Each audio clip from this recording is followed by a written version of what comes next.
Hey, welcome to the February 26th joint budget select board meeting. The intent of the meeting tonight is to ask questions regarding the budget as the draft budget that's been given to us. This is not a voting meeting because the budget has not been finalized for recommendation. That will come from the select board after they have their meeting and go over that and settle on what they're going to present to us, present to the budget committee for their recommendations, at which point then the budget committee will vote their recommendations on those articles.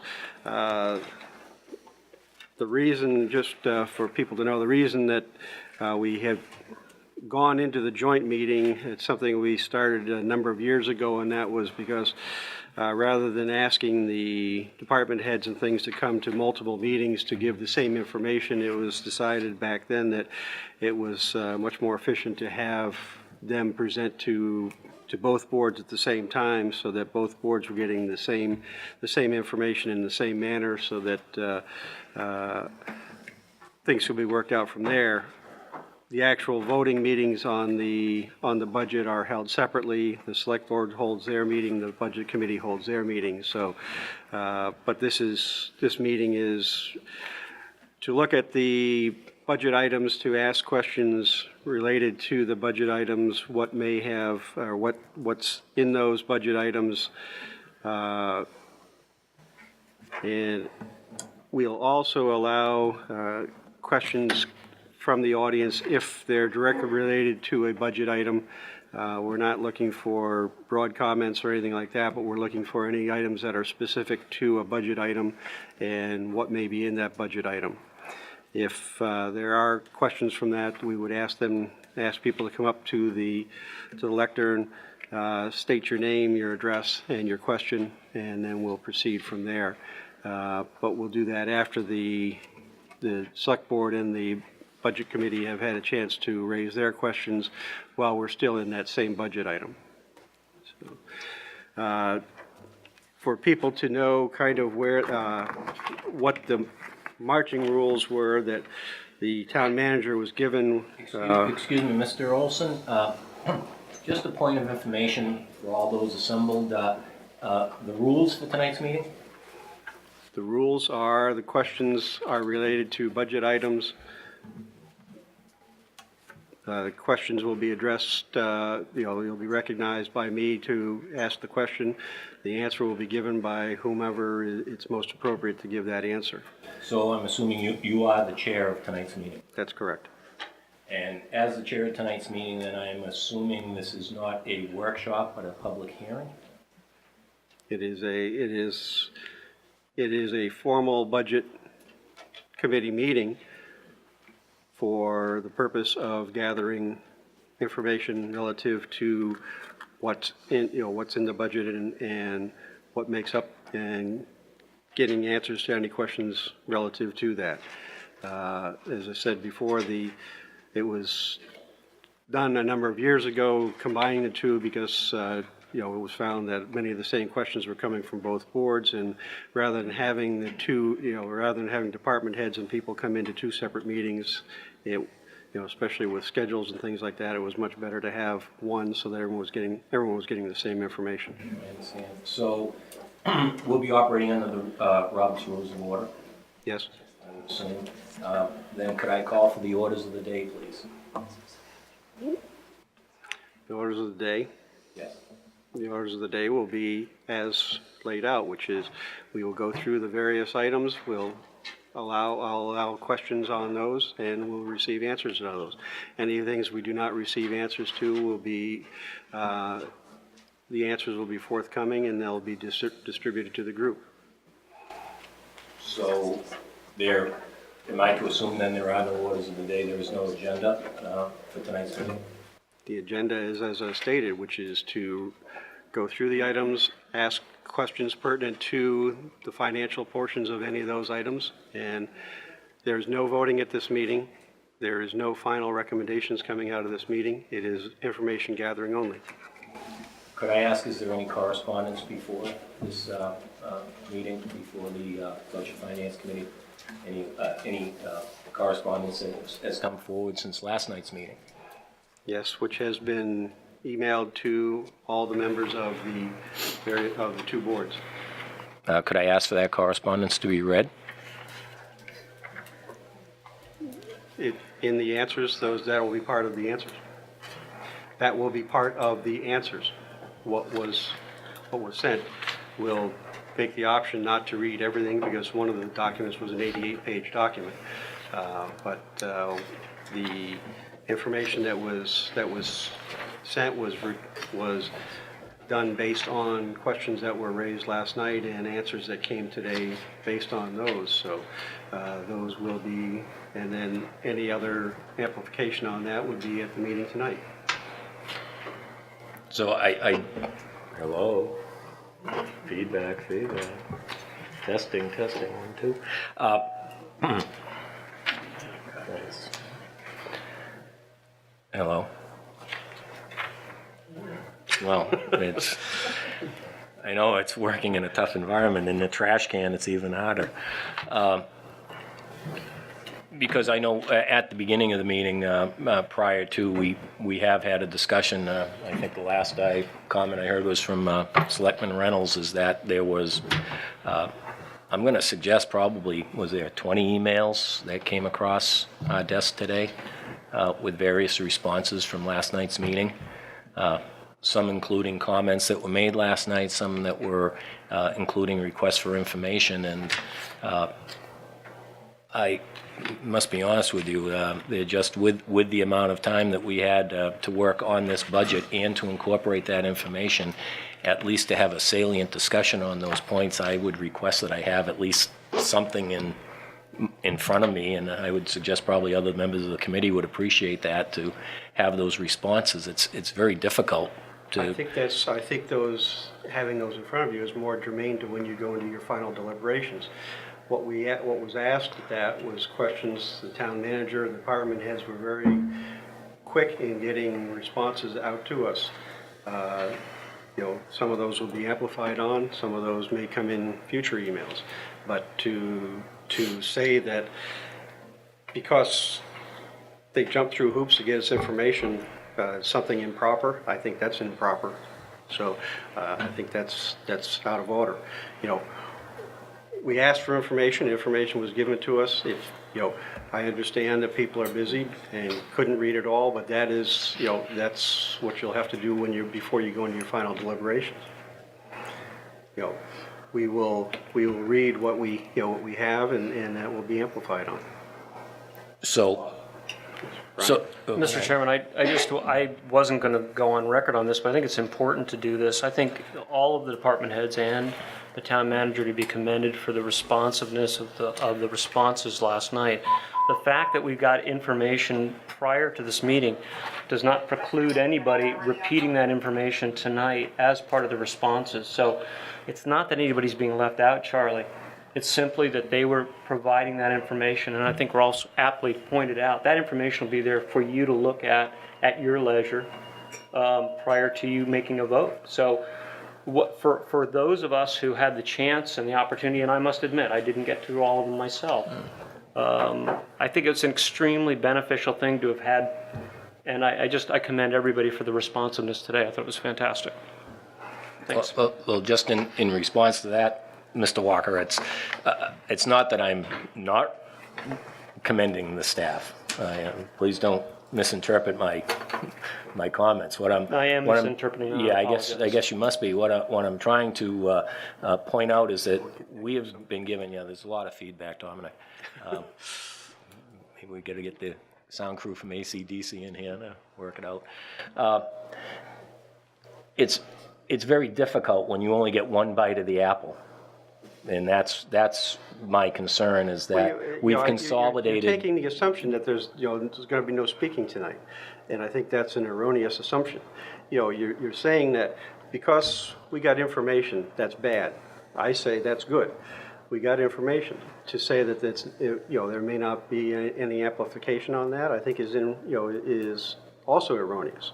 So I think we need to move forward and continue the meeting, continue where we're going.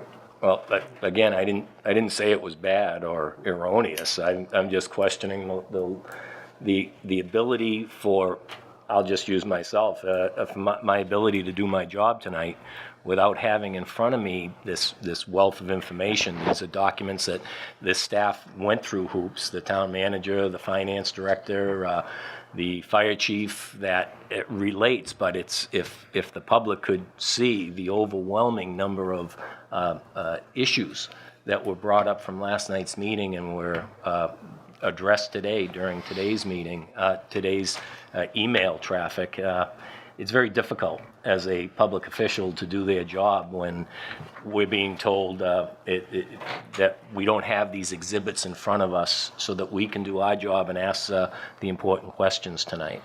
So that's my point. Dana?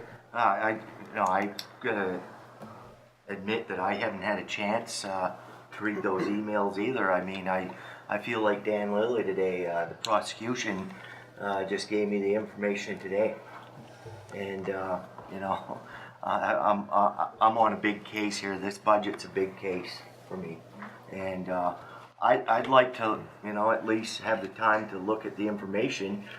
There's a lot of information there. I mean, all those emails were there, and I said, I don't have time to look at this. It's crazy, Rolf. No, it's not crazy. You're sitting there trying to say you're going to make your decision on the budget tonight. That's crazy. We are not making a decision on the budget tonight. We are asking questions tonight. These are answers to questions that were asked. We're not saying, what is your final recommendation? If that was the case, I would agree with you 100%. I'm not making that assumption. I'm just saying I haven't had the chance to read what these people wrote. That's fine. And how can I, it's just, If we can continue, then you will be able to get to those points. yeah. Thank you. Mr. Chairman, would anyone who's on either of these boards be able to ask any question Yes. as it pertains to the budget tonight? Yes. There's nothing that's precluded because there's been some prior communication? No. Oh, thank you. Don? It's my understanding, I don't know if this will help or not, but it's my understanding that you were going to, at the outset, run through the questions, answers. It will, as we get to each Department, but you were going to do that, Yes. I thought. Yes. Right. Well, thank you. That's extremely helpful to know that as part of the process, that these will be offered up, at least in oral testimony.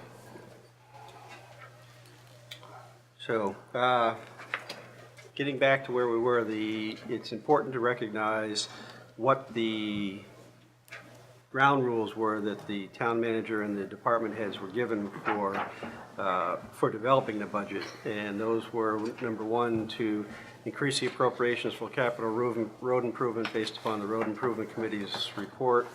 Proposed fiscal year 2013-14 draft budget is 275 versus the 12-13 budget of 240.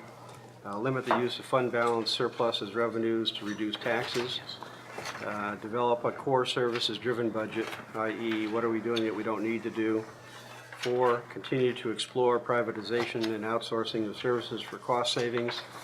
5, explore working with neighboring towns and Cumberland County governments to cut costs and improve services. 6, maintain current service levels in roadside solid waste and recycling collection. Continue current trash contract unless it threatens LD1 compliance. 7, investigate bonding for capital improvements versus capital reserve budgeting to achieve maximum utilization of existing capital resources. And 8, to develop a budget with the understanding that all budget areas may be considered. So that was the overriding area that the select board tasked the town manager to go out to his departments and create the draft budget. Sam, anything that you wanted to add on that? No, that's. Excuse me, Mr. Olson? Yes. There was a number 9. Oh, I'm sorry, I was reading. Number 9, consider department budgeting needs and anticipated needs going forward. And It wasn't on the one that I was reading. Yes. And then a follow-up question, I know you referred to them as the ground rules. They have been referred to by the Board of Selectmen as the goals and objectives. That's what we've called those over the years, and the discussion that has taken place at our board level was that these were, I think it was Selectman Reynolds who asked if these were loose goals and objectives, and the town manager responded that they were fluid. And so my question is, where did these, where are these goals and objectives at this point? Who generated these goals and objectives? I have two conflicting pieces of information of where these goals and objectives came from. The chair of the Board of Selectmen asked the members of the Board of Selectmen to submit their ideas for goals and objectives. This is a modification, as you can tell, from prior years, and so everybody was given an opportunity to do that. We did not have an opportunity, as we have in years past, to have a formal goal-setting meeting, but there was this opportunity via email to send in goals, and so that's what happened, and then the chair took that feedback and produced the direction that he gave to me and that I subsequently discussed to the department heads, and so that's where the goals came this year. Slightly different than prior years, but certainly any member of the Board of Selectmen that had any interest in submitting goals could have done so and did so. Well, if I may follow up question, Mr. Olson.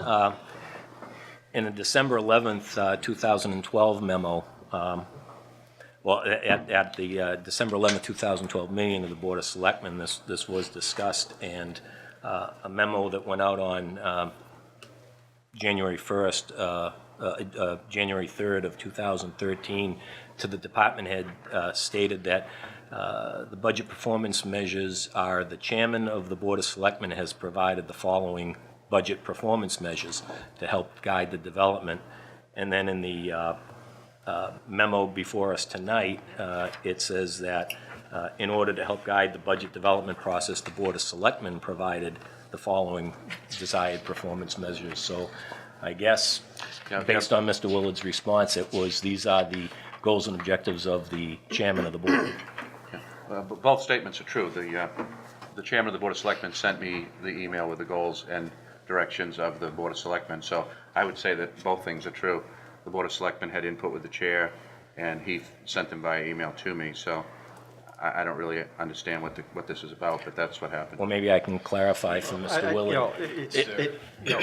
Quite frankly, we need to start moving forward. It's irrelevant. The fact of the matter is, this is what was used as a guiding principle for developing the budget. That's where we're at now. So now I don't care if 150 people got together and made up that list, or if 5 people got together and made that list. This is what was given to the town manager for moving forward with. That's what he moved forward Correct. with. That's what we're looking at. And I'm sure it's irrelevant to you, Rolf. I'm an elected selectman from the town of Raymond, so it's very relevant to me. My point being, at the December 11th, 2012 Board of Selectmen meeting, that it was, the process to be used was that we were to submit our suggestions to the chairman of the board, who would then take those comments, assemble those comments, send them back to us for input and review with consideration. We're not here to determine what happened and didn't happen in the select board. We're here to review it. No, that's it. Stop. Right now. So you're ruling me out of order. I'm ruling you out of order. I appeal the ruling of the chair. You cannot appeal the ruling. You're out of order. I can sorry. appeal the ruling of the chair on the Robert's Rules of Order, Mr. You're Chairman. appealing it to me, and I'm disputing it. So, All I need we're is a moving second. forward. Second. Now you need a vote. All those in favor? No, it's It's in favor of him continuing his diatribe. No, it's All the, those in favor? Opposed?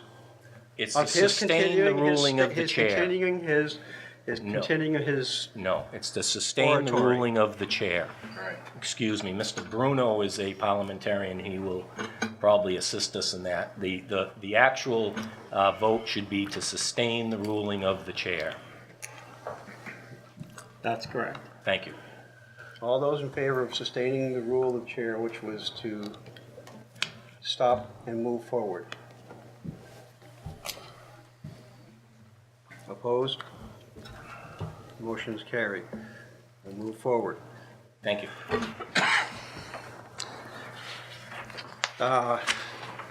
In the interest of the fact that we have a potential storm coming up, I'm going to rearrange the order a little bit and do the Public Works review first, because if that snow starts coming in, then we'll have Nathan out for the next day and a half removing snow, so we can give him a chance to get home and move forward on that. Just get to the Public Works. There was a couple of items that were brought up last night under Public Works. One was the operating budget per mile of road versus total budget. And the response that came back is based upon the Budget Committee's calculations, they don't understand the question, so that's asking to be restated. The other question was overtime per person versus total budget. The answer was, over the last 5 years, overtime has varied from 70 to 155 hours per person. It is dependent on the need for plowing. Another question that was asked was to put the road removal contract out to bid. The answer is, this has been done over the years with only one known interested bidder. Logic behind bidding versus negotiations is problematic. Another question was electricity for the salt and sand building at $318 a month. And the answer was electricity for the salt and sand building averages $52.90 a month in 2011 and 12. Let's see. Other items under Public Works.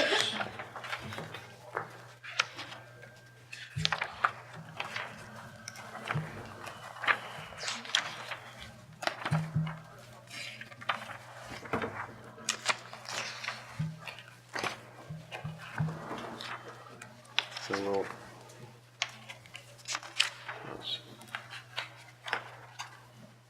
There wasn't any questions there under Public Works. Oh, that was, the question was road salt budget. Question was whether that was too high. I can take that if you want. Yeah. There were 4 or 5 questions on Public Works that we sent to you via email. One was the road salt budget, which the budget is $60,000 and the expenditure for, as of June of 13, was only $32,000. Thought the budget might have been high, and let me go through the 4 of them. The other one was equipment. The budget was $3,000, the expense was $8,400. Thought the budget might have been too low. The third one was equipment maintenance. The budget was $40,000. The actual expenditure was $48,000. We thought the budget might have been too low, or I thought. And the fourth one was winter sand. The budget was $41,000.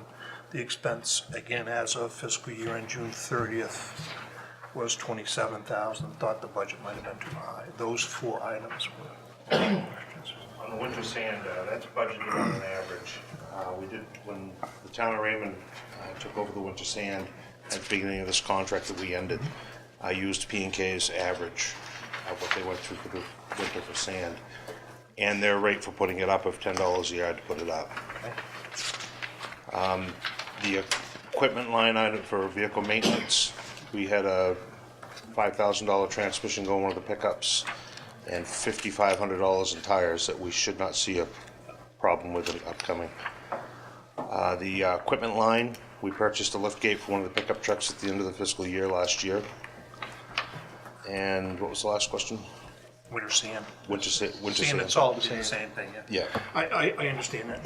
Do we do GP cog for sand and salt On the budgets? salt we do. On the Salt we do? Yeah, sand, I've beat the GP cog doing it locally. Okay. And this is the first year that we actually did more than just hand it over to P&K. We went out to bid on the winter sand. We got involved in the trucking and the placing of it, and we put it up for $5.75 a yard this year instead of the $10 a yard that they've done it in the previous years. We're hoping to see a savings, but I didn't dare cut the budget this year till we see what happens through this winter, and unfortunately, we're going through quite a bit of sand right now with the storms. The last item I have would be gas and diesel. Are we on a contract for gas and diesel now? Are we on a 2 or 3 year contract? We bid out annually. Nancy does Is the that field. annually? Okay, thank you. Thank you. I think the one question Nathan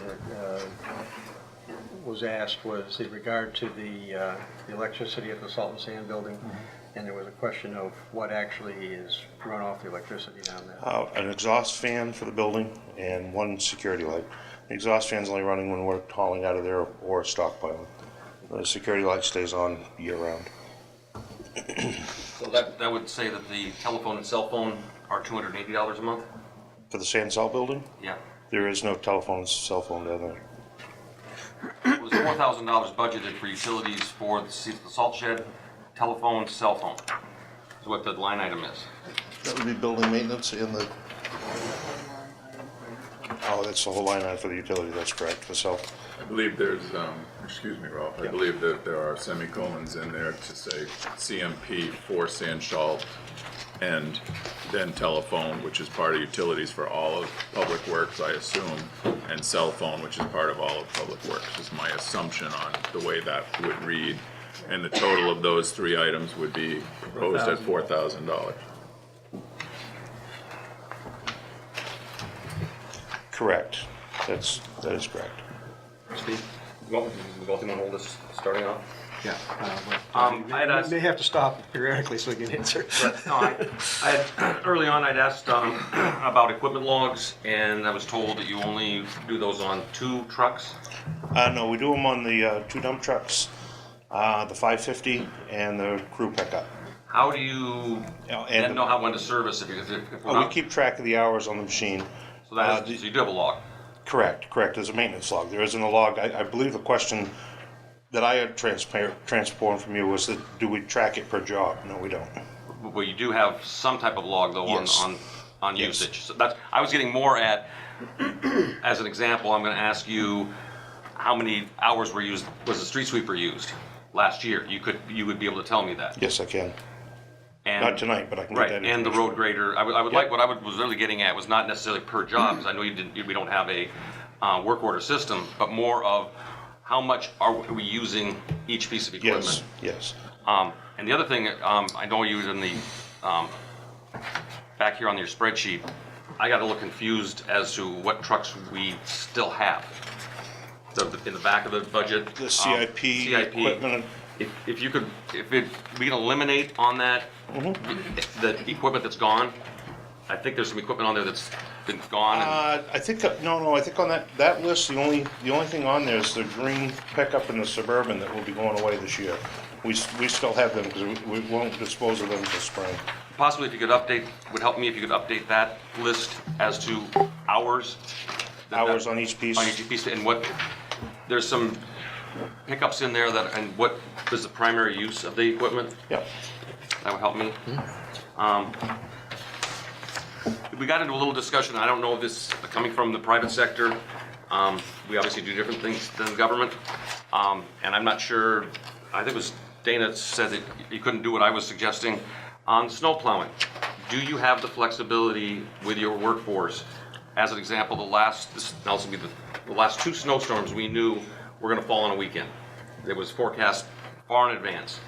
Do you have the flexibility to say, okay, you guys are snow plowing this weekend, so take Monday, Tuesday off to get that overtime number down? We have in the past, if it stays in the same pay period, I'd send the guys home early if we can, if the workload allows for it. That particular storm, this last big storm, we had the blizzard, we couldn't do it. We had other things going on, and it's a timing thing. But we have in the past. That's how we maintain our overtime and try to keep it at the 120 to 150 hours.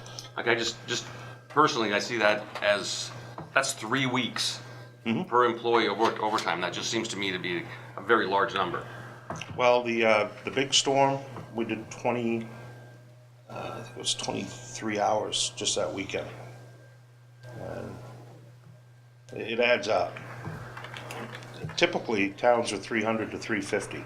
And we started out with that, and we weren't hitting that anywhere near that, so that's why we cut it back. Probably 5 years ago, we cut that back. right, we got into discussion, town of Gray budget's 3,000, but I will throw in, I finally got the mileage numbers for Gray, and their per mile number is very high, so they are probably staffing at maybe staffing at a higher level. Their overtime is actually 22,000 for their public works department. It was 3,000 for part-time staff that they hire for the winter maintenance. That was from the public works director this morning. Okay, that was in their budget, that maybe they have it somewhere else. They're still developing their budget for this coming year.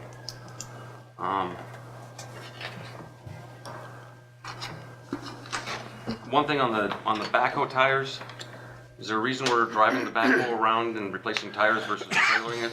The backhoe is the highest road use on that's when we're sweeping. That's got an attachment on the front for sweeping the intersections, and that's where it gets most of its mileage. We had a trailer a long time ago, and the time that it took to load the piece of equipment on the trailer, haul it to the job site, find a place for the trailer, and then haul it back, it was cutting too much into the time. You can drive it across town in about less time than it takes to load it and haul it. Back on the select board chair's guidelines about, I will be focusing primarily on numbers 3 and number 4, but looking at privatization outsourcing, have we looked at the opportunity to eliminate tree work and outsource all of that? That would eliminate the need for the chainsaw training, chainsaws, the chipper, a number of other things. Most of our heavy tree work is subbed out. We spent a little over $20,000 with Q-Team just last year in tree work. We have to maintain the call-out stuff, at-night stuff, the small stuff, the clearing of intersections. We spend, I think the training for them guys is around $100 a year for chainsaw safety training. We still have the chainsaws, 2 of the chainsaws we have are from the ice storm of '98. We haven't really replaced much of that. The chipper came here in '97, so that's been here forever.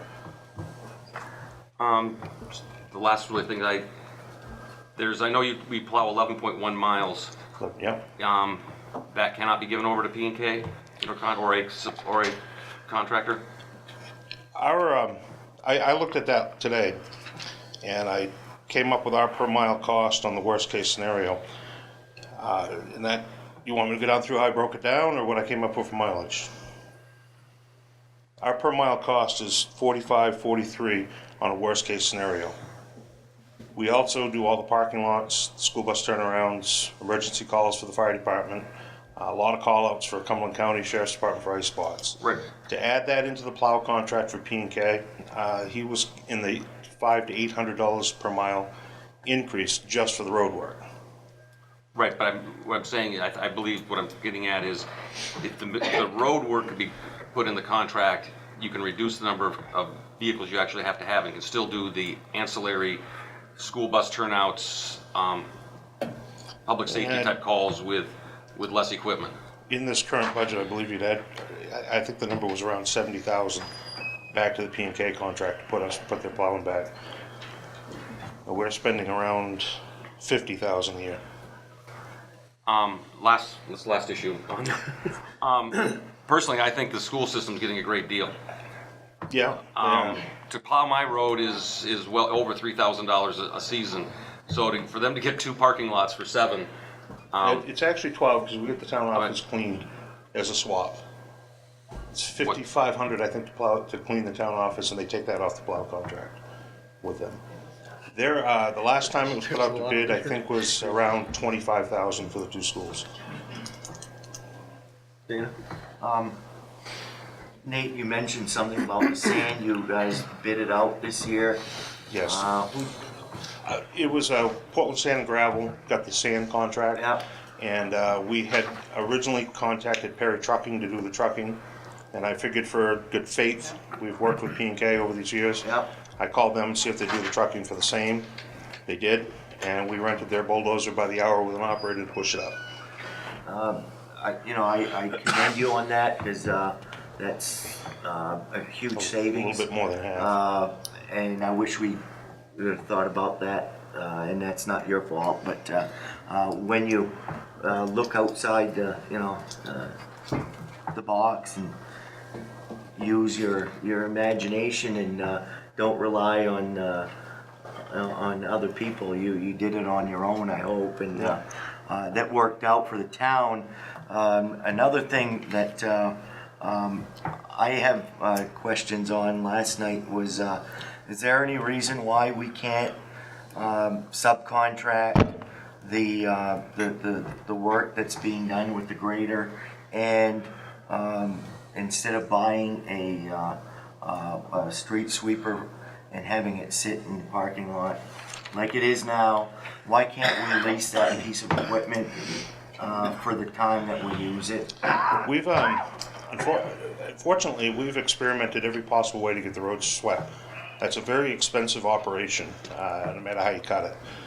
The last time we subcontracted it out, it was 5 years ago, I believe. Our equipment broke down, so I hired a contractor to come in. It was $175 an hour.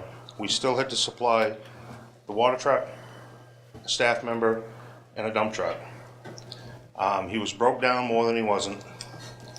Coming into a little over $11,000, and we still had stuff left to sweep.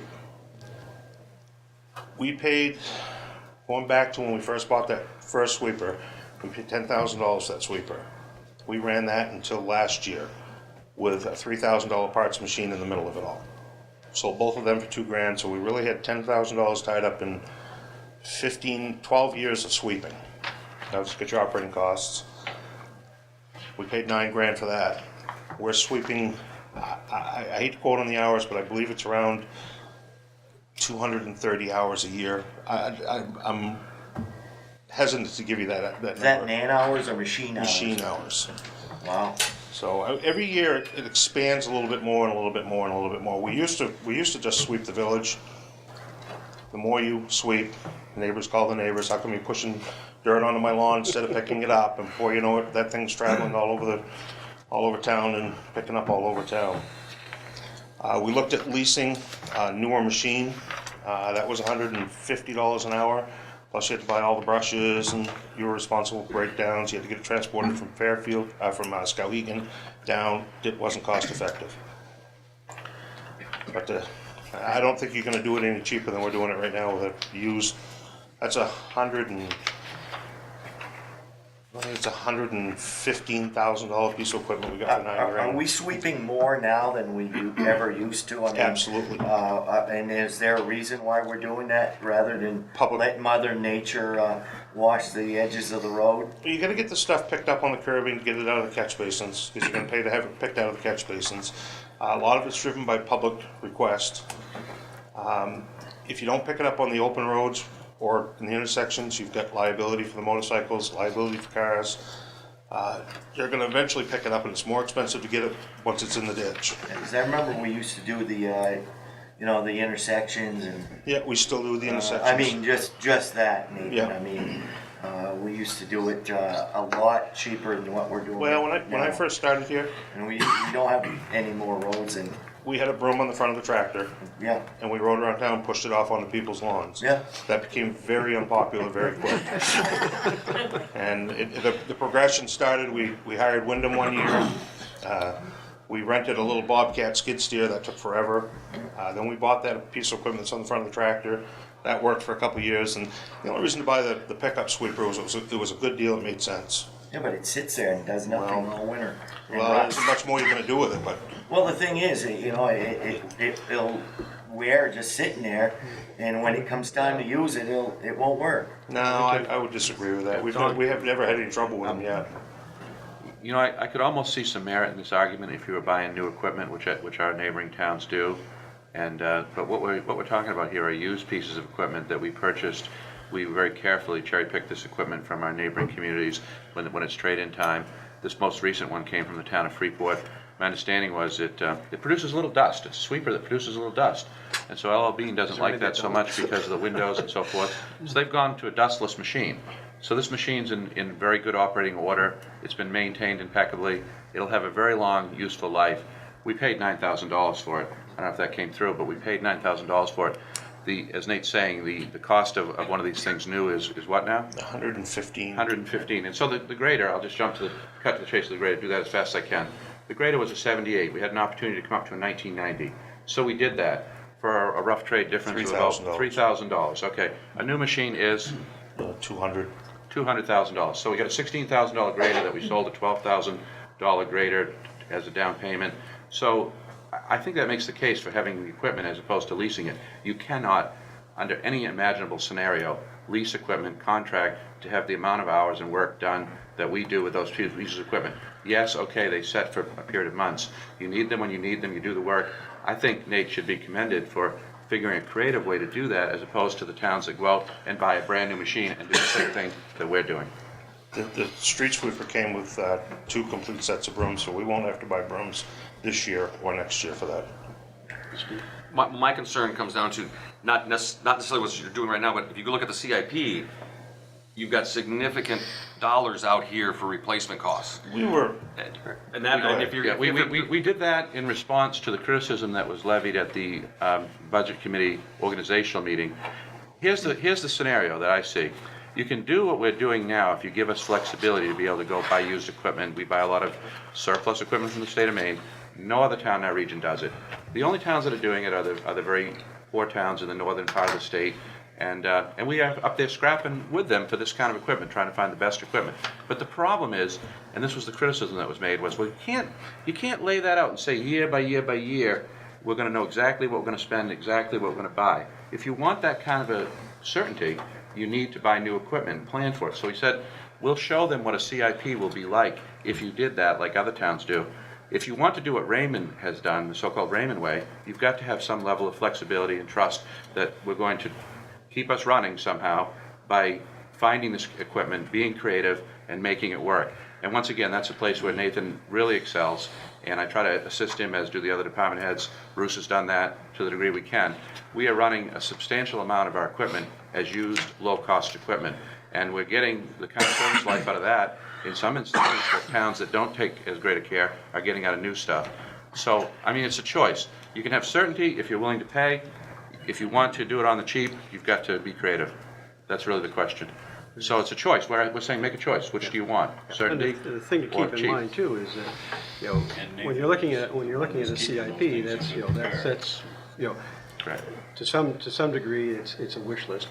It says, you know, here, you know, looking out in time, here's where, when you get to the point that something needs to be done, you know, everything gets looked at that point too. And if, you know, if we can buy one, you know, if we can get one that's gonna service us for that amount of money versus spending $100,000, it's not. right, I guess what I was saying is that, Sam? No, go ahead.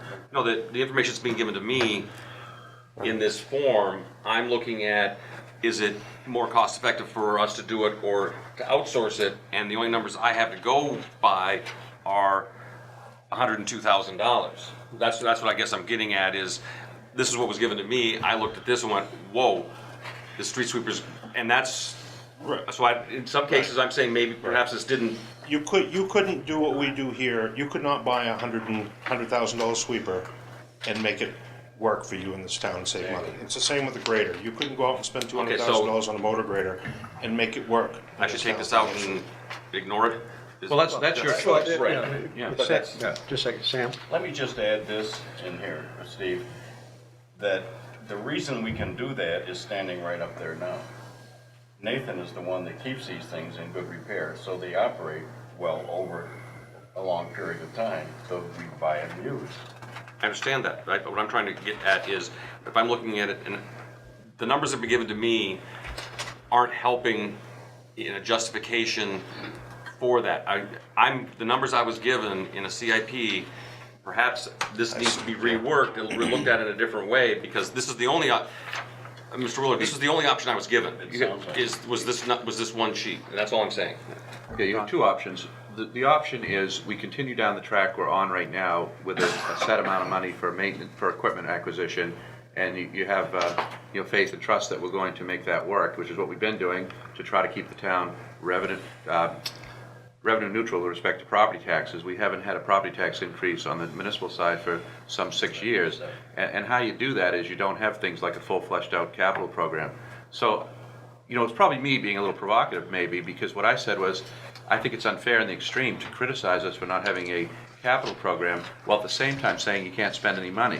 That doesn't work. You can't have new great stuff and plan it out, as was the comment, that the town manager has had a failure because he hasn't planned this out for 5 years. You can't do that without money and certainty.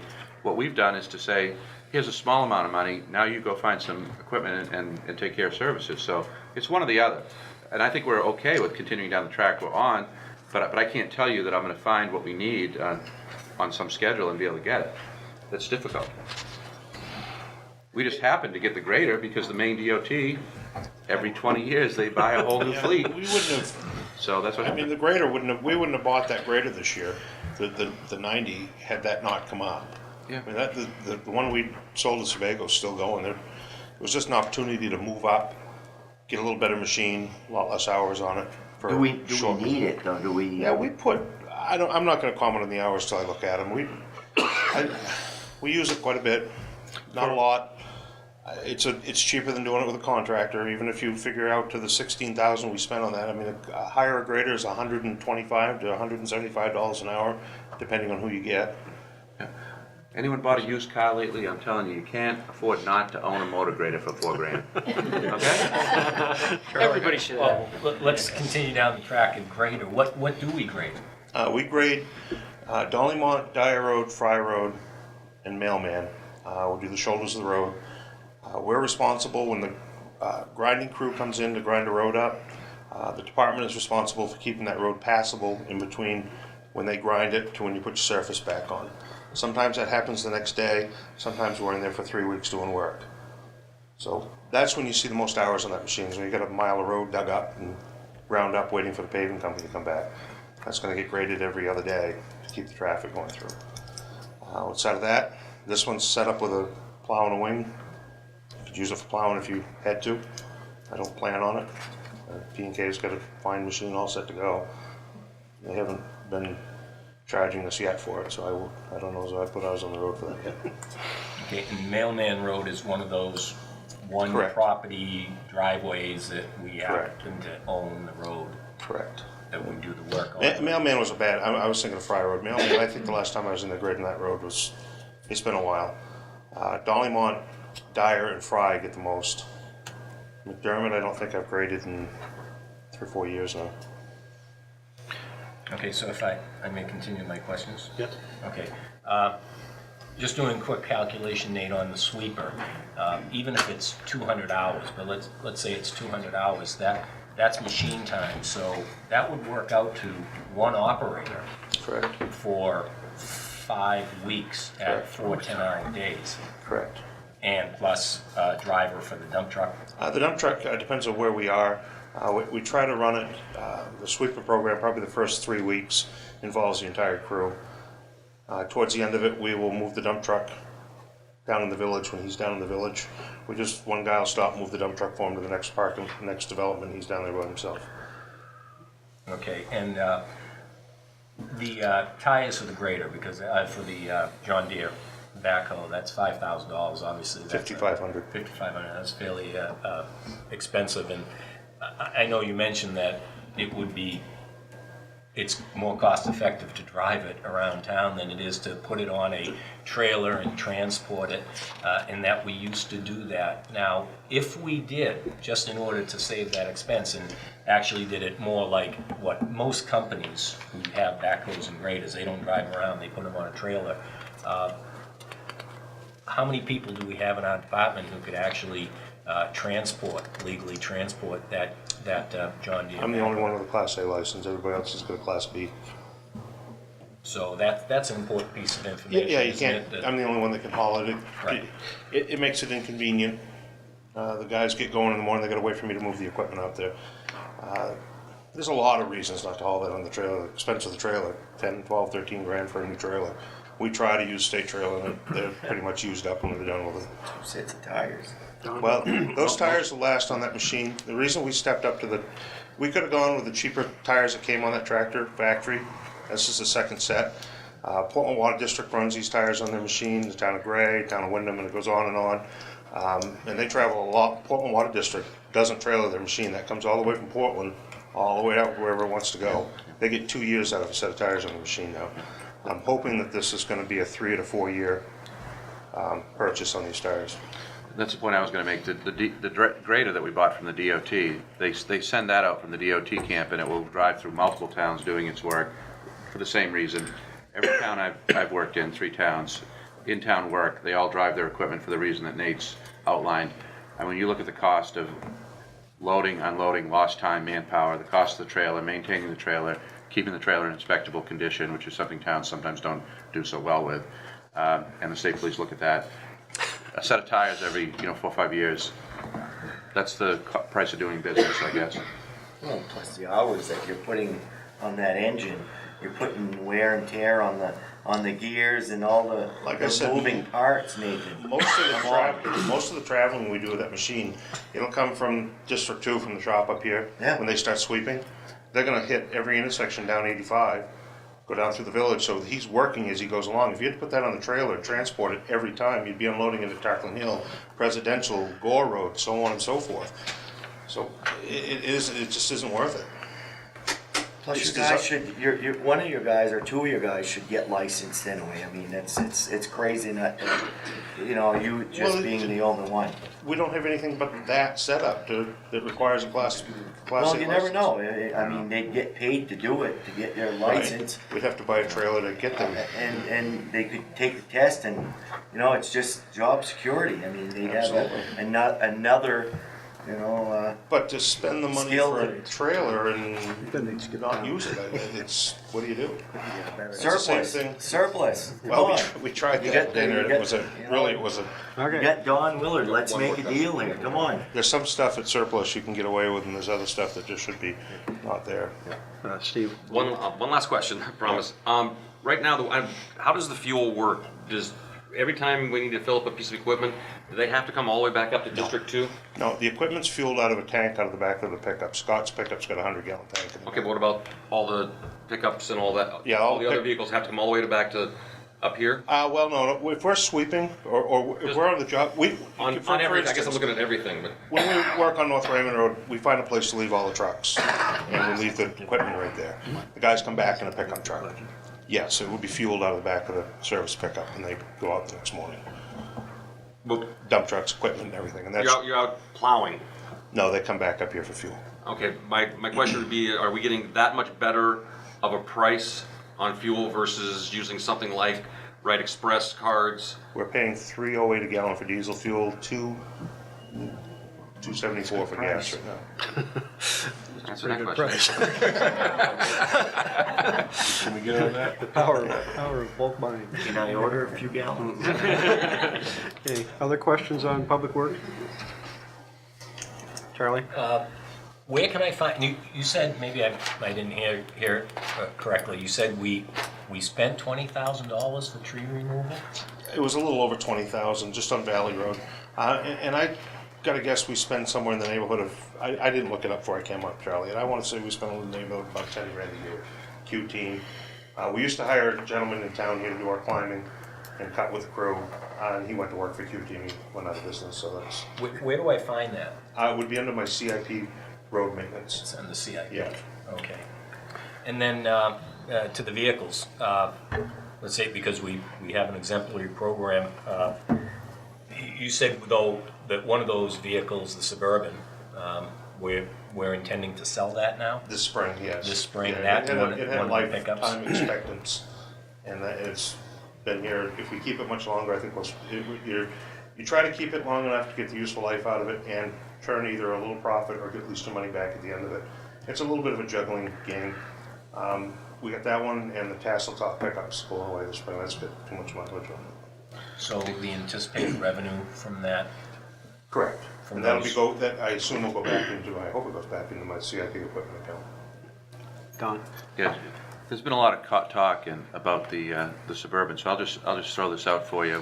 We didn't set out to buy that, but what we did, or what we do, is we try to buy something that we think has a good value, that'll be resaleable. What we do is we buy a two-wheel drive vehicle, most typically a pickup truck. We have Nathan run that, the crew run that as much as possible during the summer, which enables us to stretch out the useful life of the diesel pickup trucks, which are very expensive. And so that's really worked. If you look at our 10-year-old trucks compared to our neighboring communities' 4 or 5-year-old trucks, they would compare condition-wise to those trucks. The reason is they're still, although they're getting older, they're getting towards 100,000 miles or so, maybe a little over 100 now, but by stretching out their life using these disposable vehicles, that's what I call them, the state surplus vehicles, we buy low, sell high with those vehicles, we're able to stretch out the expensive equipment. And we just happened to do the Suburban because I saw a lot of value in that Suburban. You know, I saw it as something that we could drive, pound it, put some miles on, and get our money back. I'm confident we'll do that. The record has shown that we've been very good at that, and so that's what we do. You know, we'll buy it and flip it, and it's worked out, and it's been actually a very useful vehicle. It's been used by just about every department in the town, and it's turned out to be immensely handy. But because of you know, the kind of commentary that sometimes we hear about it, we probably won't buy another Suburban. Or an Escalade. Or an Escalade. Well, along that line, and this isn't conjecture or rumor, I mean, I have seen that vehicle around town many times with just, now we're talking a Suburban, we're talking cost, we're talking miles, and I don't care Actually, for what reason why we bought it. The fact that that vehicle is seen around town very often with one, maybe two people in the vehicle, and the intent was, and the rationale given to the select board at the time, after the fact, I might add, after it was already purchased, was that it was going to be the crew truck for the public works crew. And I would recommend anyone in this room or any citizen who's concerned, go look at that Suburban and tell me if you put 5 burly construction workers that just came out of a pit working all day and bring them back and forth and haul them back and forth in that vehicle. That what I think the essence of some of the questioning is justification. Yeah. And when we take the time of a public works director and a town manager to go up to surplus and purchase these vehicles, that cost isn't captured. I think some of the questions that have been asked are, when we go out and do a public service goodwill gesture, like using the backhoe bucket loader, the dump truck, the public works crew to clean out a barn in order to provide 20 yards of horse manure to the community garden. Is that really cost effective? No one is questioning whether it's good or bad to do that. That's not the issue. And we're not here to slam or criticize or to praise Caesar. And this reminds me of the old school committee meetings we used to have over the budget, where it would be best if we just, we're not criticizing individuals, and we don't need to praise everyone. We know we have good employees. We know, as the old school department was, there was always, we had the best teachers, the best superintendents, the best of everyone. Well, let's assume that's a good value to have in our community. That's fine. So we don't have to keep on belaboring the point how well everyone's doing. We know we're doing well. So we're really here talking about the numbers. So when we take crew, gas and oil, equipment, material, could that be done more efficiently when you add it up, when you cost it out? It's just like doing a contract for contract negotiations. You cost out everything, and then you step back and say, maybe the community garden cow shit is better than horse manure for a garden, number one. And I'll say that because I think it's an okay word to be able to use. It's on HBO. And wouldn't it be cheaper for $20 or $25 a yard for 20 yards for $400 to just have that dropped off over at the community garden? one would think, let me answer that one. Yeah. We trucked that for $3.25 a yard. We dumped, I think it was 16 or 18 yards at the community garden. The rest has gone to our sand salt building that we're gonna mix with loamy material and put on the cemetery over on North Raymond Road and use for roadside grass growing, instead of paying $15 a yard for the loam. That's why I did that. Well, And I had the an other point too opportunity. is that we do, I mean, I'll acknowledge this, I'll accept this, I'll own this. We do things to support things like the community garden. We help the library, we do other things like that, that if you were to look at it in a straight line economic, is this making money for the town? Maybe not, but the community garden, if they had $400, probably would go buy it. I think the answer is they may not have the $400. We were able to piggyback the project that we were doing with something they were doing. We always try to do that. That's what small towns are about.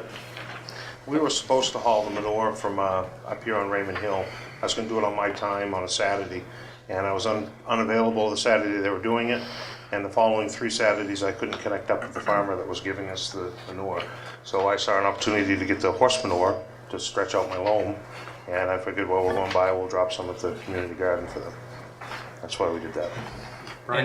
And just as I may as a follow-up, this is why that particular case, because Mr. Willard called it a project, that's why there is confusion in the community when we see town equipment in locations that have, there's questions about the location.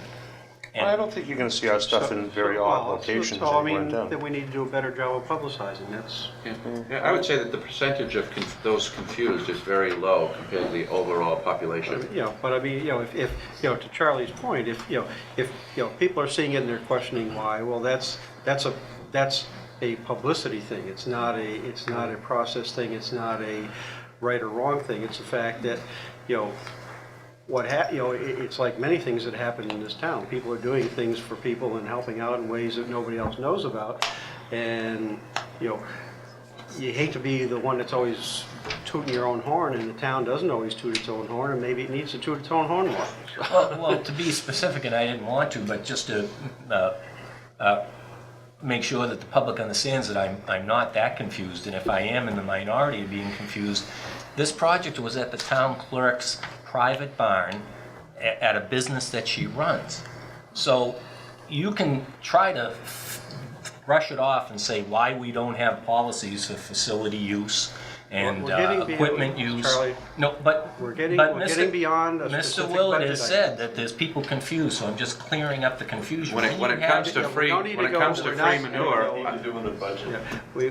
We need to stick to things that are That is germane to the correct, budget. but this is germane to the whole question of why we need to cost out and Okay, continually you've- look at the cost effectiveness okay. rather than purchasing it and just going ahead and having the private That's sector fine, do the work.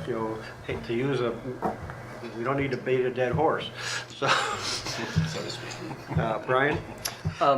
Nate, as I'm listening to your responses tonight, and I'm thinking about the folks listening at home, I can't imagine that the vast majority aren't going, wow, and I do think it's important from time to time, Charlie, to say to people that they really do an amazing job. I think you guys do a phenomenal job. I came in skeptical on a number of things, and I'm listening to your answers, and literally concern and question after question, you've answered them in a very concise way.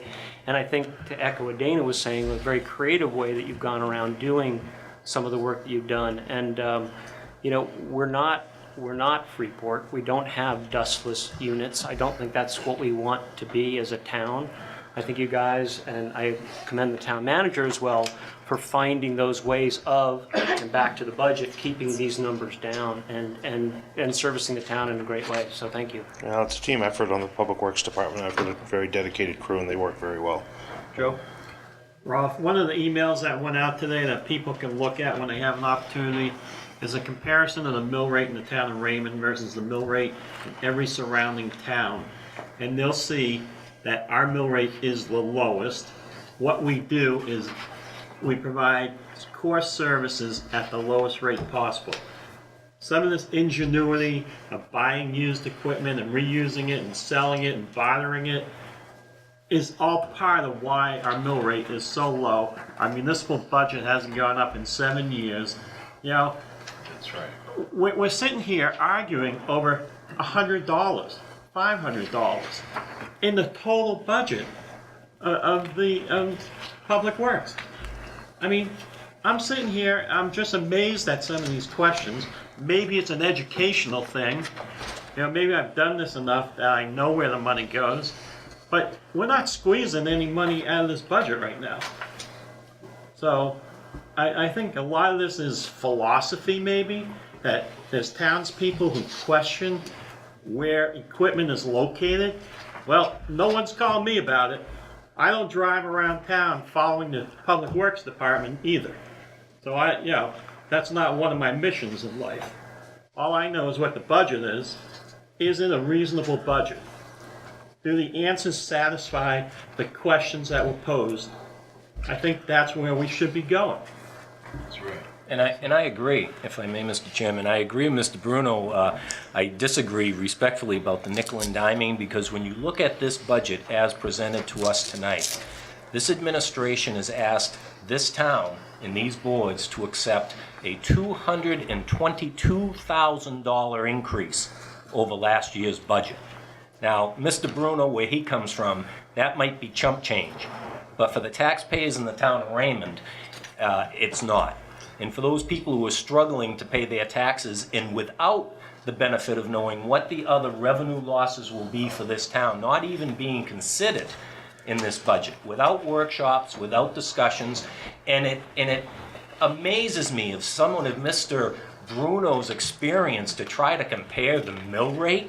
I suggest he maybe take we're getting beyond- take an opportunity Charlie? to talk to Dr. Lawton Charlie. about how we set the matrix. Charlie, I'm can we responding. stop the editorializing and get Well, to I believe the we questions? just had the editorializing. All right, and you've had plenty of time to editorialize too. Let's get back to where we're going. Is there other questions on the budget? Sorry, I just wanted to jump, because I want you people to go home and so you can plow the roads, but there were two other areas where there were public works questions in other parts of the budget, which I didn't, I don't remember, the Sherry Gagnon Park and Parks and Recreation, materials, maintenance, and equipment, that was, I don't know if that's public works or if that was contract. That's Public Works. The maintenance down there, we subcontract out, obviously, the porta potties and the lawn mowing. Right, The but maintenance, 0600, 0600, yeah, and you got the 1300, 3500. Account 06, correct, 0600 for Sherry Gagnon Park for $3,500. that's public works. That's Public Works, that's buying equipment. Okay, and then the other question was Raymond Beach, in the TIF district, 0400, the first line, grounds maintenance, sign replacement, fence repair, dock installation removal. It was The unclear. dock installation removal is subcontracted out. Oh, that's subcontract, Yeah, okay. that's, I believe it's, I think it's $1,200 a year. You guys don't do that anymore, Nick? Well, we did, and it involved getting our backhoe waddling out in the water, and it just didn't look good. It seemed a lot safer to subcontract it out. Somebody can do it. Makes sense. They're pretty heavy. We did all the maintenance on the docks last year. We redecked them and last winter, and we do that. But you get shoveling around in cold water. I believe somebody does it all the time. That's. Gotta get that guy's name so I can Mike? write that go. Nate, going back to the capital, you put together a capital thing for us to look at.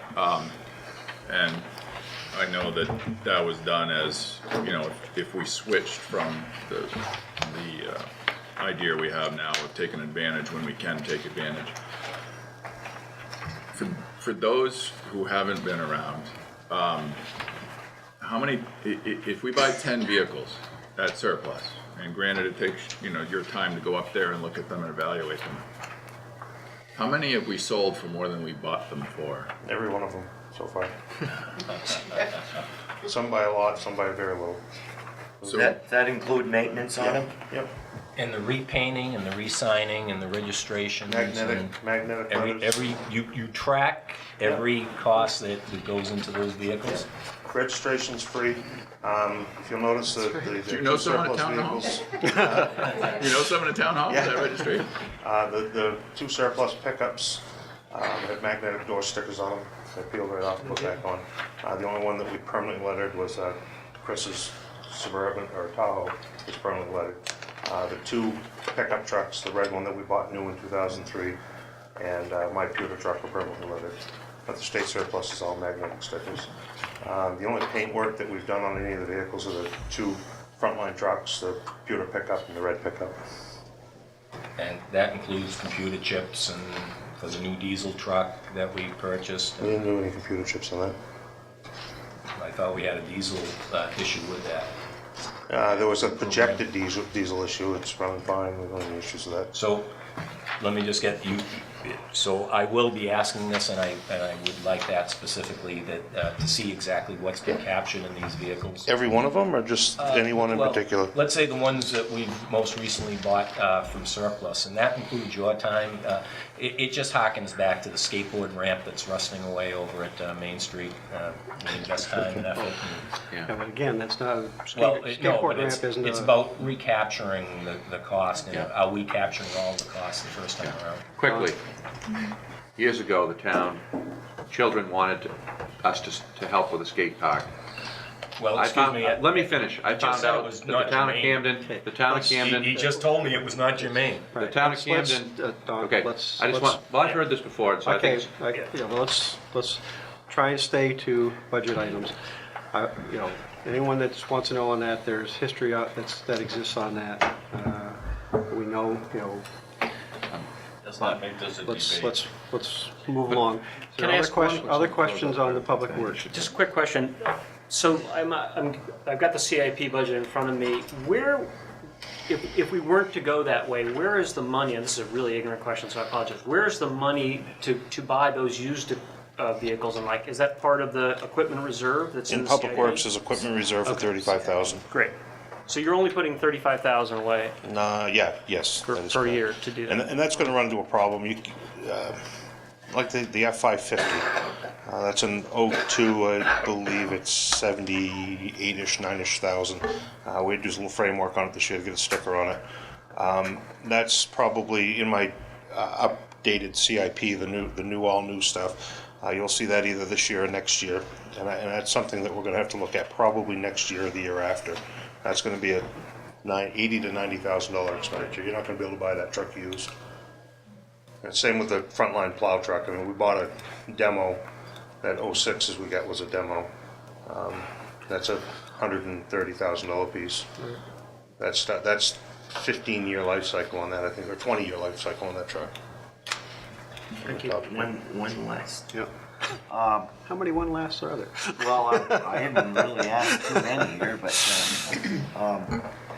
Nate, don't you think it'd be wiser, and this question could be aimed at Don too, but I mean, we're buying used equipment. We're not getting no warranties. I've talked to people in other towns that you know, they've bought equipment, and what they're doing is they're buying equipment based on, like, let's say your dump truck, the bigger one that you're using for plowing and sanding. Town I grew up in just bought one, and they're gonna keep it 5 years. That's when the warranty ends, and it gives them a chance to. And what they're doing is they hire a driver. They own the truck, but everything's under warranty. So if something happens, the town's not hit with a big, major expense like a rear end or a transfer case or you know, transmission or whatever, engine. Don't you think that would be a better way for budgeting in the future for you, rather than buying state surplus that I feel that the state should be keeping longer? Well, we're starting to see that the state surplus pickings aren't, excuse the expression pickings, but Well, that's what the they state are. surplus stuff isn't as good as it was 5 years ago. On the pickup truck stuff, we're paying anywhere from $5,000 to $8,000 for a pickup, and should it blow up in the first year, I would take that as a loss compared to a $50,000. That Ford we just bought that Charlie was referring to is you're gonna outfit $50,000 to $60,000 for that truck. Is that the The old diesel pickup. Yeah. Even the and we have 15,000 in that, so that's a lot of rear ends, a lot of transmissions, a lot of motors. But I'm gonna say something that I didn't think I was gonna say tonight. I agree with Dana. I agree with Dana. I think that the reason most towns do what they do is because of that reason. We had in my previous town, I came into that town and they had no money in those days, and we did the same thing we did here, the idea of getting serviceable equipment cheaply through surplus. And once that proved itself, the town replaced it, as we're suggesting, in a capital plan with new equipment, with warranties, and that equipment doesn't, for the most part, break down. You don't have any issues with it. You're straight ahead using it. It has every advantage in the world except one. it costs money. Yeah, but the last one we purchased, I was on the board of selectmen when we bought it. We bought it. Didn't we buy that cash? We paid cash for it, I believe so, yeah. and you know, Took it out of the selectmen contingency.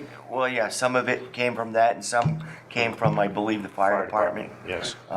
Which kind of upset them, but that's you know. We could reduce the number of pieces if we went with better equipment. That's another point too. We have a little bit of redundancy. When you have old equipment, you have to have a little redundancy. You could probably buy less equipment new, but it's still, the dollars are not gonna come back to cheaper. You're gonna come back to better, more serviceable, no repair or few repair issues, but not cheaper. You want the warranty, that's what you're looking at, right?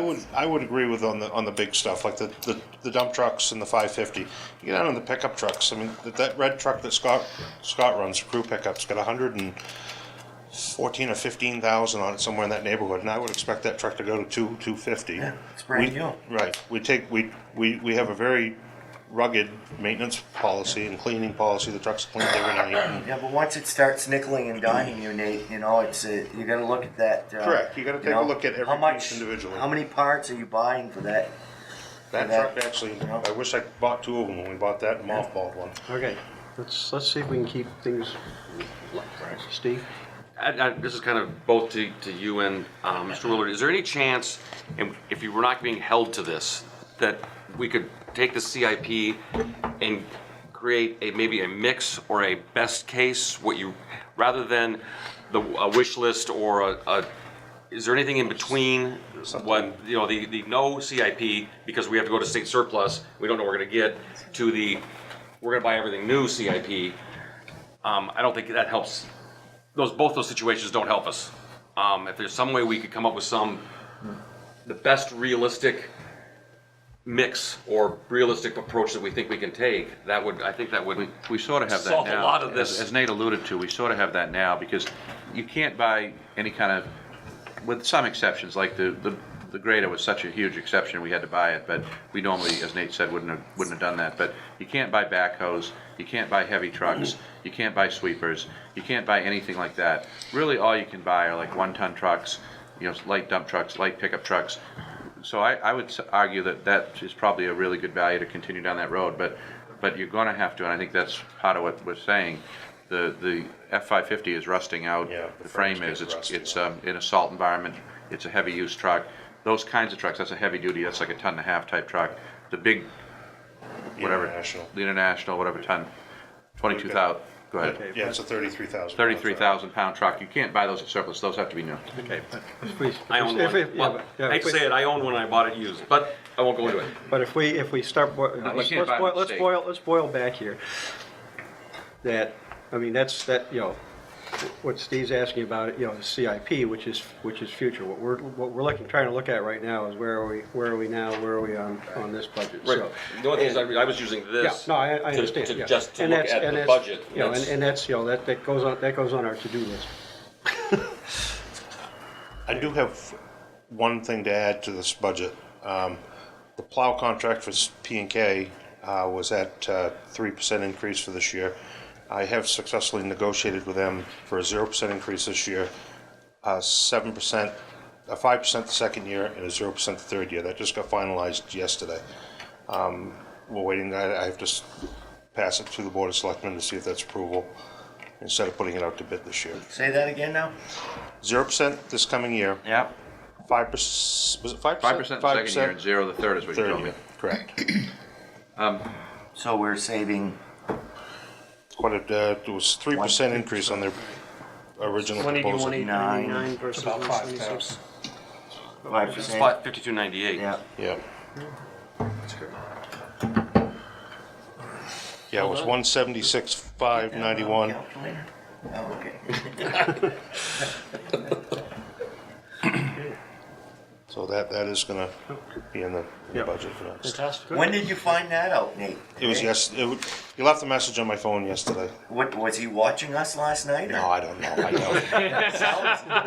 Sounds kind of, you know. I've been pounding on him since April to come Thank up with you, Dana. something, because I didn't really want to go out to bid, but. No, I think these conversations have been ongoing for a few weeks. It really has. Well, we nothing to do with mentioned it last night that they should be going out to bid, and there are more than No. You know, one plow guy out there. Okay, anything else? Yes, what happened to your second year, Nate? I'm amazed.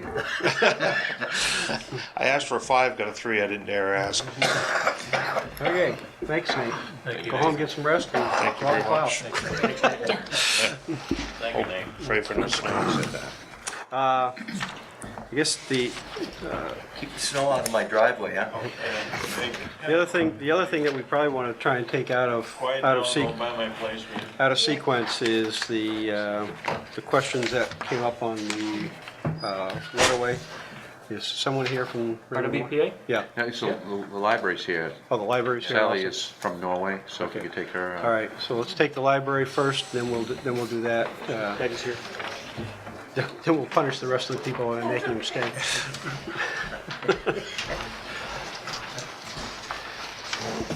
Okay, there was questions in regards to the library that were raised last night, which is the one was from yeah. I'll take credit for that. Yeah, which was this.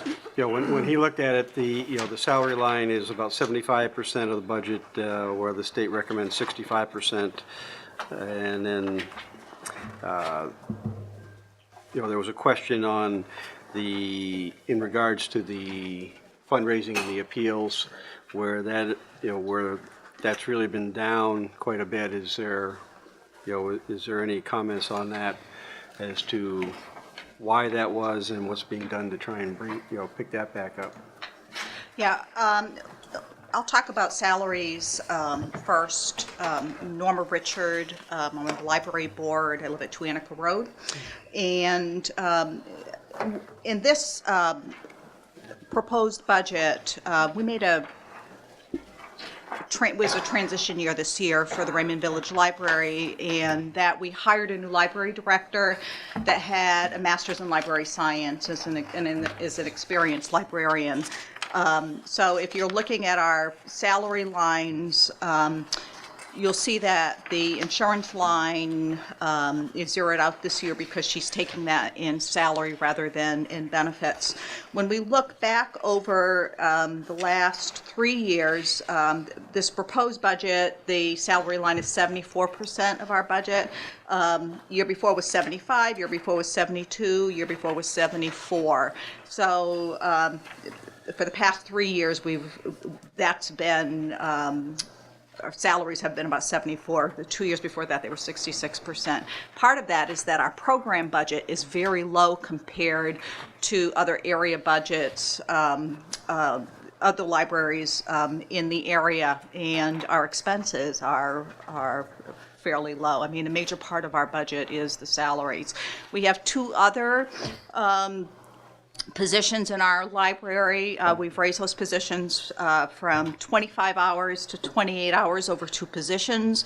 We have a part-time assistant at 20 hours and also a youth services assistant at 8 hours. And we've increased that youth services position to a full-year position. Prior to that, we would have story time that was only basically during the school year. We now have a baby time program and a story time program that will continue all year, and will also include a summer reading program that will cover infants through teens, which is new programming for us. It's been very, very successful with the current program from September through December. We've had 242 attendees at our baby time and 299 attendees at our story time. In addition, we're seeing a real increase in our events and programs. In the past 6 months, we've had 1,275 patrons coming to library programs compared to 599 patrons in all of last year.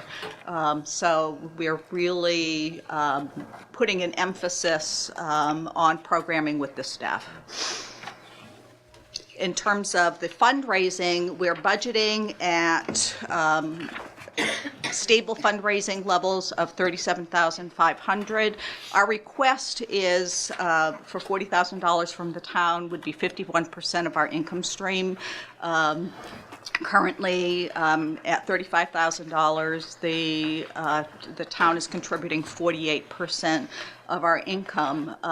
Annual appeal right now is down about $4,000, and we are sending out a second appeal letter in March. It'll be going out within the next couple of weeks. We're also, next year, we'll be moving our annual appeal to summertime to see if we can have a stronger connection with our summer population, and then possibly do a second appeal later in the year. What we are seeing with our annual appeal is that there are fewer donations and the donations are smaller. So we are going to try to send out a second appeal and see if that will help us to be more successful.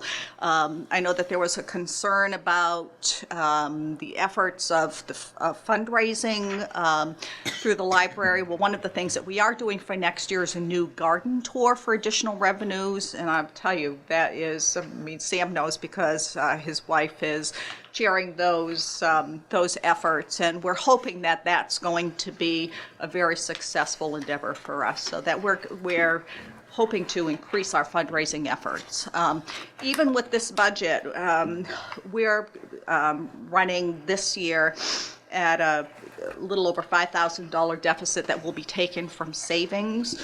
We look at other potential costs next year that will, depending on our fundraising efforts, may need to come out of savings. And one of the priorities will be implementing our COHA, which is the automation program. We'll be buying new furniture. There'll be new computers that will be needed. There will also be trainings that we'll be doing with volunteers and with our patrons. And we're also need to focus on heating and cooling and air quality in the library. We've had a number of our patrons who have been concerned about the heat and lack of air exchange in the summer. If you've been in there, it can be brutal, which we're looking at the possibility of energy audit, and we still have the original furnace and windows from that building. And so we'll be looking short-term in terms of how are we going to cool the space starting this summer, and then long-term, how are we going to put energy efficiencies. We look like we're going to be in that building for a while, and so that we certainly want to make best use of that space. One of the other things that we've been able to do this year is our director, Sally Holt, has been very successful in bringing grants into the library. We've received $550 worth of grants in the last 6 months, and what has been, I think, especially exciting for us is the collaboration between Hancock Lumber and Shed Happens for a new shed at the library, which is really going to help us with some of our short-term space problems for storage in the building. So we're fundraising, yes. Go ahead. Continue. No, we're fundraising. Oh, okay. Dana? Hiding there, I couldn't see him. Is there any, been any thought of charging for membership, Norma? You know, we're going to be looking, Dana, at doing our next long-term strategic plan, and that certainly is a conversation that we'll be having in terms of what other fees can we have. Yeah. I mean, we're looking at, excited about automation, and we had some questions come to the library where we were still, going through and having to count up memberships, in the little book that they've been kept in since, 1980. We'll be able to get that information a lot easier. I mean, getting fines out of people have been very difficult, and we really need to be vigilant about that. It's hard for us to do with a paper system right now, but that certainly is something that we're looking for. What are other ways that we can bring revenues into the library? And may I suggest that you as far as fundraising, give Walt Manchester a call and see if you can have a wine tasting at the library, and if it lasts a long time, your fundraising might go up. It could be, it could be. Well, we can squeak, bend the law, Steve. This is Raven now. And I will say that, Good Life has been a good partnership with the library, but there have been with the library tour this summer, we have a lot of local businesses that are working to support the tour. Yeah, because I thought about the membership. Are there other libraries that? I mean, it's always been free to go get a book, and are there other towns that? There are some, if you're a non-resident in Wyndham, you need to pay. Okay, Yes, you I don't know. I don't. I'm not a frequent flyer, Norma. So it's just my wife does. But we would, I'm gonna say, we'd like to see more of you there. But, I mean, just a breakdown in terms of, we have 3,400 total library cards and about 1,200 active patrons that we solicit for our annual appeal. 809 of them are active Raymond residents, 214 are our summer patrons, 165 are out-of-town patrons, 11 are out-of-town summer patrons.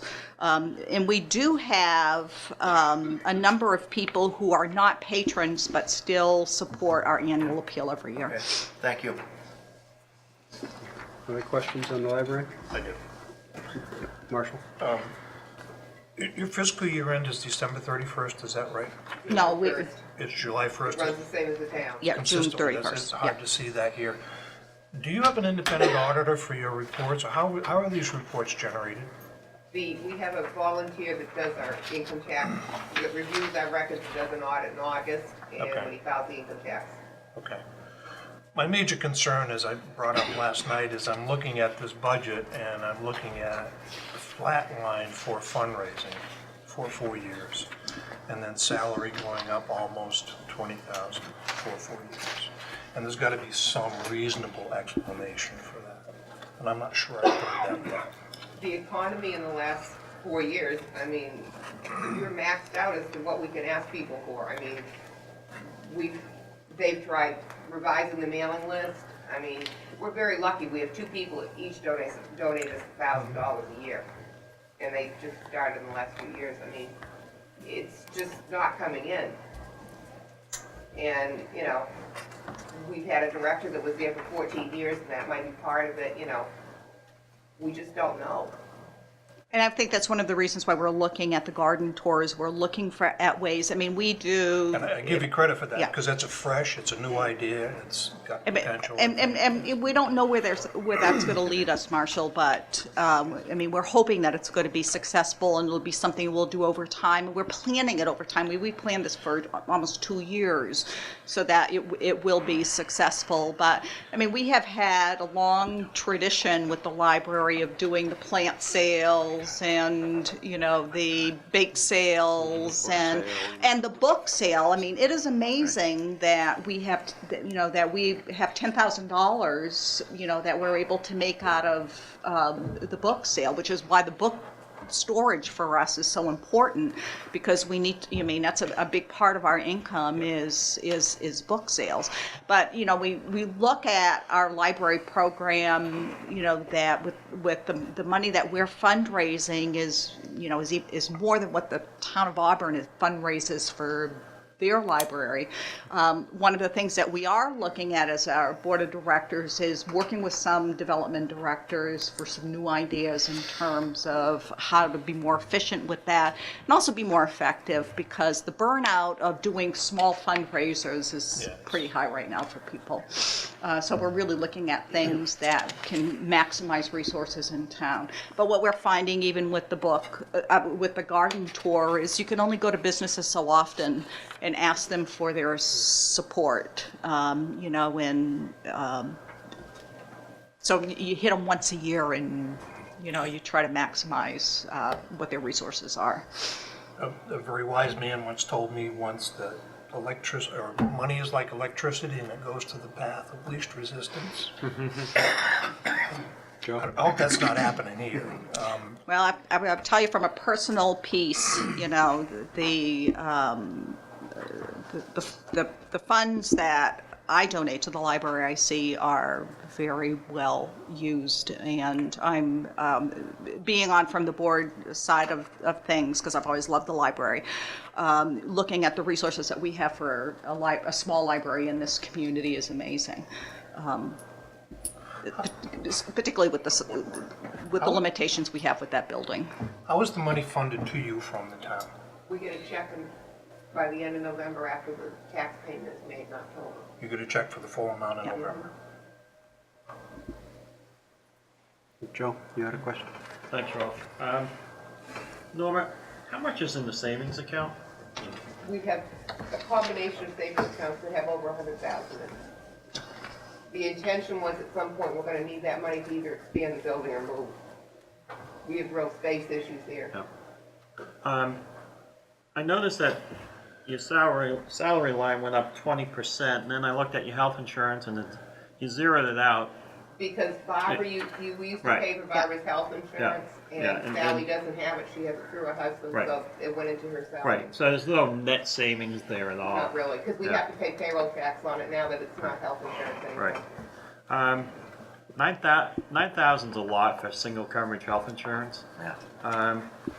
Have you ever thought, I mean, is the long-range goal of the library to ever become a town department? Have you, Well, has that come across your it's- discussions? It may be coming up in our strategic plan.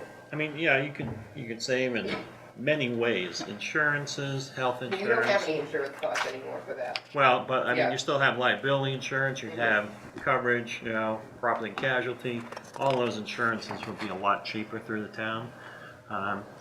But so- I would say the budget request would be a little bit more Oh, yeah. for the town as well. Absolutely, but I mean, you know, you got a $4,100 increase last year and asking for another 5,000 this year. It's steep, honestly. That's just a steep increase. No one likes to turn down the library, so I mean, there will be some increase, I think, you know, at least in my mind. And I'm not sure we can go the full 5,000, especially after you got 4,100 last year. A 15% increase in a budget where it's not going to get settled until May, more than likely, because of all the machinations going on in Augusta. There's so many variables we don't know yet. But, you know, I think you might want to just scale back that request a little bit.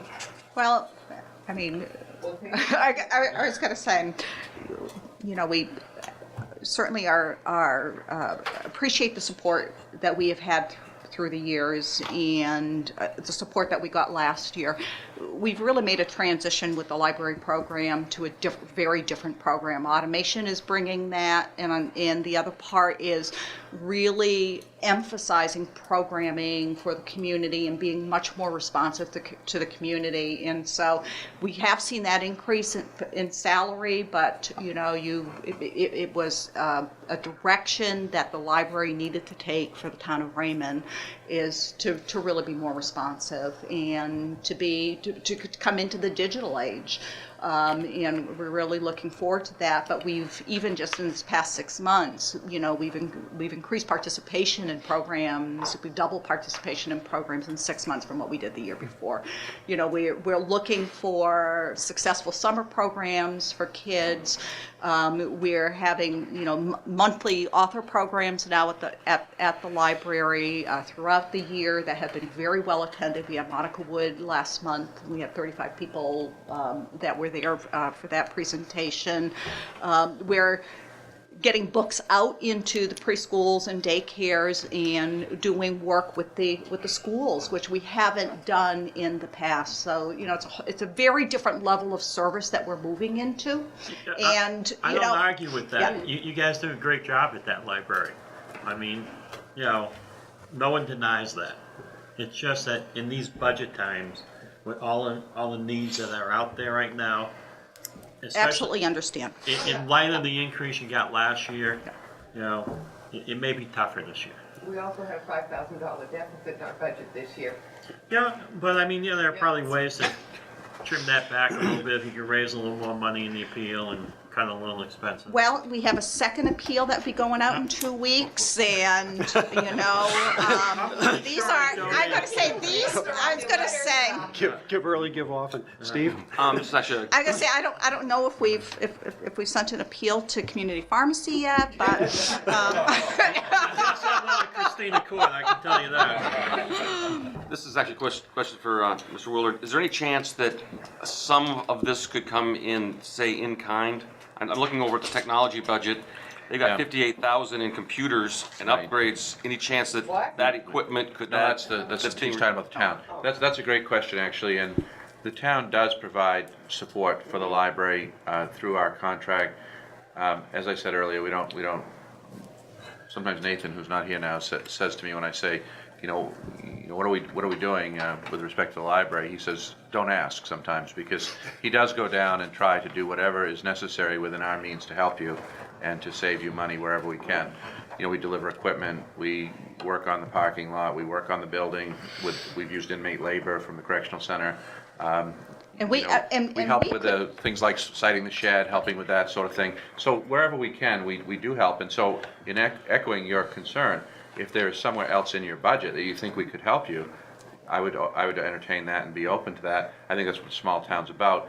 I also think the long-range goal, as Joe indicated, and I remember 10 years or so going to the library board meeting and saying, this is where you ought to go. And by the way, I got the votes on the Board of Selectmen to make this happen, and they looked at me like I was crazy or something, Well, maybe. it's come up in discussion. Yeah, it's come up in discussion, but I never got invited back. No, this year. I never got invited back when I said that was the direction, but I'll make my pitch, even though it's probably not going to be that popular this year in light of the increase, taking nothing away from the increase. I would tell you from my experience, which is, Sam tells me not to say, but in years, but it's a long experience, and it would be more expensive for the town to have it as a town department. You do operate at a relatively low financial level and struggle.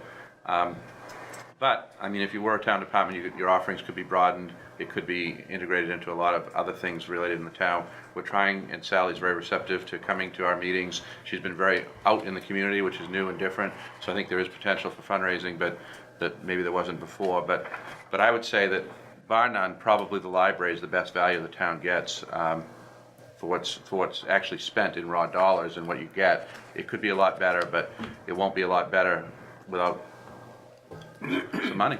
And I will say that we could not run without the support of the town, even just the technology support that we get in terms of being on the server.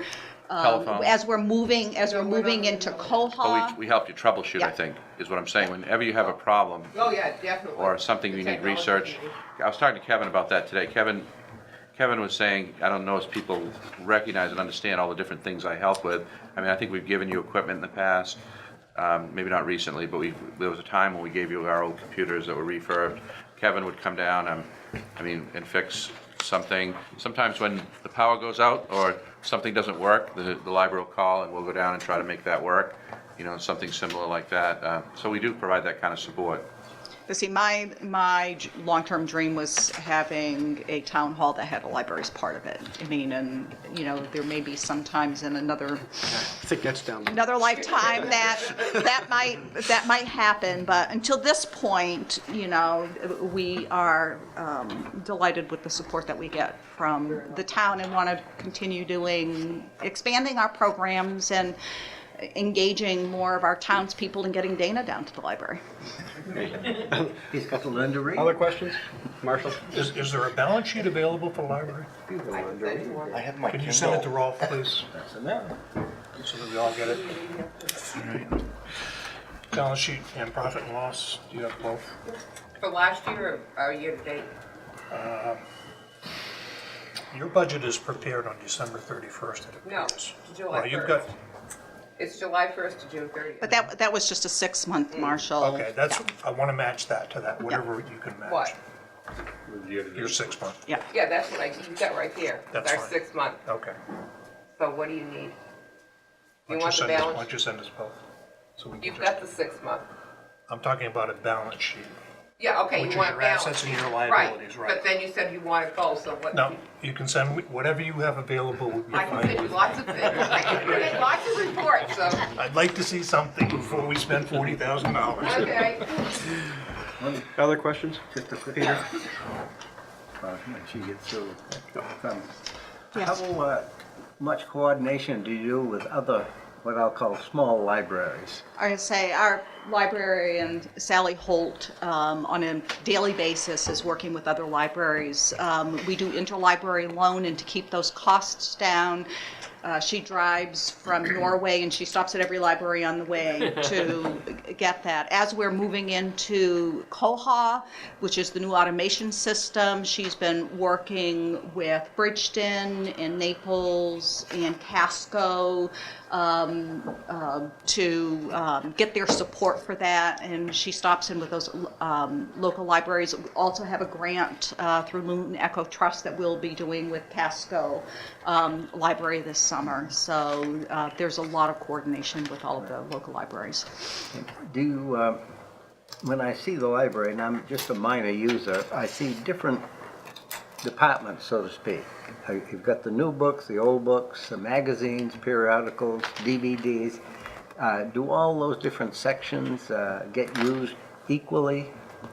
Some of them just cause a lot of work and not many people use them. Well, I gotta say, we've done a good job culling out, I gotta say, Brian will know that from his wife's work as we've been getting everything ready for automation. And I will say that from my own experience just working there as a volunteer, the taped books certainly are heavily used, and I never thought those VHS tapes for kids would be used, but boy, those go out a lot. Those people must still have those machines in their homes that they let 4-year-olds use. But actually, if you wouldn't mind, I'd like to ask Sally Holt, our director, if she would answer those questions about the program, if you'd like her to speak just briefly about our library program.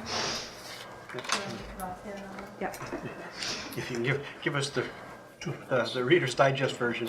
That's always not, that might not be a good thing to have, but I had a talking to before I came over here today about that. I'm Sally Holt, and I'm the director at Raymond Village Library. Before I came here, I worked at Auburn Public Library as a collaboration teen librarian. I worked at the reference desk, and I was primarily teen librarian, but my director at the time noticed that I was always trying to figure out how I could collaborate with the schools, with the Career Center, with the police department. I was on the Police Activities League. I was on an advisory committee at the Career Center to help teens get jobs. I worked very heavily with the after-school programs up at the middle school and the high school. I am a huge believer in collaboration. I'm always looking for ways to link organizations, agencies, schools together so that we can really communicate as a group and do the best that we can for the community, adults and especially children and teens. So I'm a huge believer in seeing how we can just connect as many things together as possible to provide opportunities and really the best bang for the buck in the community. And so my director at the library finally told me, you have got to also be called the collaboration librarian. I just submitted the annual report, which you have to bring up to the state library every year. And for print materials and audio-video physical units in the area of children's circulation, last year, because we have to go look at last year's, there were 9,716 print materials and audio-video physical units circulated. The total children's circulation was 9,766. Adult circulation, print materials and audio-video physical units were 13,305. We've actually doubled the ebook items that you can get through Overdrive. I don't know if you're familiar with Overdrive, but we pay a fee to the state every year so that people can access on Overdrive ebooks. And we do have people coming into the library asking us how to use the ebooks, and we take the time to do that.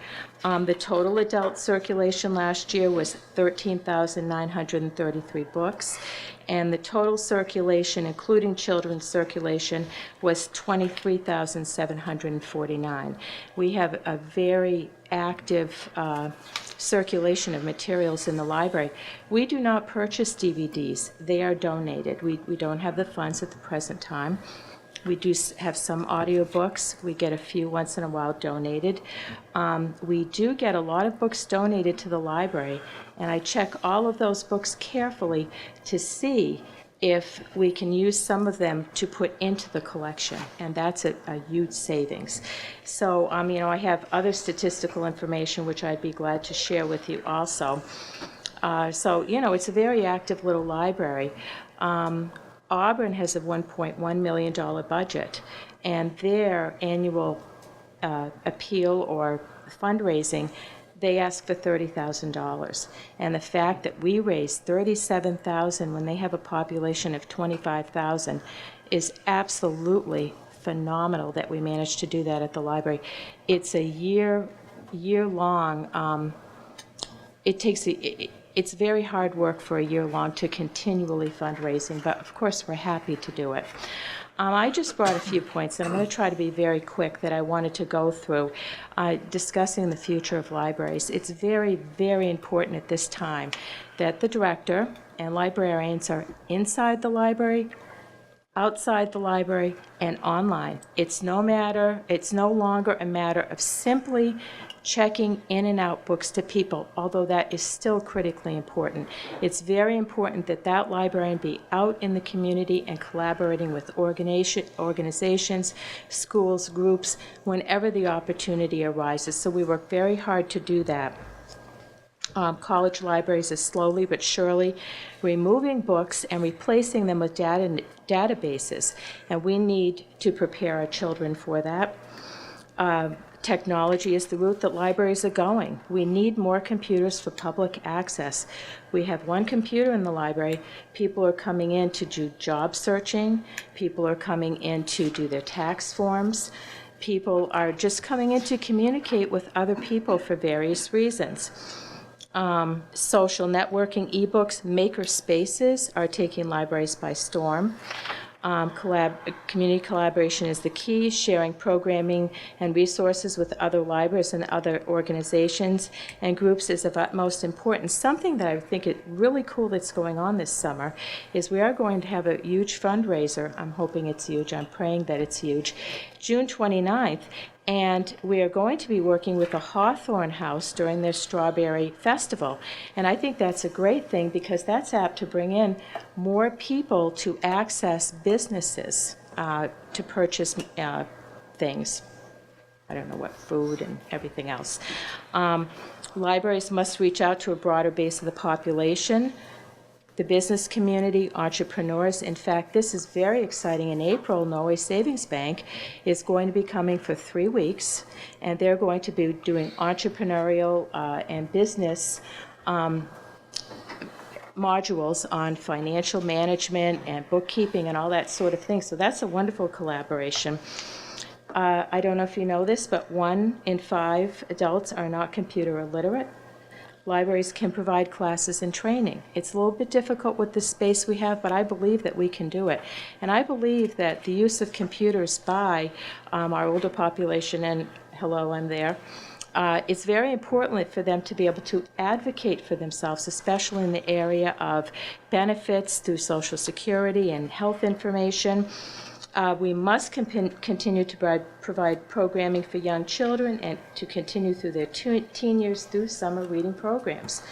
Offering safe and productive activities for teens is extremely important. The library, I believe the Raymond Village Library can do that. The space must be flexible. It's no longer about shelves of books, but where people can meet and gather. We had a tar sands forum at the library a few months back. We have 50 people come to that. It was a little tight, but people were there. Staff time is shifting from sorting and organizing books to coaching and assisting patrons. We've had lots of in-depth reference questions come in recently. And I just wanted to say in closing that I think almost daily that there is only one place from anyone from any walk of life, any circumstance, in any place in the world can enter, sit and stay the whole time the place is open, and that is the library. And that's very, very important for people. I'll give you an example. There was a man the other day during the snowstorm that we had, and he was out plowing, and he was kind of bored plowing. He loves it because he says he loves his truck. He loves to plow. He stopped by the library to pick up a book just to take a little break from his day of plowing. I think it is vitally important that we listen to what our community wants, and we need to provide it. And the way that we can do that is talking to people when they come into the library, doing surveys, and spending some time listening to what they have to say. And something that's really close to my heart is library patrons should leave the library not simply satisfied with what they have received, but also to be delighted in the experience that they have coming into the library. And I know that's kind of touchy-feely stuff, but I do think it's an important part of what the library is about. And if you have not been in the library lately, I would love to have you come in and visit. If you don't have a library card, come in and spend some time and really see what's going on. That's how you really find out what's happening in that library. So if you have any questions for me, I'd be happy to answer them. The library has been my dream, and it's what I've been meant to do, and I cannot begin to tell you how grateful and happy I am for Raymond. And I'd like to thank you for all your support, and I'd really like to thank Dawn and the town and everyone else for helping out when they could. So thank you so much for taking the time to listen to me tonight. I'm done. Thank you. And if you have any questions, please feel free to ask me. You might not, because it may go for a real long time. So thank you. Thank you. Thank you, and welcome to the Raymond Library. Well, thank you very much. I hope to be here for a long time. Okay, Thanks, Nora. Thank you. Raymond Waterways.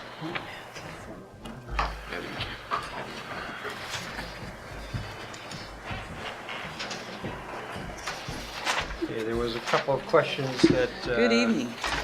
Good evening. There was a couple of questions that came up last night. The one being, it was a little unclear whether you were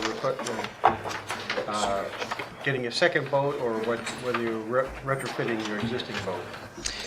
No, we were going to run the existing boat, and Betty, yes. Can I suggest you introduce yourself? Oh, certainly. My name is Betty Williams. I'm the Executive Director for the Raymond Waterways Protective Association. And to get back to the boat question, I put an ad on Craigslist saying if anybody's got a boat out there they'd like to donate, I'd love to have it. And lo and behold, I got one. Because it really came to light in the very first few months of my being on the job that one boat and 3 people on that boat were not going to be able to keep up with the growth of the milfoil infestations on Sebago Lake. So we've got the second boat, and we're starting a campaign to try to retrofit that boat so that it can also do harvesting. So that was the major reason for the increase. And I'll just say in general, thank you to the town for all the past support that it has given RWPA, and to all the individual donors as well in the town. Greatly, greatly appreciated. Thank you. Peter? Bob? Bob. Jeez. That's all right. Betty, is that second boat going to be a diver-assisted harvester as well? Yes, it will. Yes, it will. Another question that came up was once you get that second boat up and going, do you have a potential for essentially for hiring that boat out for work in other areas to try and supplement where you are in the budget? Right. We have just completed in collaboration with Lakes Environmental Association, we planned and put together Sebago Lake Milfoil Summit. And out of that, as a result of that summit, we are working at forming smaller groups in the different coves around Sebago Lake. And those coves and groups are being asked to do some fundraising, provide in-kind services if at all possible, housing the boat, or maybe they can work on the boat if it's broken or whatever. So we're looking at those individual groups being able to go there, and they will be able to support that. Peter. Peter, Perhaps- Right. Two questions. The first is, do you have a representative assigned to Sebago Lake? I know prior to your, I think, arriving on the scene, if either there was nobody or that person had not been active for quite some period of time. So Sebago Lake, as far as RWPA, if I get the initials right, really wasn't represented. And it's, to me, kind of the big elephant in the room here. The second question I have is, are you working just off the Raymond shoreline? Are you taking on the other 6 towns? The 7 towns around the lake. Right. As far as your first question, what we've tried to do on the board of directors for RWPA is have representation from each of the lakes and ponds around the lake, around the town, excuse me. And we did have a representative from Sebago Lake, and due to job issues, he has not been able to continue. So we are looking for a Sebago Lake representative. So you have from none the now. Raymond area. Yes. You have none now. None right now. Right. And let's see, your second question. I'm sorry, I didn't write that one down. Okay, Can you well- repeat that? Whatever you're doing, you seem to be into the milfoils business substantially. You may do other things with Oh, yes, we do. shoreline adjustment. Erosion control, all that. and yes. But is that going to be restricted just to the Raymond shorefront, or are you going to branch out to other towns? Right now, we're just focusing on the Raymond shoreline. Ideally, yes, we would like to be able to branch out Casco, Wyndham, and the plans are in the works to talk with Casco and Wyndham and to be able to bring them in as well. But right now, it's just Raymond shoreline. It is, okay. Yes. I just as soon not have the Raymond dollars go too far outside the town. I agree. So, Yeah, the work that we want to do is within the town. Thank you. Marshall? Does Casco or Fry Island or any of those towns have their own mitigation setups, or is it just ours? They do not. We are the... Well, that's all right. The potential is there to... Yes. Okay. Yeah, there is only one other group working on Sebago Lake for milfoil mitigation at this time.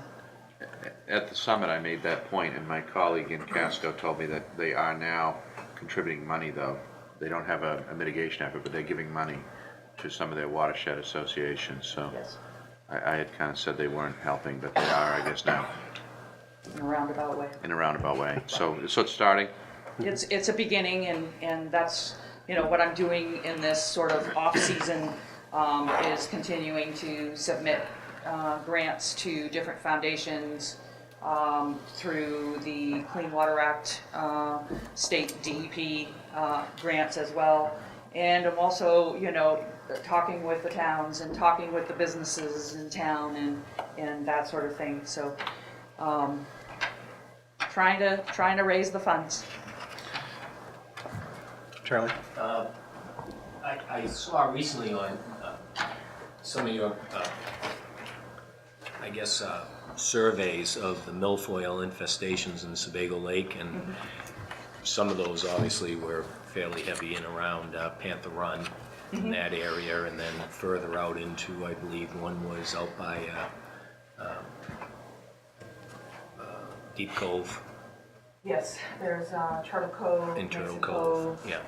And there may be areas that we don't know about, so.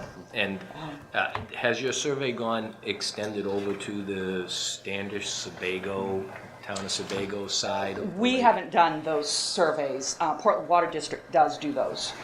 They'll get phone calls or, have their folks out and about, opportunistic, surveys that they're doing, and they will get notification that, oh, come and check this plant. Some folks will call and ask for them to check it, and they have documented, I believe it's 18 different locations around Sebago Lake.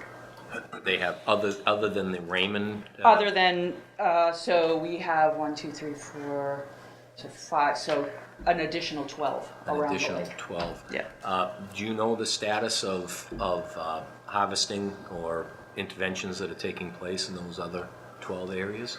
As far as I know, there is one other harvest in the Muddy River, I believe, is on the Naples end. And they have tried to, do the harvesting in that cove, but they've had a hard time getting organized, I guess.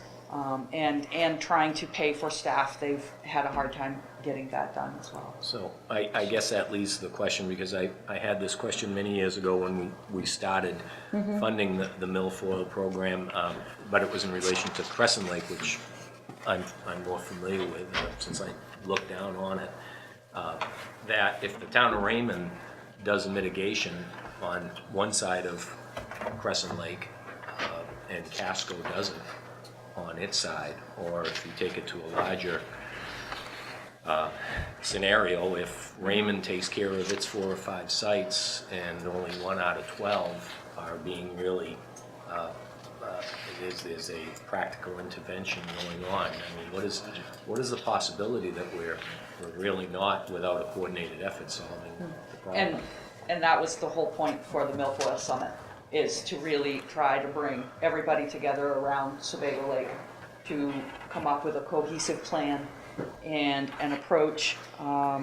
Lakes Environmental has had lots of success in the Songo River and Brandy Pond with their techniques. They're willing to provide us, with training or whatever assistance is out there that they could share.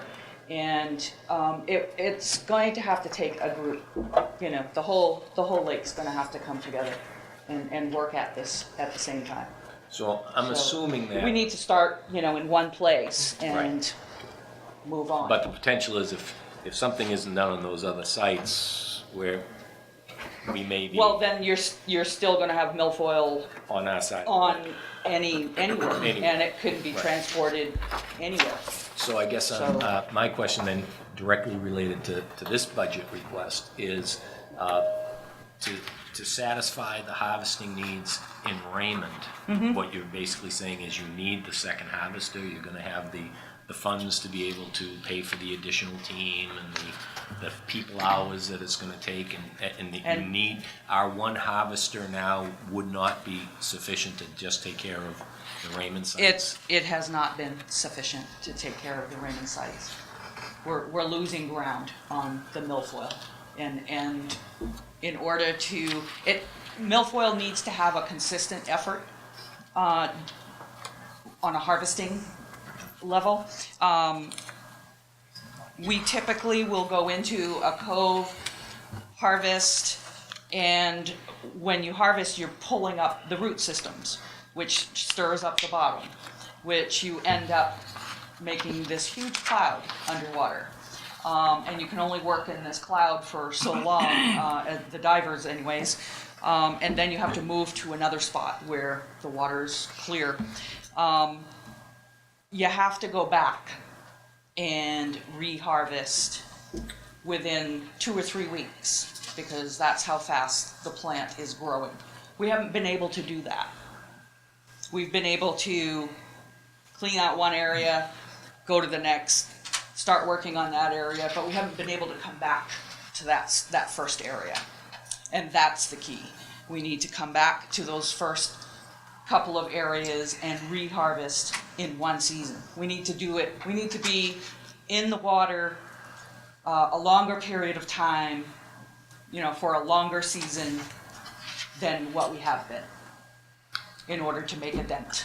But you still don't know how much of that re-entrainment may be taking place from boats that are coming across with pieces on it and right, and actually expanding the sites in Raymond. We may have only had 5 years ago 1 or 2 sites, and now we have 4 or 5 sites. So no matter how much effort we put into our side, you potentially could be back here 5 years from now saying we need a 3rd boat, we need a 4th boat, if we don't have a way of identifying how much of that other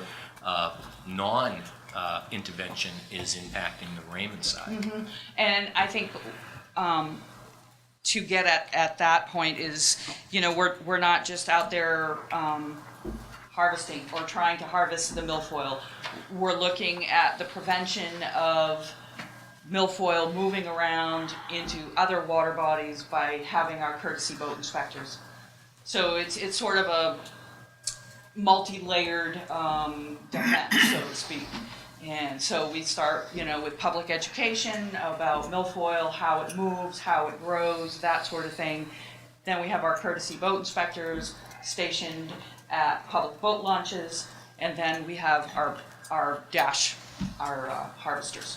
So with all of that, and they're all equally important, I think we can get a handle on this. Within the next 3 to 4 years, if we can ramp up our effort, I think there's a good chance that we can get a hold of this. Peter? What percent of your budget is addressing milfoil as opposed to the other environmental matters? The milfoil, we have I believe we have,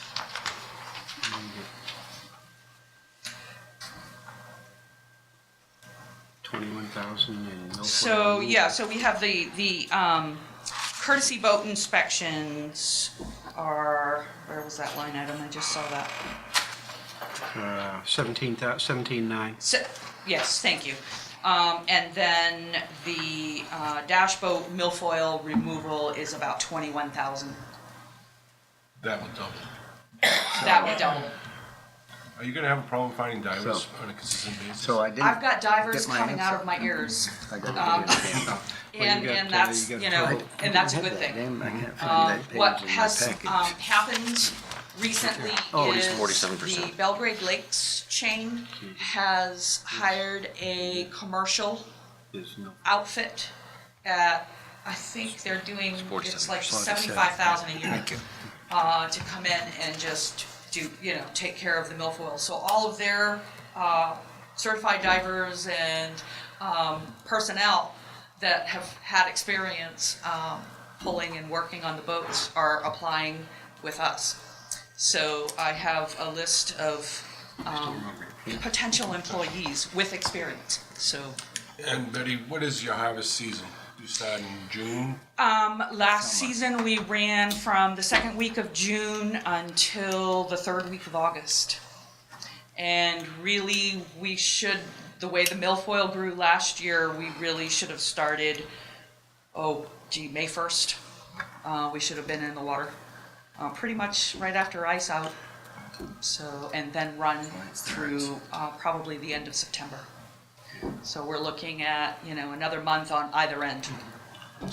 Steve? You said Lake Region has had a great success up in Brandy Pond. Do they use the exact same technology? Yes. Okay, so it's just more of a technique with that technology that you're going to learn? Correct. Charlie? And at the risk of being ruled out of order, I would ask at this time, I think it would be very appropriate that we recognize the passing of Peter Walgren, one of the... I'm sorry? Peter Walgren passed away on Saturday. He did? Yes, he did. And he was sorry a to hear dedicated volunteer to the town in other endeavors. Both in that and in the Raymond ski Rec. program, and our condolences go and our sympathies to his family, Yes, and he'll be hard to replace. yes, he will. I had not heard that. Other questions on Thank you. RWPA? One question. Who sets the boat inspection fee? Because the income is 11,000 and the expense is 18,000. I'm wrong there. The boat inspection? It's up here. Oh, the 11,000, that is grant funds provided through, it's actually administered by Lakes Environmental Association through the state of Maine from the sticker, the boat sticker purchases. Milfoil Yeah. stickers, yes. But who sets that fee? DEP or the state? Yes. Yeah. Thank you, state. And last question, the payroll, 17,000, is that full-time, year-round, or? For the courtesy boat inspections? Right. No, that is from May 1st until September the 3rd or 4th, right around there. And how many people is that? Last year we ran 8. Okay, thank you. 8 individuals or 8 at a time? 8 individuals at different, At 8 locations? there are 4 locations? Yes, sorry. Other questions on that? Thank you. Thank you very much. Thank you. Excuse me, Mr. Chairman, a point of information. Yep. Is there any sense of how late we intend to go tonight? We've only taken care of 2 programs, 2 of them were the library and RWPA. Is there just any sense of how late we may be going? It depends on the number of questions, based on, we've, of course, one of the big ones was Public Works that had a lot of questions last night, and that's done, so I think when we get the next, we'll start working down through there now. The next is gonna be administration, but, my guess is based on where we, the questions that we had last night and things like that, we're probably looking at another, probably another hour and a half. Would be my guess. If we get out earlier, I'm all for it, but it's a matter of, Based on that unknown, I'd like to suggest that we consider a cutoff at 10 o'clock. Many of us were at a meeting last night that was a 2-hour meeting. Most of us have been, and I know we're a little touchy about what emails we brought with us tonight, but most of us work continuously on this budget today. I know I have at least 8 hours of time already in the budget, so I would just like to recommend that, because of the seriousness of the discussions, that we give it its due. Well, I think it's a function really, Charlie, of what the questions are and where we go. I mean, if we look at where the overall schedule takes, you've got the select board has their review on the 5th, so what it would require would be redoing the whole schedule and moving everything else back out in order to reconvene and have another meeting. So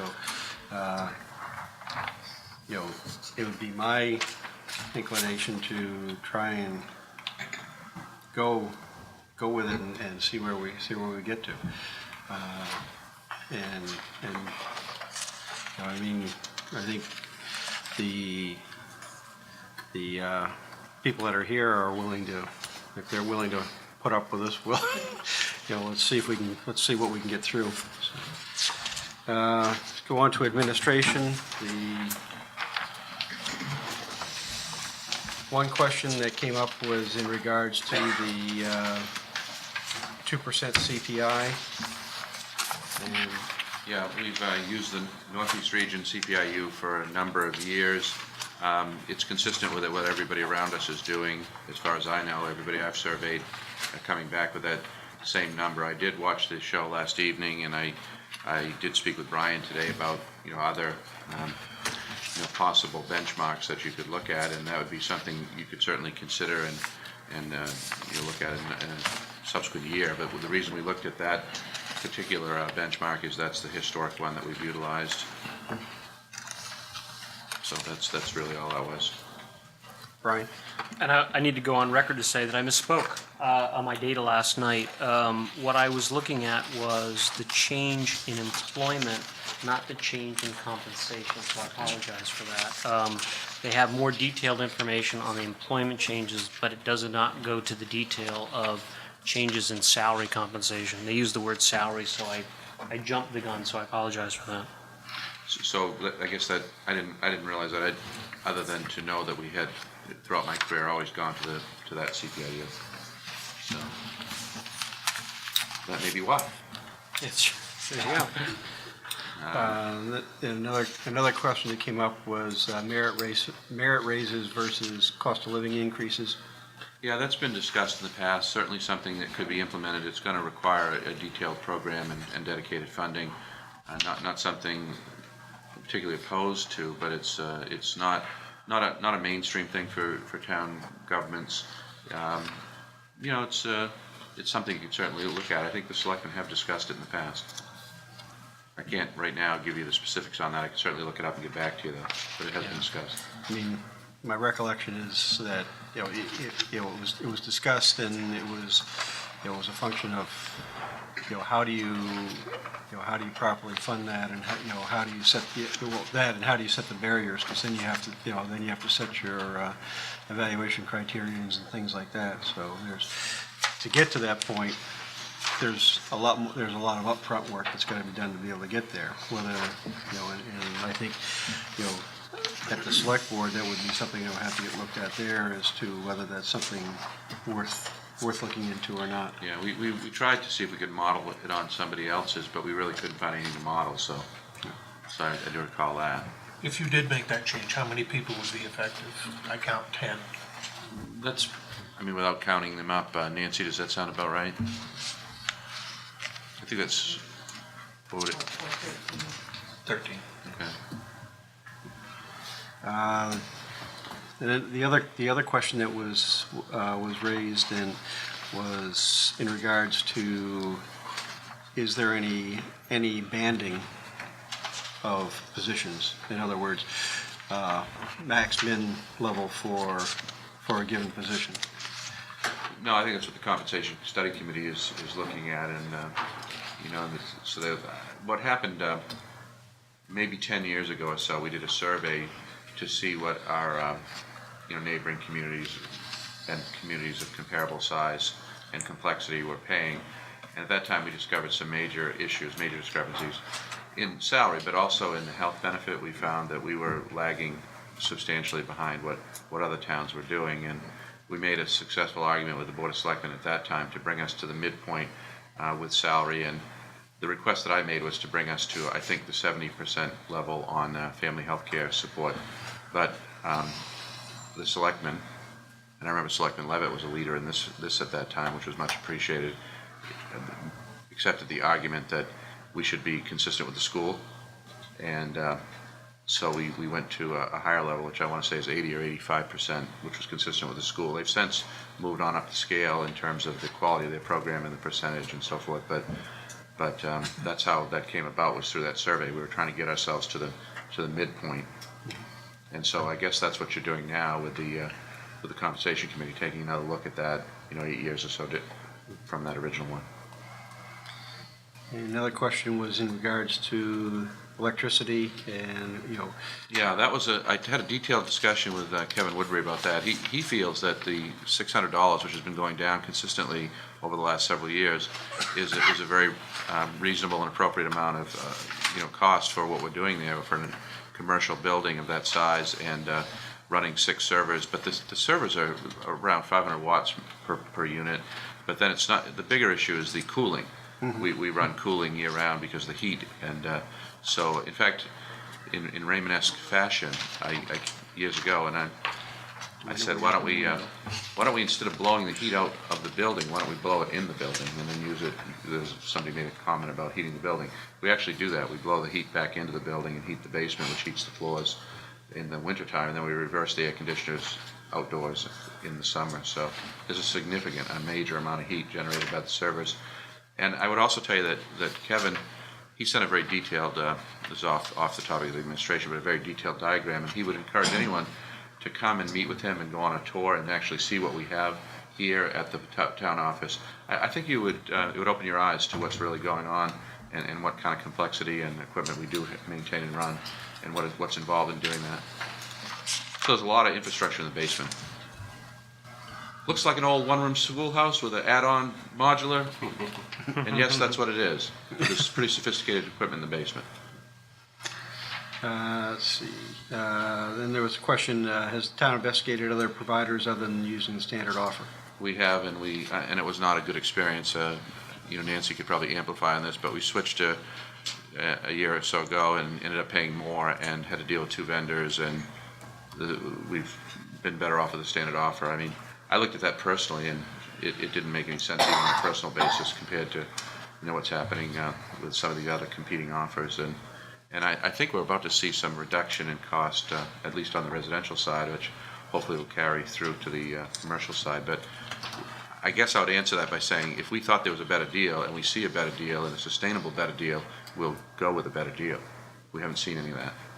But Kevin pointed out, and this is Kevin, because Kevin is a computer guy, but his home utility bill is over $400 per month. And so the town at $600 doesn't seem like that much more to Kevin. He's running a lot of computers. He's got a lot of computers.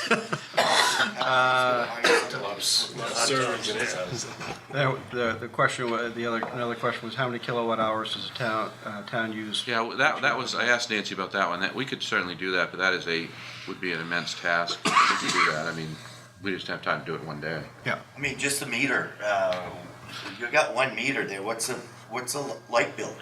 A month, just high end or low, We can provide that information. I don't have that tonight, but we can get that to you. We can give you highs and lows per building if that's what you want to see. Sure. I was just curious. Yeah, I don't know. We didn't have time to do that today, but we can get it. Does the town have a smart meter? Yes. CMP should be able to give you that. Everybody in Raymond does. Yeah, CMP should be able to give you that information, I believe. Right. Well, that's a good suggestion. We can have Nancy contact them. Sure. Yeah. Ralph, one line on the administration account on the salaries, selectmen. Yeah. Currently, there are 4 selectmen that do not take salary. Right. So the upcoming election has 2 positions open, so you have to fund those 2 because you never know what the 2 new members are. But I'm assuming the other 3 members, like myself, will not take salary again, so we could probably knock that down by 3,600. Yeah, I mean,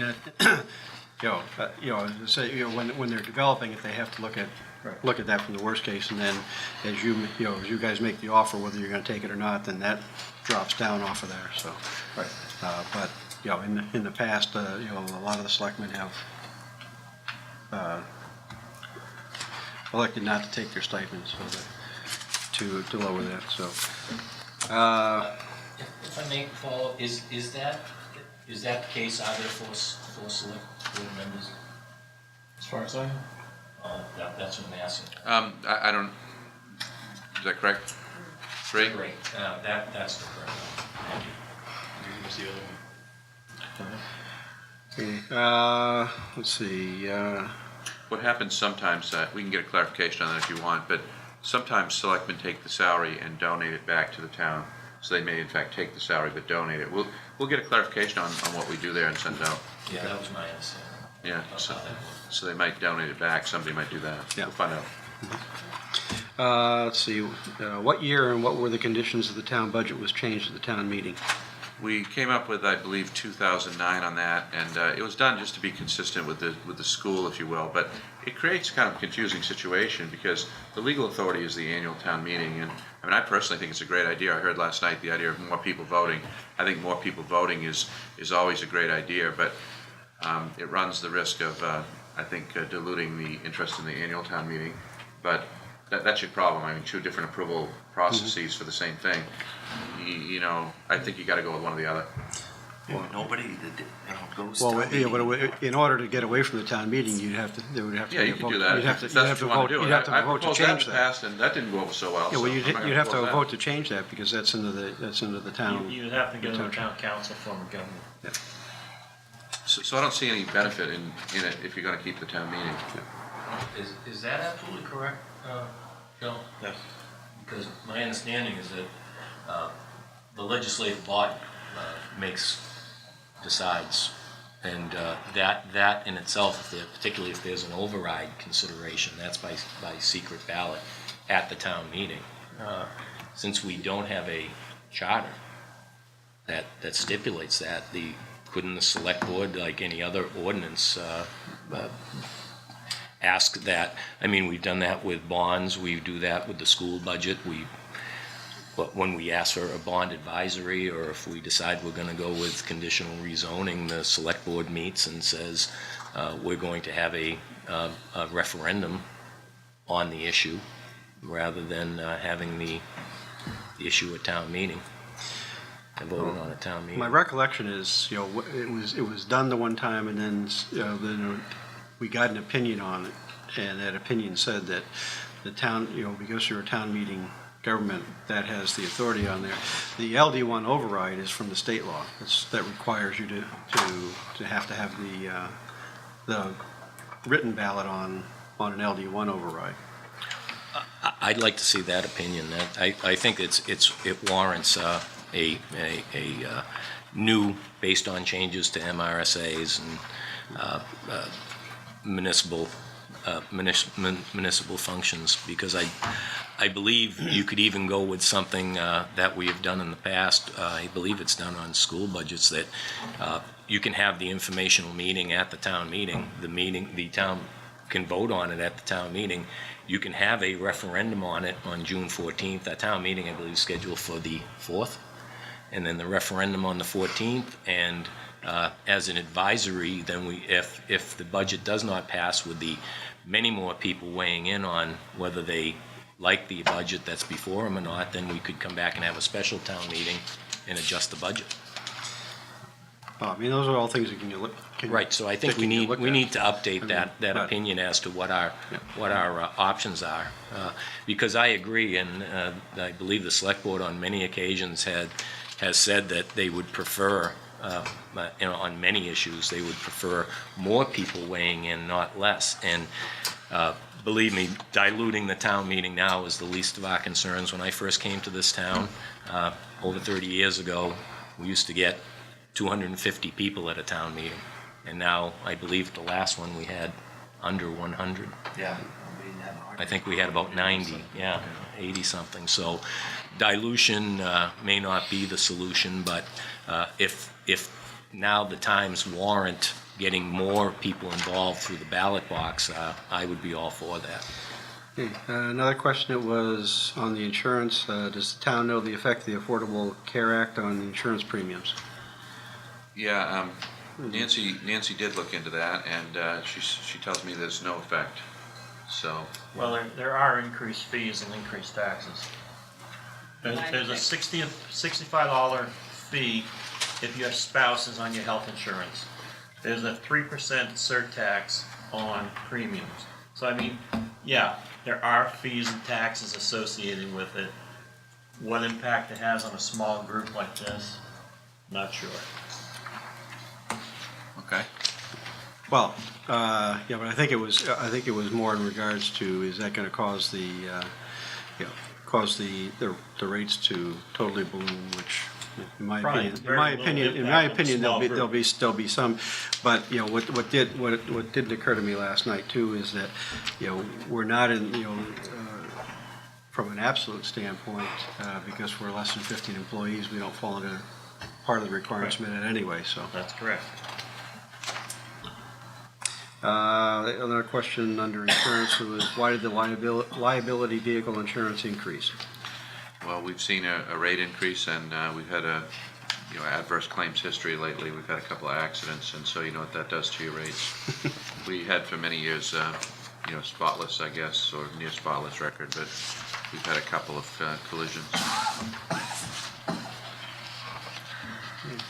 Other questions, Steve?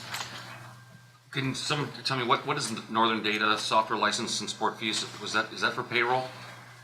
Or what is that for? All of us software. Data. Oh, all the software.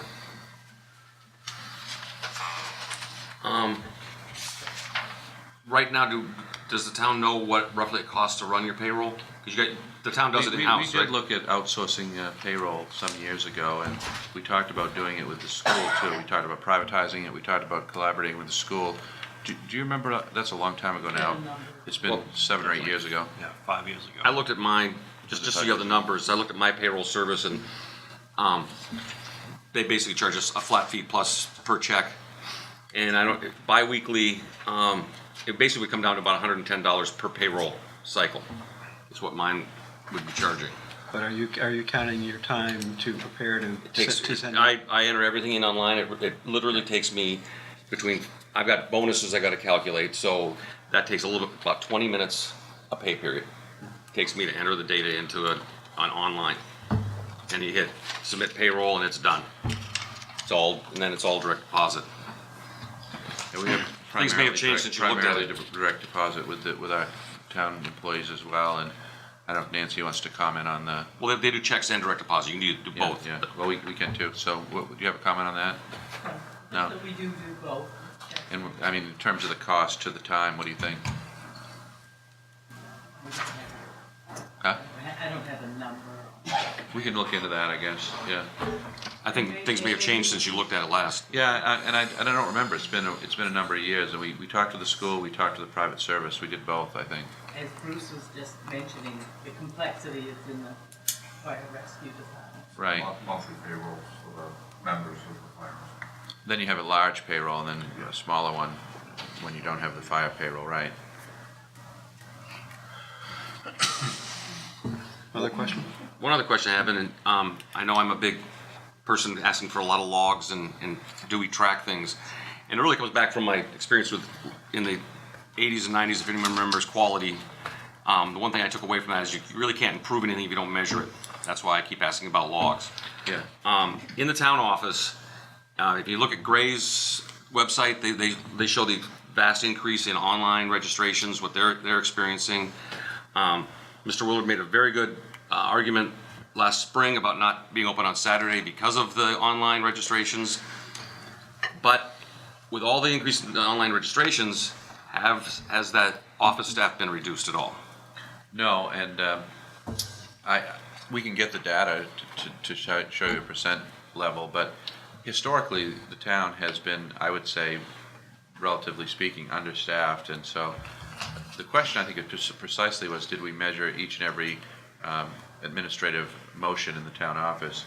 You know, we don't. I don't know of anybody doing that, and because of our unique hours too, we have to have a little bit of depth and in the staffing, because we have maintained the Saturday hours in the summer, and so we're a little unique. We have 7 o'clock in the evening hours, which is something most towns don't have. So we offer extended hours. But the quick answer is we don't have metrics to say each person does X, Y, Z per day, number of functions, and we haven't reduced the staff due to any impacts from online, which I don't know what Gray's data is, but we had some impact. It's been, it's increasing, but it's not, I don't know if it's to the point of having us be able to reduce staff. And I'd let Nancy go from there. You have a closer connection than me. We are just about at where we can go with staffing. I mean, we do have to have vacations once in a while, please. Yeah. So I don't have that data, and I don't have any information though to suggest that we don't have things for people to do. And if you've been to the town office, at times the people are stacked, significantly deep trying to get service, and we don't have enough staff. And then there are other times when we have, less active and lull times.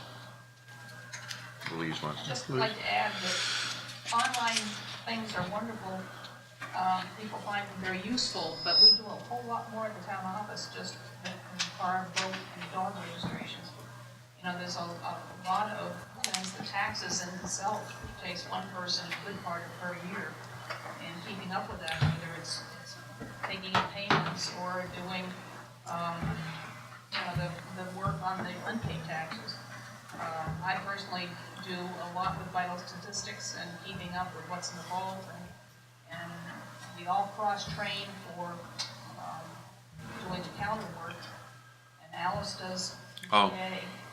Another thing that strikes, I don't mean to interrupt you, but another thing that strikes me is because we cut the back staffing, we have one of our front office people, Sue Carr, is the back office backup support, because all we have is Danielle now. We had multiple people back there, and now we've combined it all into one person, and so we share her time, 10 hours here, 12 hours there, and so Sue Carr is called to the back and provides support in the back.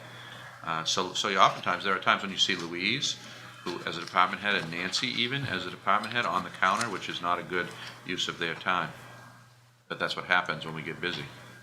One more comment.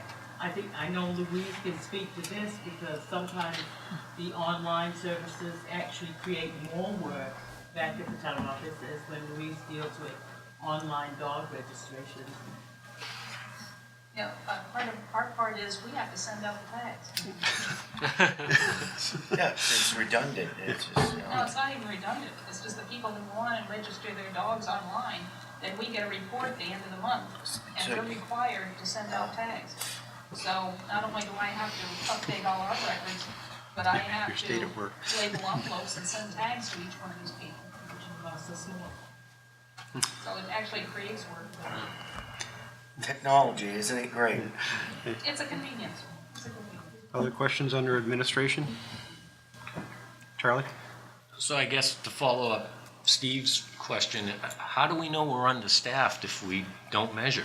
Well, we know I would tell you that we're understaffed just comparing to other towns our size.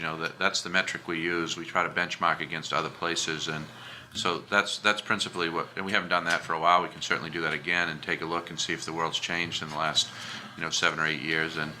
But that's how we know that. We look at what the staffing levels are in other places and say, how do we compare? What's our cost compared to other places? So what is that matrix or metric to determine what is a similar or comparable town? Well, Maine Municipal Association, the town of Raymond, most towns typically look at population served, and because another factor that I guess portends to sophistication, demand for service, other issues, is your overall valuation. The socioeconomic demographic issues within a community sometimes drive the demand for services. I've served in very blue-collar towns. I've served in a very affluent coastal town. I would tell you that Raymond is sort of an amalgam, but more towards the service expectations of the more affluent towns, with some mitigating factors. I mean, there is still a practical bent that some people have, but people demand and want service. They aren't willing to tolerate the idea that we aren't going to be responsive. And so those are the factors. The population valuation are the ones we look at to try to figure out similar towns. And I would say, based on what Joe pointed out earlier, but we track very well with the towns that are in our size category and are somewhere on order of magnitude, $1 billion value, where we're very competitive. We like to say in the town office, you can't live anywhere on water with any kind of services at all cheaper than Raymond, particularly in the greater Portland suburban area. But isn't that that's not all. I mean, if we were to compare ourselves, let's say, to Casco, that would be like saying the folks in Casco don't demand the same type of services. I wouldn't make a comparison to Casco. They've never been a comparable, budgetary-wise, not near, population, not near. One of the things is Raymond is one of the top communities with respect to the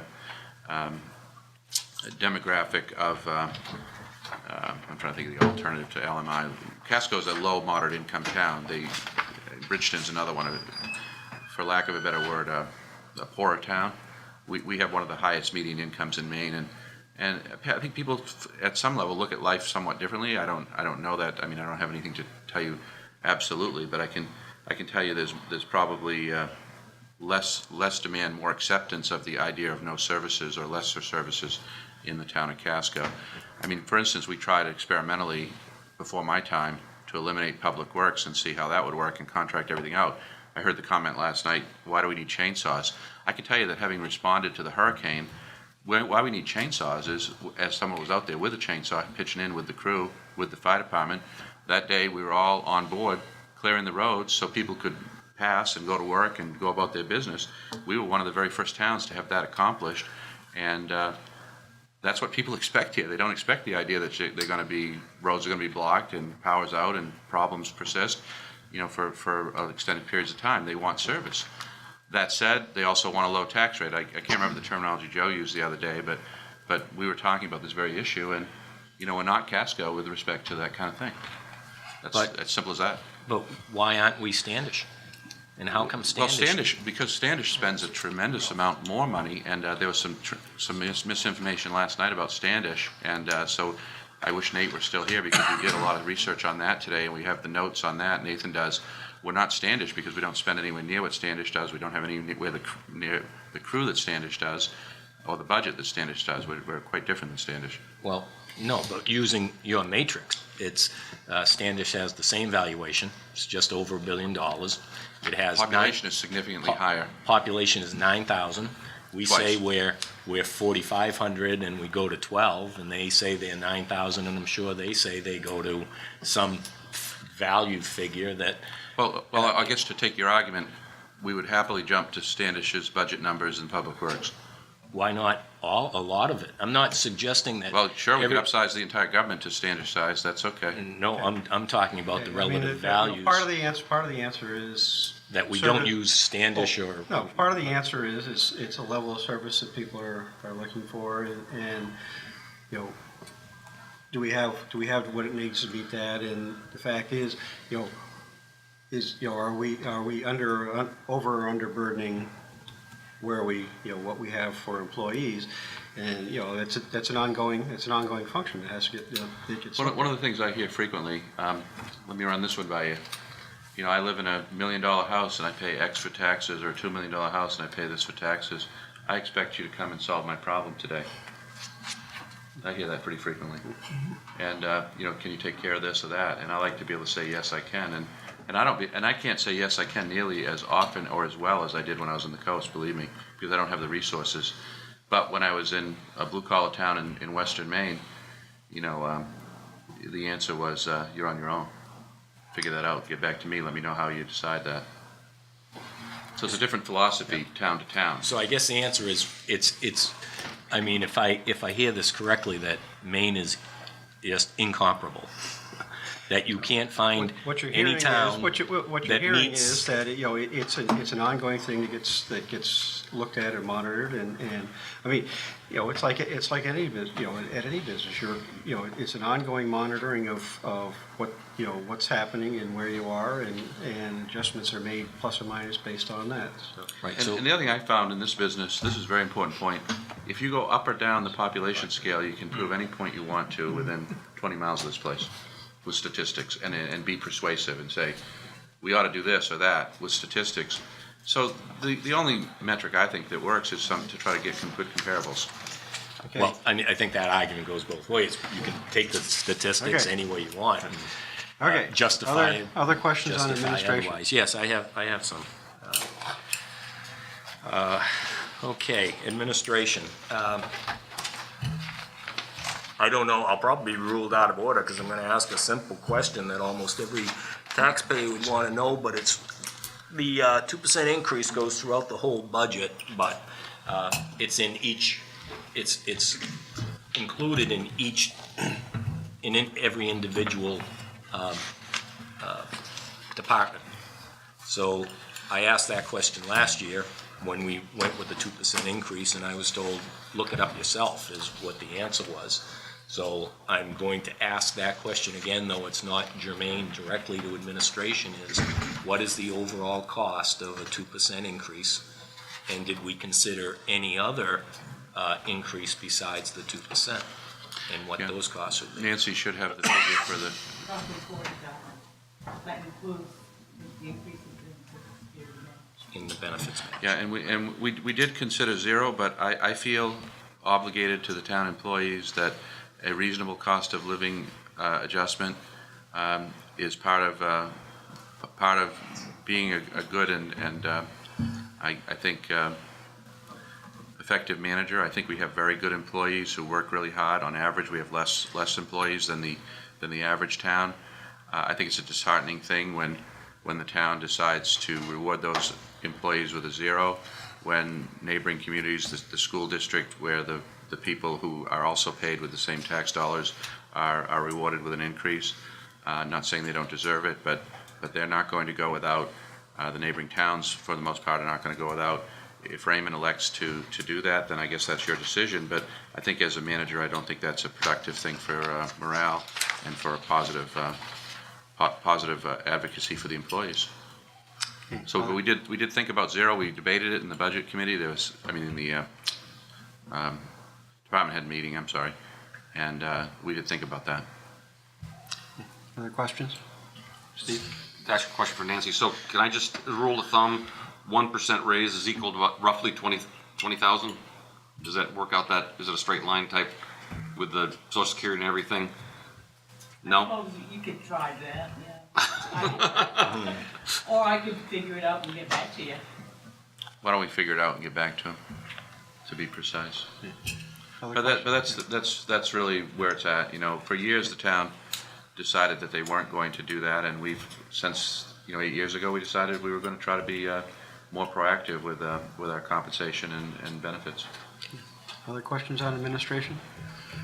Charlie? So I guess going down that road to some degree, it's I believe if you look at past history, didn't we not go 2 years with no increase? We went, I know we went 1 year, but. 1 year. So again, that measuring of morale. Only go 3 years. Right, the chief elected to, in order to hold the budget, he would want me to tell you to eliminate stipends and do some internal adjustments to reduce the budget that resulted in more than 1 year for the fire department. And I think there was also the issue of when we had the collective bargaining effort, and so that put things on hold for a while as well for those affected employees. And I would tell you, we have great people in that department, and we're not at the top of the pay scale, as I understand it. Not close. So I guess to continue on, then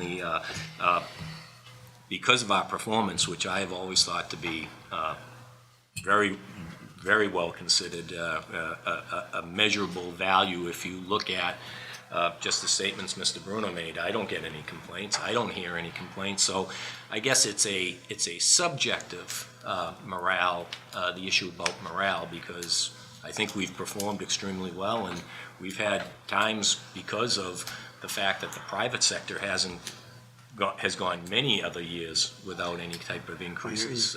But we're getting away from asking the question on the budget to debating what you're going to do in the budget. So the question was asked and has been answered. The question was asked and answered. What was the raise? Right. Calculated in there. It's been asked and answered now. So well, you're now debating what you're going to do at the select board. There was a comment made in that explanation that said the reason for that increase in the picking of the 2% and sticking to it was because it was the opinion of administration that it reduced morale. Right. So therefore, I think it's on the table. You've now addressed that 6 times. So let's move on. No, I think that's hyperbole. Charlie, come on. You want to get out of here at 10 o'clock? Come on, buddy. Let's work together, okay? Rah-rah team. Assessing. Yeah, buddy, that's what I'm saying. Assessing. Buddy, my responsibility is assessing. We're not in assessing. I still have questions on assessing. At administration. Okay, code enforcement. Or should we just say? I wish you would ask a question and ask a question. Oh, well, I have. You haven't. You editorialize everything. Now ask a question and be direct. Thank you. Yes, sir. Yes, sir. So when we've made the decision the code enforcement officer now salary is at 63, proposed 63,240. Yeah, I can address that. I heard the question last night, and so to put that in context, I think Chris, and I having been put in this position before, I'm not going to put him in the position of having to explain what happened with his salary. what happened was he was in the running in contention for a better job with a significant increase, and he came to the Board of Selectmen and to me. We were very happy with him and his performance, and he indicated that he wished to stay with the town. We wished to keep him.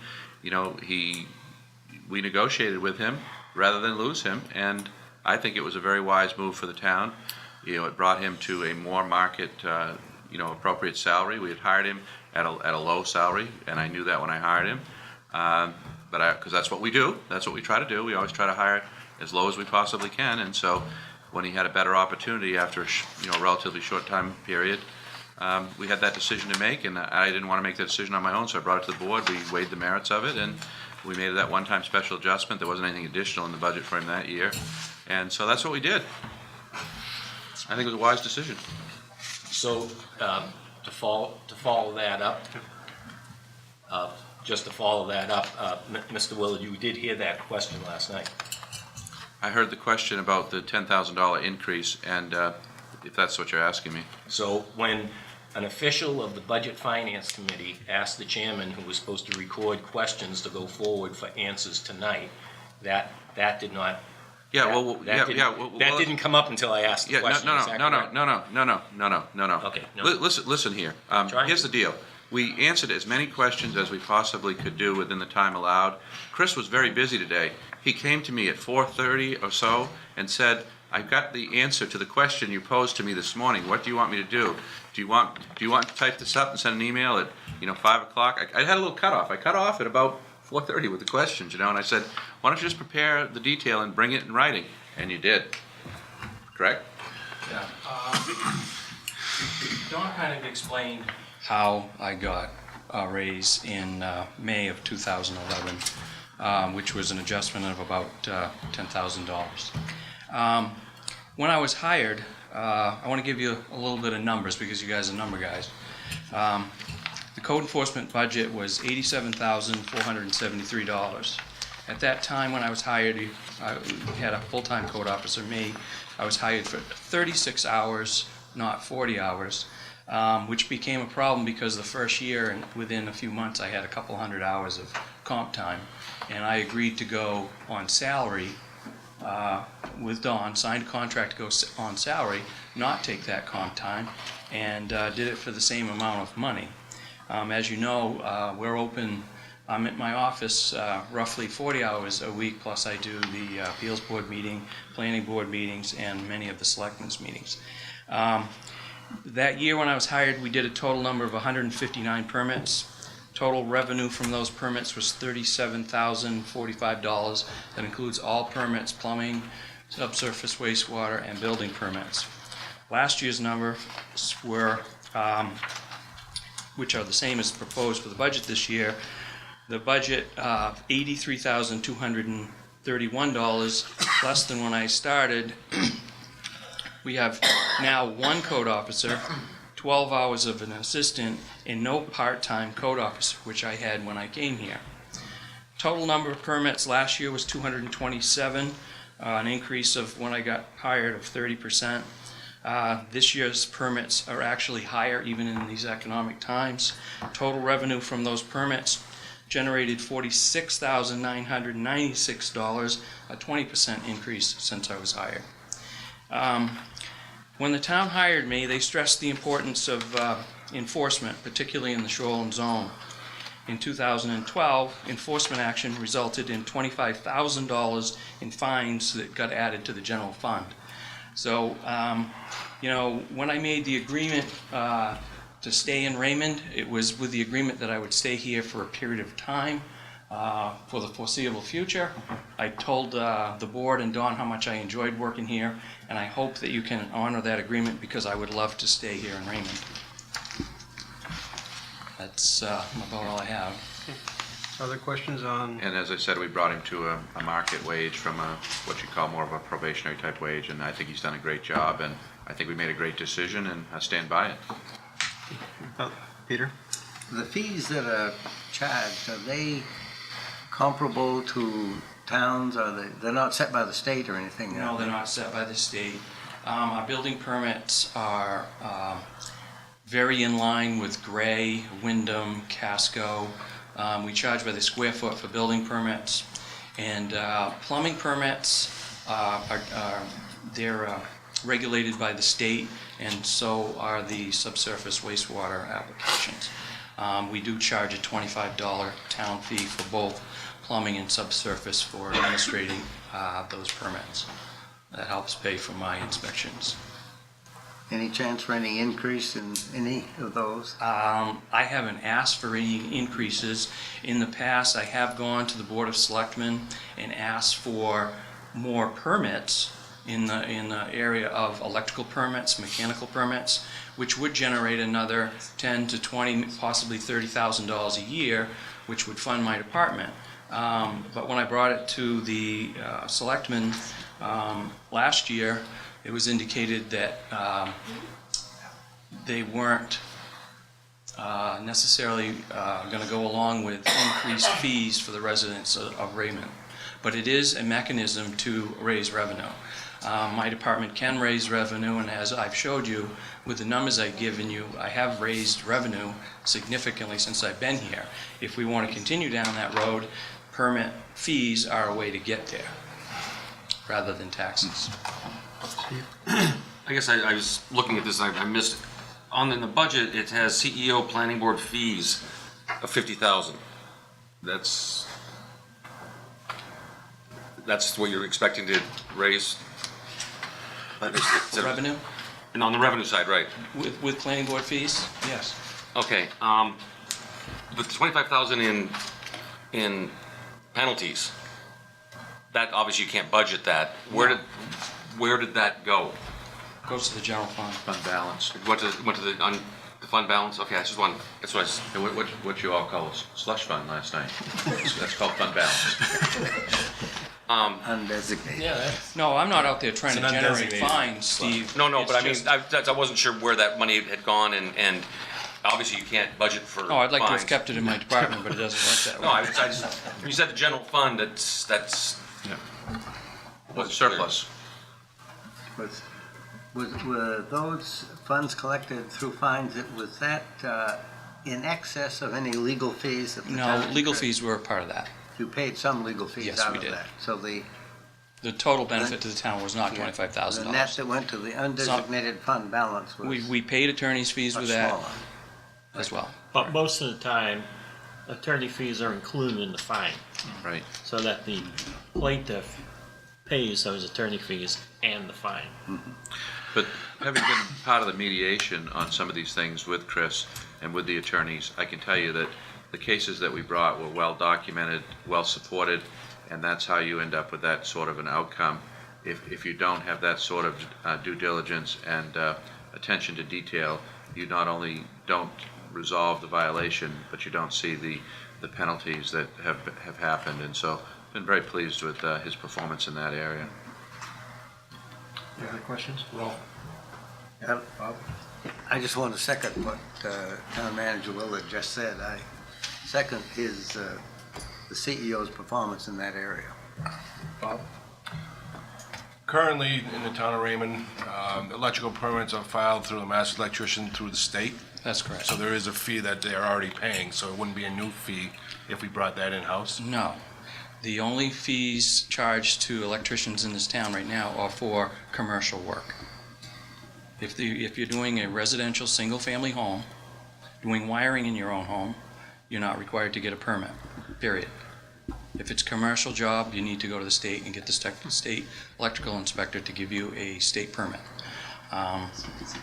That's why I was pushing for electrical permits. I think it's a very important system to be inspected, which I do inspect, but we have a lot of work being done in the town that I don't get to see because they don't pull permits.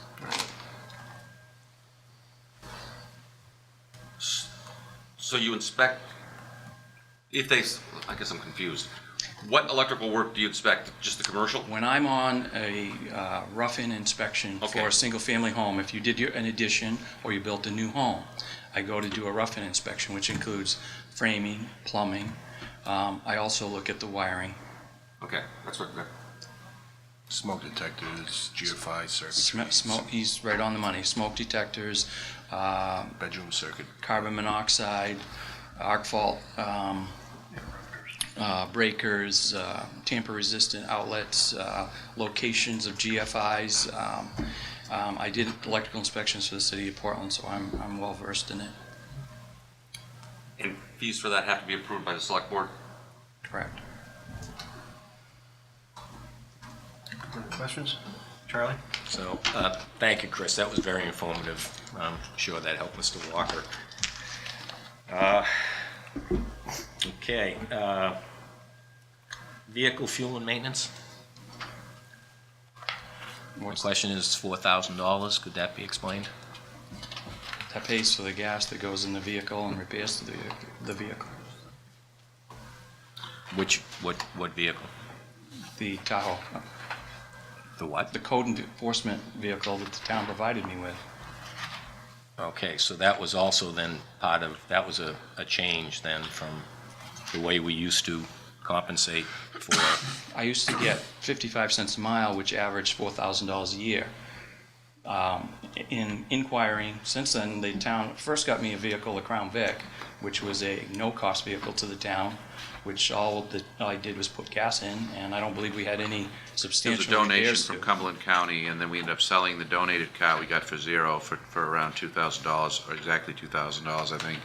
So then we were able to get this Tahoe, and so yeah, that's a change, and it should be a long lived vehicle for the code enforcement officer. But so you have the the capital acquisition piece of that, but Chris goes in and out of rough areas, and four-wheel drive, and puts a lot of miles on the vehicle. And so, I mean, obviously we could go with the 55 cents a mile. Certainly it's a benefit to have a marked vehicle. Many towns do. It's a progression, I guess. It's a change, and I Don, think I would remind everybody that the first couple months I was here, I actually was driving my personal vehicle, which was a Subaru Outback, and went to a residence on Pond Road, and because I didn't look official and I don't wear a uniform, I wasn't taken very seriously, and as a matter of fact, I was shot at before I left. Yeah, so and, this is and because of that, I believe the town took it quite serious that I had to have a physical presence, to have a truck or a car that's lettered, particularly a four-wheel drive that I can get in and out of the town roads that I have to go on in the wintertime. It's a very valuable tool for me. I get more respect, I feel safer, and it hasn't cost the town any more money, to my knowledge, Nancy, as far as that $4,000 budget allowance is covering the vehicle maintenance and the mileage that they would have paid me, and the gas that goes into it today. I would also add that the town takes a $18 a week fee out of my paycheck because I take the vehicle home. So that adds up to about $1,000 a year that I pay out of my net pay towards using that vehicle just to go back and forth to work. And I think everything you just said that's why we need this clarified, because that's the question, Chris, that has caused a lot of controversy in this town when it was asked, are we doing the appropriate thing under IRS regulations for personal use? I can tell you from my department, yes. Yeah, it seemed like we could never get that answer. So I do appreciate, I do not at all minimize the requirements that we have for safety, whether it's mold at town hall or whether it's our experience rating going up because of traffic accidents that we're having with employees. So none of that is minimized. And however, your answer right now was the exact answer I think others were seeking, and we're having a lot of difficulty getting that response. So I appreciate it. Thank you. Other questions?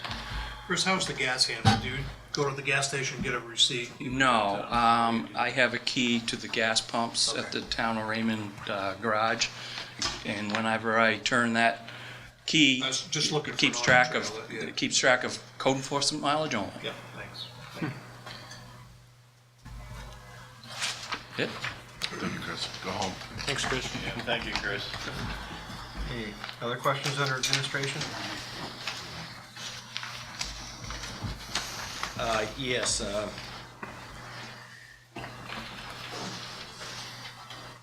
I guess it opens up, only because of the comparables that have been done, the ICMA conference. Yeah.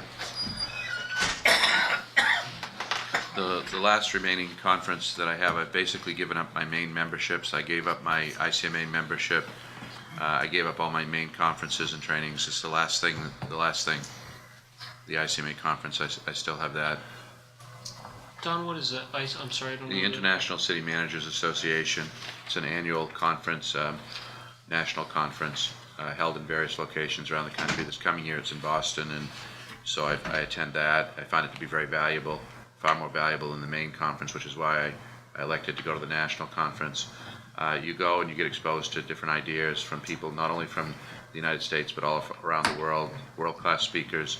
It's just a great educational opportunity and something I really value. I've been going actually long before I came to Raymond, and but I did, in the interest of budget savings, agree not to be an ICMA member, not to be a Maine Municipal Association, Maine Town and City Managers member, not to go to the main conferences. There are about 3 or 4 of those a year. I don't go to any of those.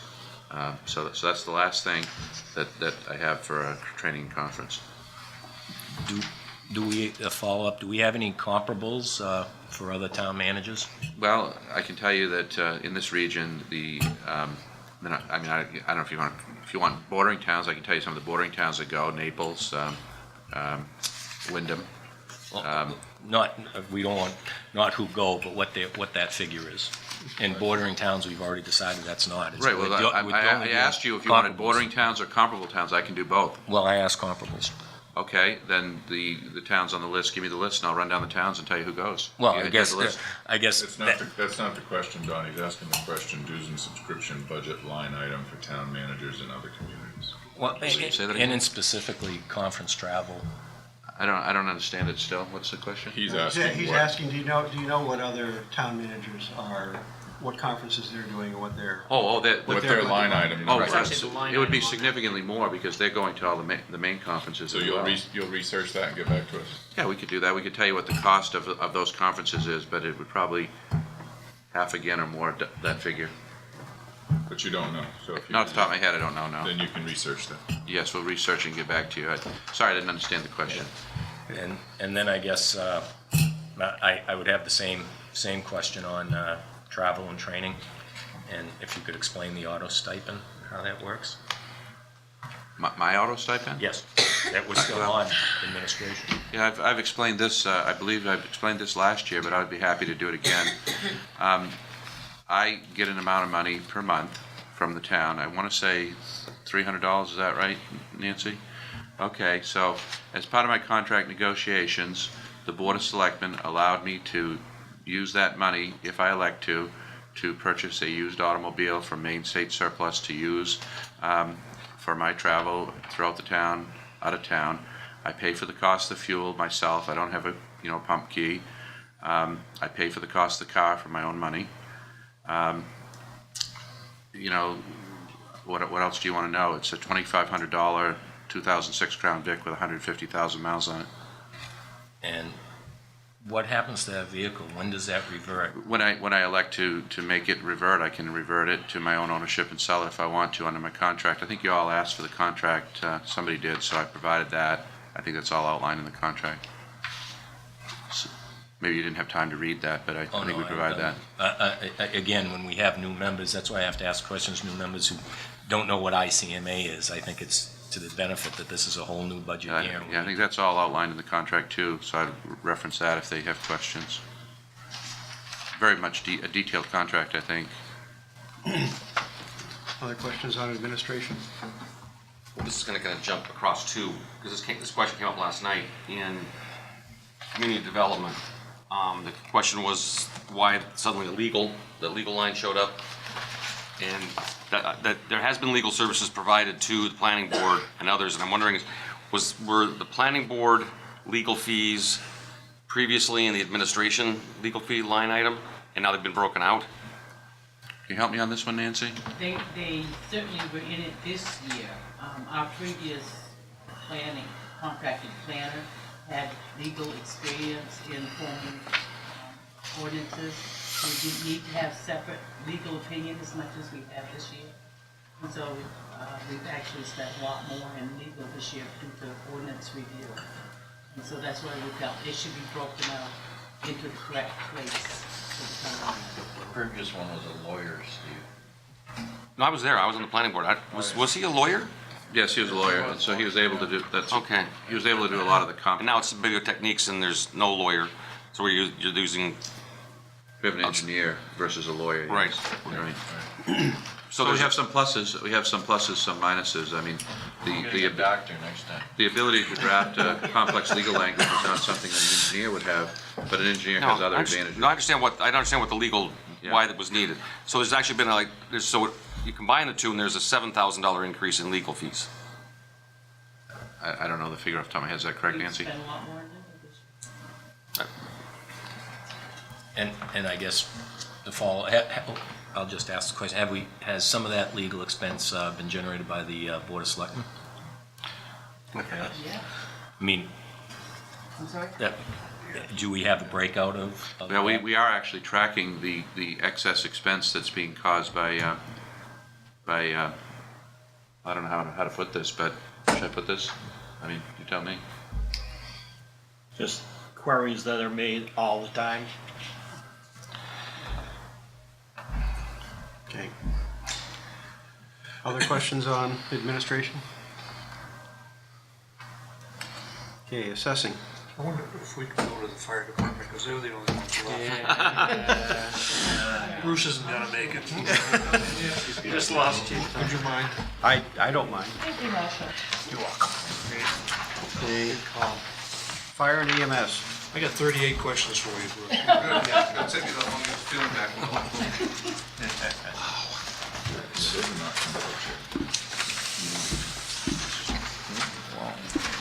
Let's see. One question, should create an ordinance, the town cannot bond beyond the useful life of items purchases. Why spending additional money on building equipments that are being bonded? That one is probably one that I should answer because Bruce wasn't here. It is true that we have bonded for two pieces of major equipment, a pump truck and an ambulance. And at the time, we knew the pump truck was going to outlive the bonds and the ambulance wasn't. But it was once again what we might call one of those Raymond Way sort of things.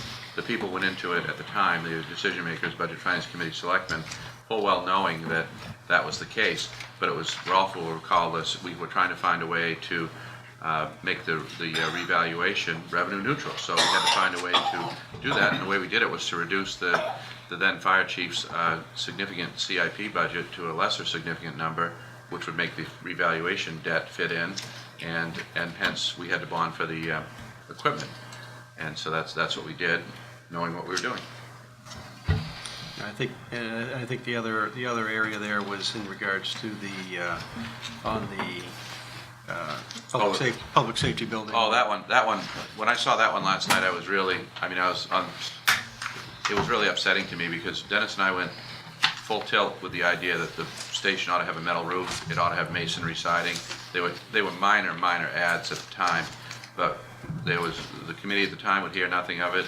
You know, the idea was we were going to build this thing as cheaply as possible. That's what we did. It was a mistake. It was a mistake, and the staff knew it was a mistake. I come from a town where we just built several major buildings, told them it was a mistake, but that was, once again, something that was short-term savings and now a long-term cost and a mistake. Correct. I mean, the things that we put in that maintenance, in the CIP for that, we have lost. Window seals are gone. These are all out of warranty. We have floor tiles coming up in the main lobby because they weren't installed properly. We've got compromised siding, which is allowing the underlayment or the sheathing to rot. The other thing I should tell you about it is, and this was something I also lost, a debate I lost. I said, design build, mistake. Let's architect design. Right. But this town didn't want to pay an architect, so we went with design build, which has some advantages, but also some not advantages. The principal not advantage is that the contractor comes to you with a proposal, and unless you have and we did have a very good person to help look at those proposals, but you know, I advocate for the idea of having a trained professional who tells the contractor what you want, not the other way around. But that we went with design build, and that was something not anybody I know did, but we did it to save money. You know, what was done, so. Right, It's a function of now. but it was a mistake. The It's a point I'm fact. making is these are issues that were mistakes and pointed out as potential mistakes, but the town elected to go forward for the short-term savings. So, but, you know, so what's done was done, so now it's a function of, Right. you know, we still have, you know, we have to maintain what we spent the money on, so that's why the change, you know, the roof and the siding. Yes. Let's see. Okay, other questions on EMS? And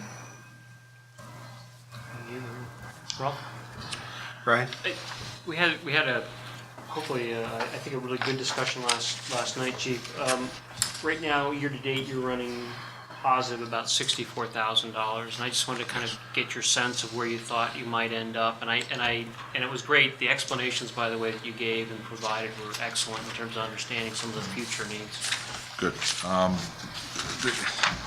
There's a couple of reasons why. One of them is we traditionally try to hold off a lot of our bigger expenses or equipment purchases and things like that until later in the year, so we're assured we meet our maintenance, heating, and our payroll commitments. And as I stated, one of the responses, payroll is so unpredictable. If we're headed into a potential 3-day event storm right now. We just had 2 others.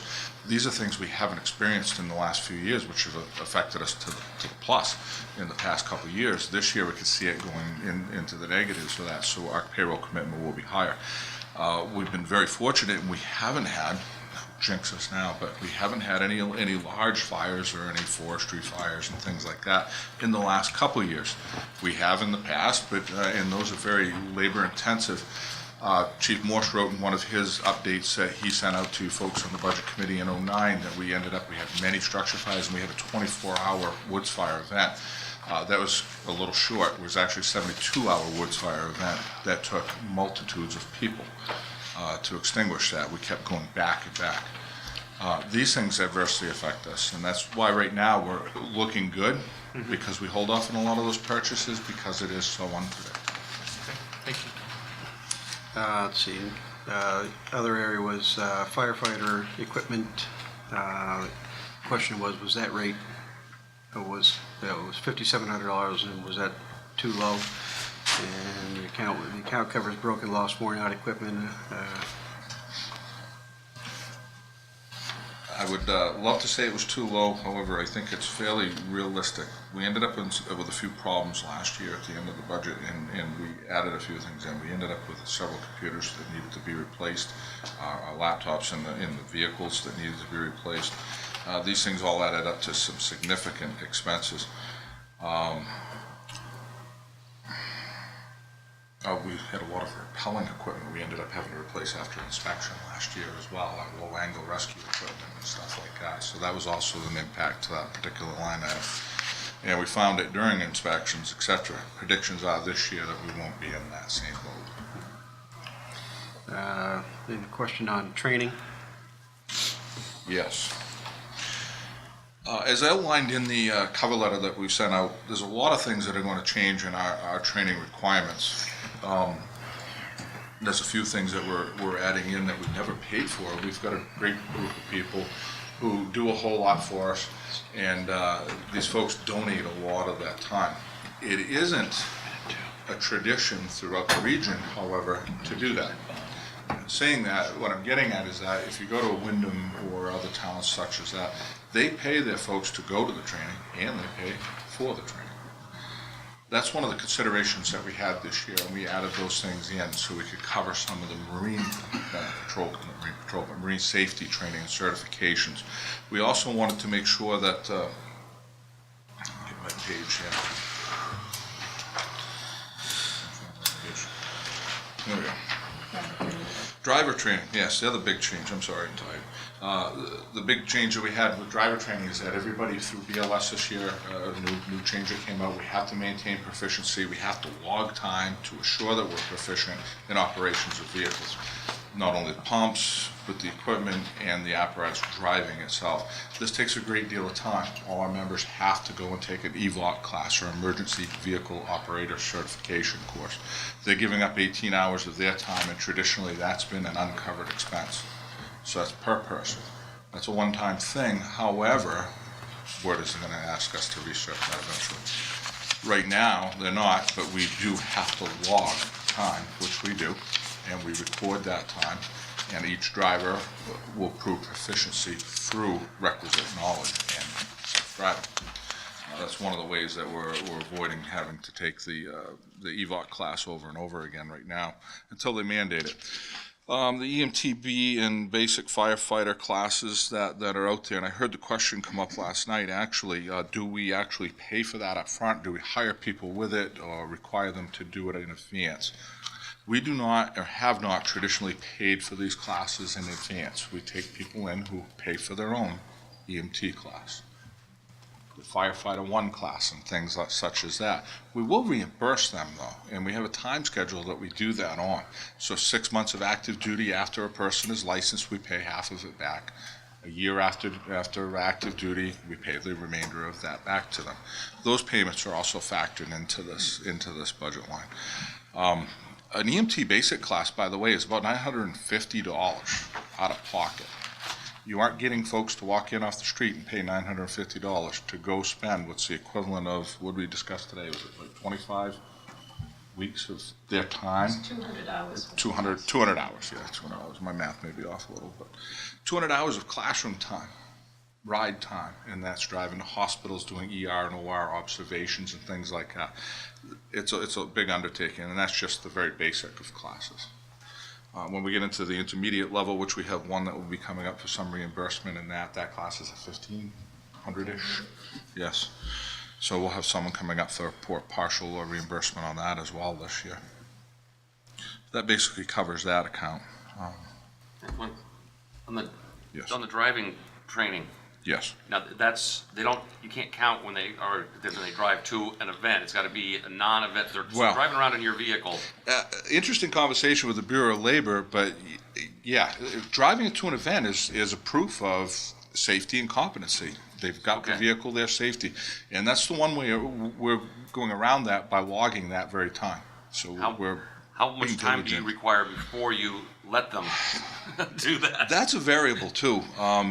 Generally, it's 10 hours of driving time, but it's competency based, and that's per apparatus. 10 hours on the ambulance, 10 Yes. hours on a pump truck, 10 hours on an engine, because they're all different. For instance, to add to the rescue, they also have to prove routes to hospitals in Code 3 mode as well, lights and sirens. In this budget item, do you count the vehicle gas, vehicle wear and tear, and all that, or is it just? That's just the training. Just the okay. I guess the other thing, excuse me, Bruce, Yes. is Maine EMS is increasing continuing ed hours that is required to keep your license up. They're going to the national standard, which is 68 hours every 2 years, which is above and beyond your initial EMT, intermediate, paramedic level. So that increases us.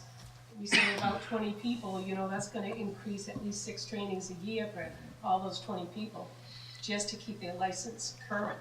And that will start to affect us this May, this coming May. So it's actually going to start affecting us in this budget year, a short portion of it, but it will be. Just that part will add $4,000 to the budget.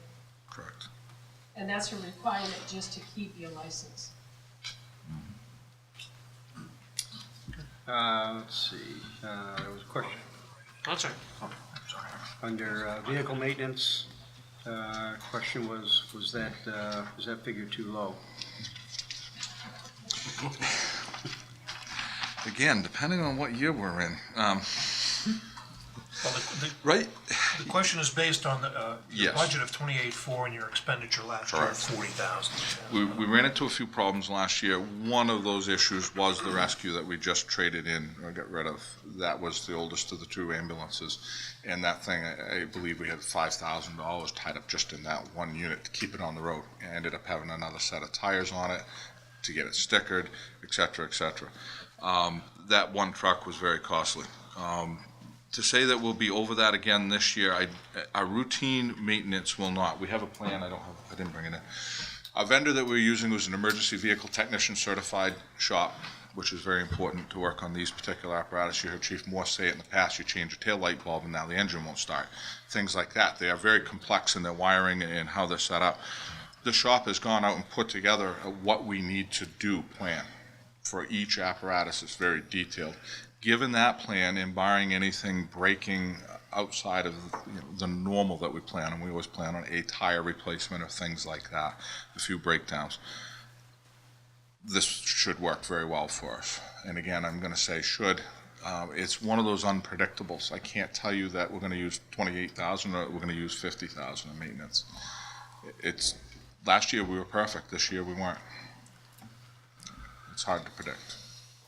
Another was on fire rescue payroll. Yes. The question asked, was that figure too high based on where you were budgeted or where you were actuals from the year before? Right. Again, I would say that, a lot of it is call and weather related, and again, a lot of that is unpredictable. I don't know what's going to happen with the storm. Updates have been coming in as I've been standing here. We may have to staff our stations tomorrow to be able to adequately cover the town, and that's again going to be an additional expense that in the past 2 years we haven't really had. I think we covered last year once. We had one station coverage event and then the hurricane. So there were 2 occasions when normally we're in the 5 and 6 occurrences. We have larger fires or woods fire events and things like that that really chew up a lot of the payroll. It wouldn't be uncommon for a woods fire like that to take 2% of our payroll line, just one event. So, that payroll last year, we used 94%. 94, correct. And this year, 6 months into it, we're at 52%. So we're really right where we should be. Right. For 6 months into the year. Ralph, can I ask a follow-up? Yep. Chief, how much of your budget is fixed that you know because it's on salary versus how much of it's on an hourly? I mean, just a rough percentage. Is it 25-75 or? I'm going to actually defer to Nancy, and she can help me with this one because And if I stumped, I wasn't trying to do something. I'd be stretching, to be honest, to give you that figure. Not to worry. I was just trying to understand how much of this is a variable, is what I was trying to get to. It's at least a third is a variable, if not 2/3. Say more than that? Yeah, if not 2/3. Correct. All right, thank Yeah, you. it's got to be close to that mark. We can get you the real figures, so Yeah. that warrants that. Steve? On the operations, one thing that came up last night was a question about, I guess you're going to have to be carrying your own drugs soon. Is there an opportunity to either itemize or some way recoup that expense in a chargeback? Okay, yes, there are some particulars that you'll need to know, and Kathy's going to actually address the rest of this. She did a lot of research for us today. There are a number of drugs that we'll have to carry, and we're actually working on a deal to share the expense of this with other towns, and we've been talking with Wyndham, so sharing with the doctor and stockpiling the meds, etc. But Kathy will have more details that I can possibly give you. I'll let her address that. Well, I think part of where the question is coming from, Steve, is will we, based on any increased expense we see there, will we go and adjust our rates that we then go back to the insurance companies? Unfortunately, we're very limited in that, okay? With Medicare, Main Care, any of your government insurances, and also Anthem Blue Cross, you cannot bill out the individual medications. So our private insurances, we are going to be able to, okay? We bill at a higher rate than what Medicare allows anyway, so we do a lot of write-offs. We don't, but the billing company does. For example, a basic ambulance is $425. Medicare will only pay us $325. We can bill the higher amounts for use of medications, but we're only going to recoup that on our private insurances. Our average age of patients, we say, is 52. The majority are senior citizens, so the majority of our patients are already on the Medicare, Medicaid. So that is 60% of our customers are already fall in that point. And talking to our billing company, his recommendation was if we do go to buy these medications, he says that you can charge a different fee, you know, and include your medications. But he says Cape Elizabeth did that. They did it as an all-inclusive. And he says you really can't compare us to Cape Elizabeth because they had very few patients on main care. Raymond has a lot more than that. And he said they were able to get only about $200 a month more in increase in fees. So we're not going to see a lot. With the drugs, there's, I think, 26 drugs in our drug box that we would have to carry at all times and then have a backup. Unfortunately, a lot of the drugs we would never use before they expired. This is something that the EMS chiefs meet on a monthly meeting, and the hospitals are starting to tell us, you know, they're going to tighten their pocketbooks and push the drugs back to us. Hopefully, we'll be able to buy some from their pharmacies at a reduced rate. It has not been 100% decided on when this will even go into effect, but they expect it to be by the end of next year. So it's something we're budgeting for. Hopefully, we won't get into it, but we are expecting to. So we are looking. I know MedQ already buys their drugs, and last year there was a drug shortage for a bunch of drugs, and one of their drugs that they have to carry cost them $5,000 just for the year for one drug. You know, we're expecting somewhere about 4,000 to start, and then probably. Where you buy them from? Usually. I'm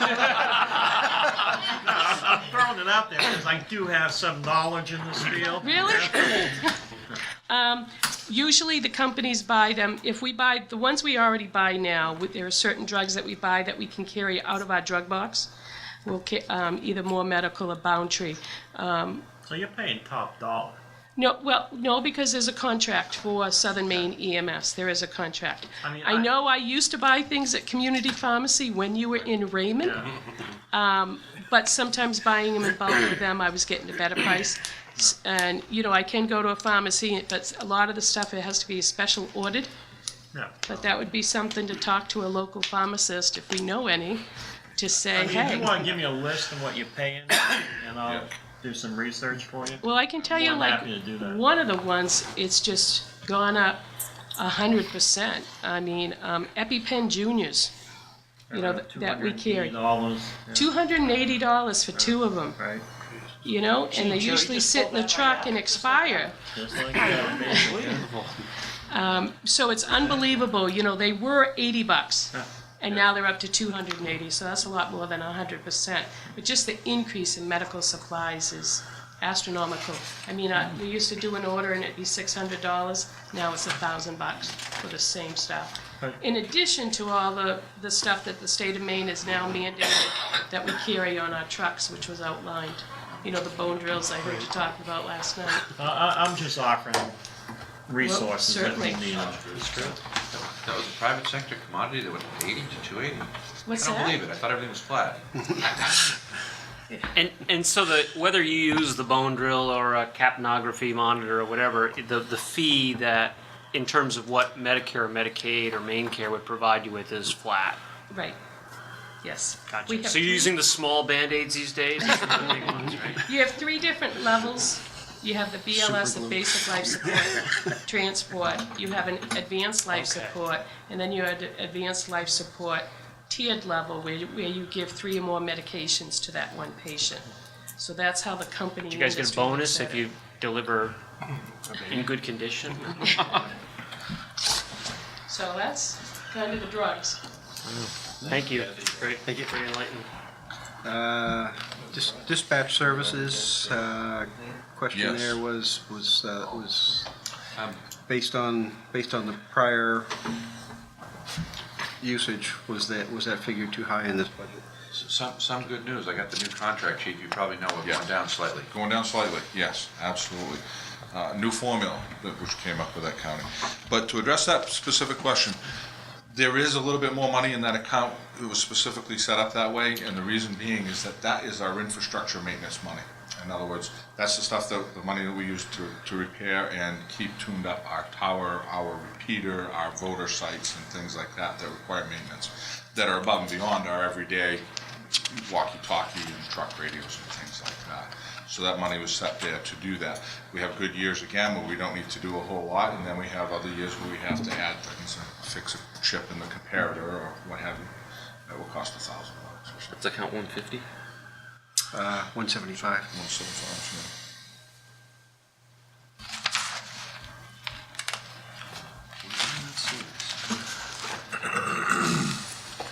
What's the contract price now? Is it Cumberland County? I don't have the exact figure. Well, I don't either, but I can get that, and what I noticed was they reconfigured their formula slightly, and I think we're going down about, and it's probably not reflected in this budget, because it just came in today, but we're going down about $900, I think, is that right? 2,700. Do you have one? 27,000. 27,000. Plus change. I know it wasn't a great deal, but it's a significant. It's going down about, I think that think came about from the $900 appropriations because of report. their new formula. It came from the And so appropriations report. they measure the relative growth, I guess, of all the different towns. You tell me, you're on the board. Yeah, it's a combination based upon growth, based upon use, based upon the last census figures and services provided. And it's all been reconfigured to come up with this new. This is 1 year renewal. 1 year renewal. Dispatch services, okay, same thing. And I recommend that we just go ahead and sign that, but I'm going to talk to the chair about that. No, I remember years ago there was a discussion about that particular contract. We definitely couldn't afford to go back into the dispatching business at this point in time with the services that we're getting. Then the other question that had come up was in regards to, was on the income side, with what was showing in there for Gray. Oh, I have the answer there. I was shocked to hear that last night. But it isn't good news, the idea that Gray has $4,000 in their budget. The chief may have known about that, but it was news to me. They sent us a termination letter, which I put in one of the electronic mails I sent to you today, saying that they were done, so that's what we planned for. It would appear, and I'm just surmising now, that they hope that we'll continue to provide some level of service for them for the lesser number, and I know you're negotiating with them over that. I'm firmly recommending no on that, and I'll tell you why. For 40 years, we subsidized their service on this side of the lake. When we instituted the fee, they said, and I won't repeat the things they said at the council meeting, but about the terrible Raymond, but I was instructed by the Board of Selectmen to go with the chief to get some reasonable recompense for the services we provided. We settled on $10,000, which I thought was low, frankly, given the history and given what we were providing. But if they want to go on their own, I'm saying, okay, but he'll have a different perspective on that because of the need to cooperatively and collaboratively work with the neighbors and so forth. But I really am shocked that Gray, for such a small amount of money, has taken this draconian approach to things. And I know you're negotiating with them, you're talking with them, they're hoping we're going to probably accept that $4,000. I think that's what they're hoping. Actually, I think they're hoping less. That's really the opinion that I get. I think things became really tight for them over there, and this is one of the areas they're looking to cut quick. The offer, when it came out though, when the notice came out, their chief came to see me and explained it and did say that we can provide services for you in North Raymond. Well, normally I would have said that it was an unequitable trade. We didn't do as many calls on North Raymond Road as we were doing down here in Gray for them. We have some first responders in the area and we're able to get there with one, maybe two people, no equipment per se, but at least a couple of folks and say what's going on and try to intervene and help at that point. Our call volume has probably tripled up on the North Raymond Road in the last year. Part of it due to a repeat customer, as we had down on the Gore Road, Arundel Road area in Gray, and that has since subsided. So our call volume down there has dropped off the face of the earth. I think we're at 15 and down there now, and up here we're at 25 or 30 anyways. But the issue really, in my opinion, it's not the number. One bad call, it's the liability. It's liability. We are the full service provider for their town.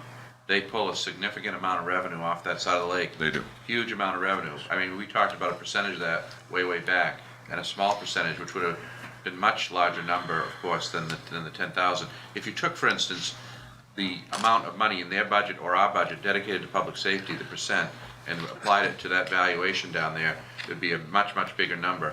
So I'm really shocked that they're taking this approach, and I'm just saying, right now, my position to the selectmen would be, you know, that's a good deal for you, Greg. You might want to rethink that before you lose the service. Well, but for right now, we've zeroed out that income line. Well, we zeroed it out because they sent us a Right, letter saying right. they were not going to continue. And so- Now, and apparently, so now apparently it's- somebody contacted maybe Mr. Linne, and they have money in their budget, but they haven't told us that, or me Well, that. two things. Yeah, it's in their budget, and if you read through that the email you sent out, at the very last line of that email, he said that, yes, they were planning on negotiating another contract before the termination of this existing contract. Right. So the last line says that so obviously they are trying to negotiate They something. probably want to do something, but we're trying to cut costs, is my opinion of it at this point. They're trying to cut costs, not we. And like I said, I'd be interested to hear what they can do for our Yeah, citizens my on that point is in they town, haven't if come it's an back to me with equitable anything. trade. I know they're talking to the chief, but my position hasn't changed on it. I mean, so at this point, the only we can do from a contemplating side is look at it at the zero amount, because they've said they're terminating, so we can't Right, count I on it understand. until they. When is it terminated? June. Fiscal year. Okay. I can tell you that it's not a very good negotiating stance, though, I mean, we will negotiate, we will be open-minded, we'll talk with them. But I mean, like I said, I know they've been on a very big spending campaign over there, and if you look at their mill rate and you look at what they've accomplished, and I give them credit, they've accomplished a ton of things, but now they have a lot of debt that they didn't have, so they're looking to unload the boat at wherever they can, probably. And so this is a convenient place to unload the boat by $10,000, and I just don't think it's a very wise move for what they're getting. Charlie? So I guess I have two questions on that, and I concur with you, Steve, that there was that renegotiable item within that memo. So I saw that, and then we saw in their budget the 4,000, that's where that became just a question on the issue. Is 4,000 is still 4,000. I guess despite the policies or decisions made by the select board or the town manager, I guess I want to ask these two professionals right here, when we get a call for Gore Road, and there's a heart attack victim going on, are we going to say no? We would be under, if this contract goes by the wayside, we are under no legal obligation at all to respond to that area. Obviously, the contract would be expired at that point in time, and checking into that with Maine EMS, et cetera, we would be under no legal obligation to respond. I would hope at that point in time we would just not get dispatched to it, and dispatch would be made aware of that's not our response area, to tone gray and activate them. Having said that, it would be very difficult to know someone's life was being lost or impacted adversely and not be able to help when you're only a few miles away. I think that's just the nature of us and our business. At that point, I think we see beyond the dollar and look for a greater good, I guess. Which is why we did this for 40 Right. years. It is why we did it for that length of time. I think the tough part with that too is we have some people that have worked for the fire department down in that area in the past when they're supposed to be work for us. And they want to call us directly. They don't want to go with Greg because they have the relationship with Raymond. We had one the other night, called for a well-being check. Called our station. They didn't call 911. They said, hey, can you send a rescue down and check this patient out? Okay. So it's going to be very, very hard for us not to do that. And it's the same thing with a fire. If someone's house is on fire, structure fire, I mean, do you want a fire truck coming from 20 miles away, or do you want one coming from 5 miles away?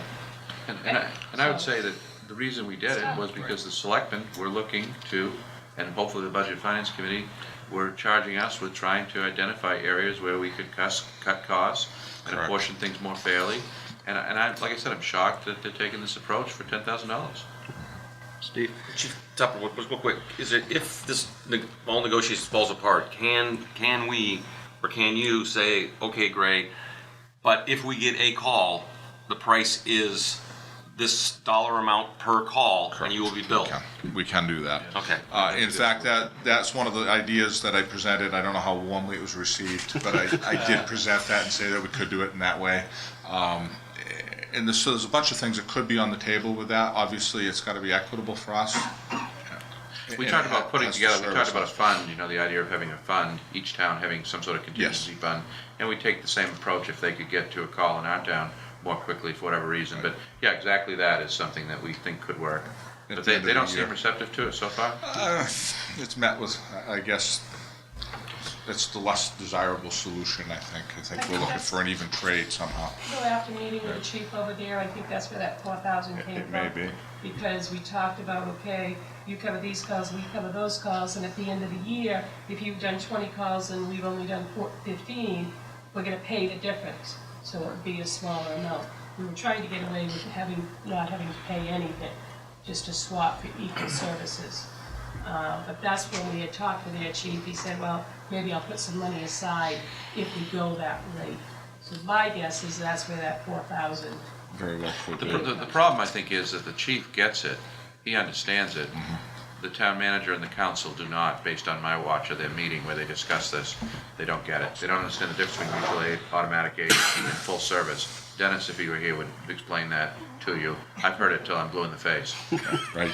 There is a definite difference, and when we've done that with other towns and dealt with that in the past. So. Okay. I'm happy with the chief's explanation. I guess another follow-up on that would be in this, instead of just out of hand, not negotiating, what's the benefit to our citizens in East Raymond or North Raymond Road? Is District 2 closer, or is our ambulance closer to North Raymond, or is Gray's ambulance closer to North Raymond? Gray's ambulance is closer. Now, one of the reasons we did not do this in the negotiation 2 or 3 years ago is at that time, Gray was not providing paramedics 24/7. Raymond was. And we really felt strongly that if you're calling for an ambulance, you should get a paramedic. They do not have a lot of full-time employees. They have 3, but then they fill their shifts with per diems. So they still don't have a medic all the time, but they've done a much better job. So we're a lot more comfortable at this point saying, yeah, if you're gonna dispatch an ambulance to the North Raymond Road area, you're probably gonna get a paramedic. We've talked to some of our folks who live in that area and asked them, do you think your neighbor's gonna care if the ambulance comes and it says Raymond or Gray? And they're like, no, as long as it gets here and does its job. I'll wait. So anyway, this will be a decision the Board of Selectmen need to make, and I mean, we will negotiate with them, but I think you need to negotiate from a position of strength, not weakness. But I mean, from a budgetary standpoint, right now, right now, on the income side, it's a 0, so. Right now, but it's subject to change. You know, if something changes, then that adjusts for that, so, okay. Okay, and then, obviously, this begs the question of Fry Island. Since we're into revenue, and we're looking at revenue, and that's a $15,000 item. Correct. And I think most people in the town of Raymond would expect us to be critically looking at making sure we're getting the same value in return for our services. The Fry Island contract has no plans, I guess, to change, I would say, at this point on their end of things. There's a few changes going on, and without all the big details, they just changed their leadership over there. It's under the police department for their rescue. They plan on continuing down the same road that they're at now, but staffing a little bit heavier on the EMS side of things. I don't know what will happen with their fire department. We asked. We don't know. It's going to be status quo. We'll still roll over there if we have a call. So that $15,000 a year contract's still out there. It should actually, with their new leadership for the EMS side, reduce some of our calls over there. Well. Because they do have a couple of, they have 1 paramedic, a couple of EMTs and an intermediate on the police force that will cover the night shift. So if they get there and determine that a rescue is not needed, we don't have to make a trip out. In the past, we've had to. That's a good point, that will lower our responses out there. But as a practical matter, it's a revenue line that is really not indicative to capturing all the costs should you have a catastrophic event where the first responders. Right. So that $15,000, and I know there's nothing we can do about the road situation on Cape Road, because that's come up through various sources that we are prevented from charging for the wear and tear on the road. However, that revenue line seems pretty low. That's, I guess, what I'm saying for future reference. Other questions on it is a contract based upon call volume too, and when we exceed the call volume, there is an additional fee added in, so that's already in there. It's not a flat fee. If we do 100 calls, it's 15,000. It's based upon, if I remember right, I think it's based upon the 20 call limit threshold, if I'm not mistaken, and then it goes up considerably from there per call. Mike? Following up on the same revenue idea, the Tri-Town consolidation effort appears pretty dead in the water, from what I can tell. And part of the reason we did that was because of the inequities, I think, looking north of us. And so I don't think for this budget there's time, but I would expect for next budget that we would see fee-based exchange of service to our town to the north, specifically Casco. We are very lopsided in our service in that direction, from what I understand. If that's not the case, later. They've been doing better, a lot better in the recent months. They've put on staffing. They've got per diem staffing on for their rescues, etc. We'll revisit this after this budget, but I think going forward, if that Tri-Town thing is dead, that's the next logical step for us, is to look that way as well. It's not fully dead. I mean, we were 100% on board, as you know, Mike, from the meeting, and we continue to be. Interestingly, the town that is underfunding, Casco, significantly underfunding, and initiated the study, is one that is not so hot on the outcome. And Naples doesn't seem so hot on it either, for other reasons. But Raymond's all in. We want to do it. We believe in regionalization. It's one of our core tenets. We're ready to go. So we're not giving up. And you recently did negotiate a deal. Yes. You sent me an email. I asked you to tweak it somewhat. An incomplete email, I'm sorry. More information. Yes. But I'm about to send out an email announcing that we're combining our forestry assets, our forestry trucks, with the town of Casco. We're putting our cab system, a compressed air foam system, into their vehicle, which is a better chassis than ours. Ours will require substantial upkeep this year, and that's one of the other reasons, actually. I am really tired. I'm sorry, I'm missing a lot of those points. One of the other reasons why I think we can stick to that budget on maintenance would be very close is we're eliminating one piece of apparatus in this budget, and that would be that forestry truck. A quick rundown, it needs a lot of engine work, leaks oil, needs a radiator, things like that. it's been here for 20 years. 20-some years. It's a 78 Ford 600 gas joby. It's done its time. It's a good vehicle for someone else at this point. So we'll have a better chassis, a shared asset, a shared SOP, SOG, and training program for that truck, and a shared agreement on how to deploy that piece of And the question about marketing, I'll be marketing that truck specially because even though it is not useful to the fire department, a truck collector is going to love it. That one, yes. Four-wheel drive, right? It's all four-wheel drive, and it's a big truck with four-wheel drive. It's a former federal forestry truck that the two previous town managers ago brought home from Augusta, and I guess the selectmen at that time, imagine this, had a bit of a fit about it, I guess, but it's been a good truck for a long time, but he thought it was a good deal and bought it. And so it's been here all those years, and now it's time to go, and I think we'll get our money back. Yep, there you go. It'll be stationed up in Casco at where 121 and 11 Yes. is? Brown Avenue, actually, which is just up the road from 302, Brown Avenue, I'm sorry. between our station. It's only a mile and a half or so from our station, yeah. We've made it better for deployment from both sides of the fence, if you will. Other questions on fire and EMT? Charlie?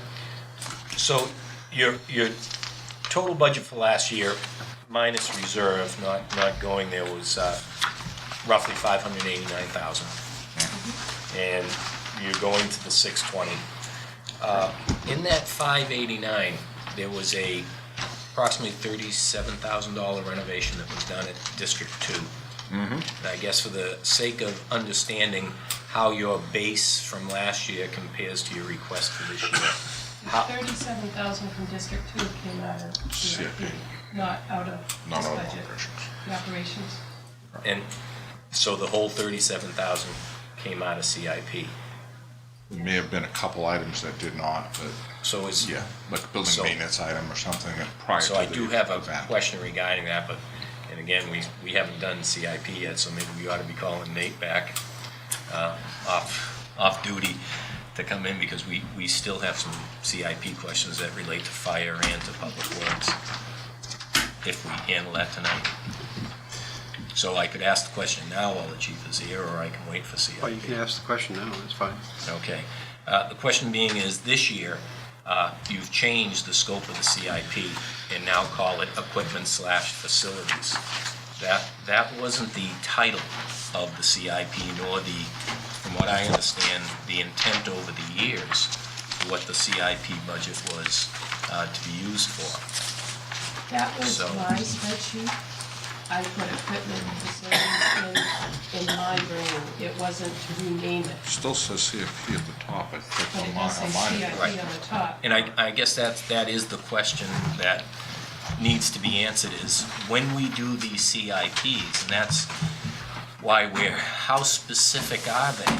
When we designate that we're putting $75,000 or $80,000 into a CIP and we say it's for equipment, but then we do it for some other purpose. That's not my understanding on how CIPs work. My understanding is your CIP is basically designated for very specific reasons, like a CIP for equipment. We're putting aside money for the fire department equipment lines going forward. So last year, we had a CIP for equipment and took $37,000 out of it for building renovations. And I guess that's I guess I can go back about 5 years prior to that, when Chief Morse was here, and not to speak for him. But I know that we stood here in this room in front of the board and asked for monies to go towards District 2 that Gray was going to contribute some to. It was the original plan. It wasn't a whole lot, but we started the remodel project at that point. Logistically, things kind of fell apart on us, and we never moved forward with that whole plan. But we had talked about it and said that the money would then come from that CIP funding. I don't remember all the particulars of it, but I do remember that specifically. It just kind of sat in limbo, unfortunately, it was at least 4 years, so I can guarantee it was 4 years, until we decided to move forward and get this project done, because the building, unfinished and gutted as it was not useful to anybody. It had no insulation in the walls really at that point, and everything had the old windows. So in upgrading it, it made it a lot better project. But it goes back that far, and it goes back to the board at that point in time. I don't remember the exact dates, but I do remember that timeline is 4 to 5 years, and it was a conjunction with Gray project that we asked for. So. But I know in planning the CIP, we took the advice of what a CIP is. You know, it's over 5 years, capital project of X amount of dollars that you would use. That's what the IRS says go in CIP capital. And I guess, and I have no, I mean, the upgrade, it's really more of an accounting, and that's what we're here to try to do. It's really an accounting mechanism, and so my question is, how solid are our CIP definitions? When we set aside $75,000 or $85,000 and our CIP is really, we're saying to the citizens, this is for equipment. Fire department's gonna need another ambulance, it's gonna need Scott air packs, and that's what we're putting into the CIP. That's why we call it the fire equipment reserve for, the fire department reserve for equipment. So then when we take, in this particular case, half of that reserve in 1 year and put it towards a building renovation, it's more of an accounting. Well, bear in mind too that just, you know, if that says 75 in there, that doesn't mean, you know, that 75 is allocated to be spent that year. You know, you're collecting for that, and you have movement available throughout, in, around, and in the CIP, which is why you have the overall CIP. If something isn't, you know, if something's, when it comes up, if it's not needed, it's not done, or, you know, you can have a shifting of priorities or whatever, that's all allowable inside a CIP. But my example is, let's say the assessing reserve, which some people call a gimmick, but I called it doing the right thing, giving that money back to the taxpayers because we weren't using it. We had it in the reserve, we didn't use it, we budgeted for it every year. If we had used that for anything other than the revaluation, we probably would have been a little bit off the mark in terms of what we have presented to the voters and then what we Well, actually. but you couldn't have used it for something else. yeah. You had it designated for assessing. If you You had. would have to have gone it's back the to difference between town a meeting. designated fund and Right. and a CIP. That was a designated fund as opposed to the CIP, which is an overall plan. And you have the ability to move inside, that's the whole thing with the CIP. You have the ability to move inside that CIP. You may look at that and say, here's what the anticipated expenditures are going to be inside there. But you do have that flexibility, which under a reserve account, which under a designated account, you don't. It's designated for that, can only be used for that unless approved by the town meeting. So you're saying if they had wanted to use that for payroll, they could have used it for payroll? No, it's not CIP. That can't. It's not CIP. But you That need doesn't to meet the remember that- definitions of capital, Yeah. of a capital Correct. We plan. met the definitions of capital when we Years ago, asked for when that the permission. Select Board approved the District 2 project, that money was in the CIP, and it was not used, and it kept being carried over every year. So it's not like we took the 75, half of the 75,000 from last year. We still had that reserve in the CIP. I mean, Nancy will say, we carry it over from year to year, the CIP. It is one of not the, other it's one of budget. your warrant articles also to carry over the funds in the CIP from year to year. Oh, I realize that. It's just that, again, I see it, equipment is equipment. I guess it's just a matter of generally unfortunately, I don't have. accepted I don't accounting have- practice. I don't have last year's thing in front of me here, so I can't see whether it said equipment and facilities or whether it just, Well, what it said and there. it's never included facilities, as far as I know in my Well, term of. I gotta say CIP, when we built District 1, that was That a was CIP CIP. project. It always includes that, by the way. It's not. Okay. it's Other always questions? includes that. But that was also, some of that was dedicated. Okay, other questions? Thank you. Okay. Those were the big things. Maybe we can move quicker through some of the small ones. Assessing.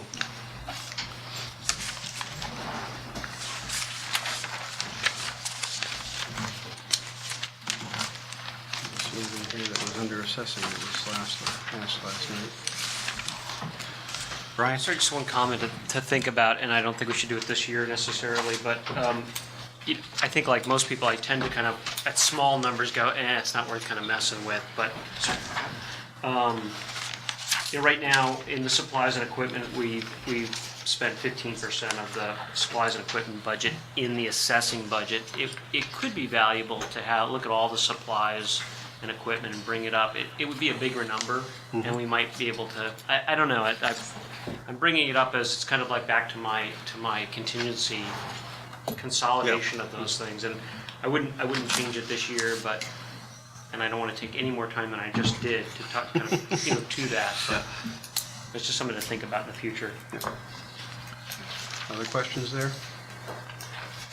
Were there any questions that came up last night? No, that's why I just looked here. I didn't have any that were sent out as questions on assessing. I think the only one was the assistant salary. We talked about finding out if there were a total number of hours. They haven't changed. They haven't changed, okay. All combined, it's 40 hours. Right. It's 40 hours? Right. Yes. What's the other 10 for? Because I saw there's a couple references in here, and they added up to 30. Yeah, at this point, I'm gonna turn to Nancy. Nancy, can you break it down? There was 31 hours, I think, listed, and then I think there's another 9 hours of her regular job as administrative assistant. Okay, because I just done, it was like, Thank you. there's 9, 12, and 9. Each place where it's listed, there And should 10. be all 40. 9, 12, 9, and 10. 10 as I'm tired. She's doing an excellent job, by the way, and No. I think you really No. have to look It's hard to 40 find. hours. 9 is 18, 12 is 30, plus 10 is 40. Well, I never saw the 10. The 10 never got, that's all I'm saying, is that The in these assessor's line items, the 10 never got listed. the assessor's assistant is the 10 hours. If you look under the assessor's, So that's another area we should highlight. I don't know of a town that has these major functions, a town manager with a 12-hour support person, 10 hours in assessing. I mean, most of these are full-time positions in other places. And we've been able to successfully do this, and I think a lot of it's to credit to the person that we have, who's an exceptional person and doing a great job for us. But it was an experiment. We didn't know if it would work. It's working so far. Other questions under assessing? The town hall. I guess, just on, and I don't know if I find it here, is there any GIS component to the assessing component? She provides some coordination on things like GIS. She doesn't directly get involved in it, but she does work with the subcontractor and the mapping. I think the mapping's related to assessing. So GIS is related to mapping, mapping's related to assessing. So that would be one linkage place, I think.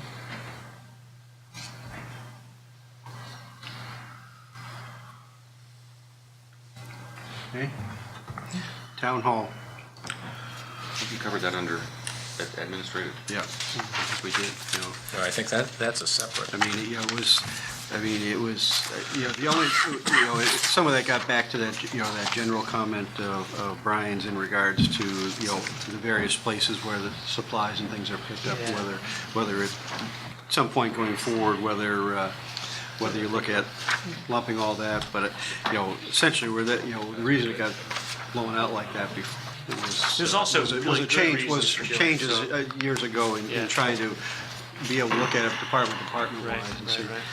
And then the oil and the electricity we talked about under the earlier.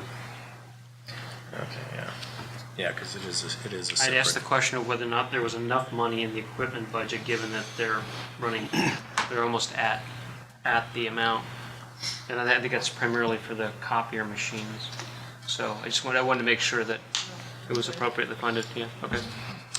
Okay, under insurance.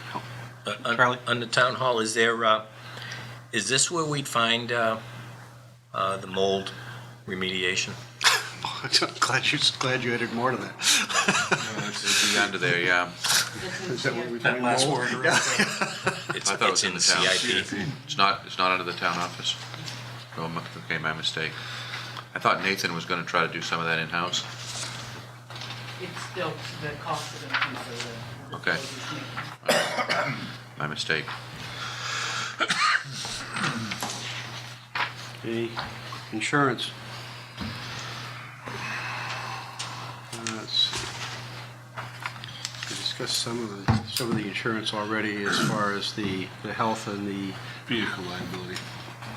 Well, the insurance question I raised was, we're allocating 100% of potential Yes, contingent liabilities, I guess. Yeah, we asked the town attorney about that, and we sent out an email on that today, and, I mean, it's an interesting idea, and, but her response, and I'll try to paraphrase it, was basically that, you know, you would not have the appropriation available for a town meeting if you did have a change. You'd have to make sure you had adequate funding, and you probably could do that and still cover her legal concerns. But of course, the auditors may look at it also as an unfunded liability. And that's where I went. Yeah, I think you mentioned that last night, possibly. But I mean, we could explore that more. We only had one day on that. Well, the other issue that she had, you know, that she had said that on that was if you're carrying an unfunded liability and that gets picked up, that gets picked up in an audit report, that's going to affect us negatively. Bond rating, which is going to affect us going forward as to if we do the we do the bonding. So instead of a 2% bond, we may end up seeing a higher rated bond. So it's one of those that can. They're gonna certainly look for any material defects in the town's financial and accounting system when they rate the town. Charlie? So I guess, from what I can gather, because I read the attorney's opinion, and of course it led me to believe that, well, any contractual relationship you have that extends you out beyond the fiscal year is an unfunded liability, particularly if it's in terms of severance pay or just like vacation pay, has to be accounted for as an unfunded liability, or sick time has to be accounted for. And we finally, both here in the school system, after many years bringing that up to the auditors, they agreed. despite their original determination that those are unfunded liabilities. So reading the legal opinion, it would seem to me that any contract that we have that is basically we're committed would be considered an unfunded liability. So that would go beyond this question of the health insurance, whether everyone takes it or not. I mean, is that the question? What if of our census, we have 16 employees, how many are taking the health insurance? They're all taking health insurance. Everybody's taking it now. Not everybody is taking family, for instance. But if you have a single person that happens to get married mid-year, you would still be covering their 35%. So all employees are taking the single individual, yet we still pay that that additional kick-in fee for if they don't take the insurance. I thought the original intent of that was... That is if their spouse or family members are eligible and they don't cover them. Then we kick in the extra. So... How much is that costing?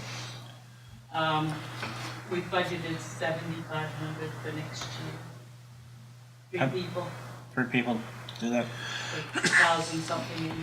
I would suggest that since it hasn't been looked at for about 8 or 10 years, you might want to look at that number and make that a better number. Or also at that policy, because most companies have stopped doing that. Okay. And so when... But then I will keep my husband on my insurance. Well, yeah, I mean... That'll cost a lot more. Right. No, that's understandable. So if I can continue on that line, then we then have, 3 people, and you're saying, who aren't taking, who would be eligible for the family, two-person or family? Correct. 3 people? Correct. Okay.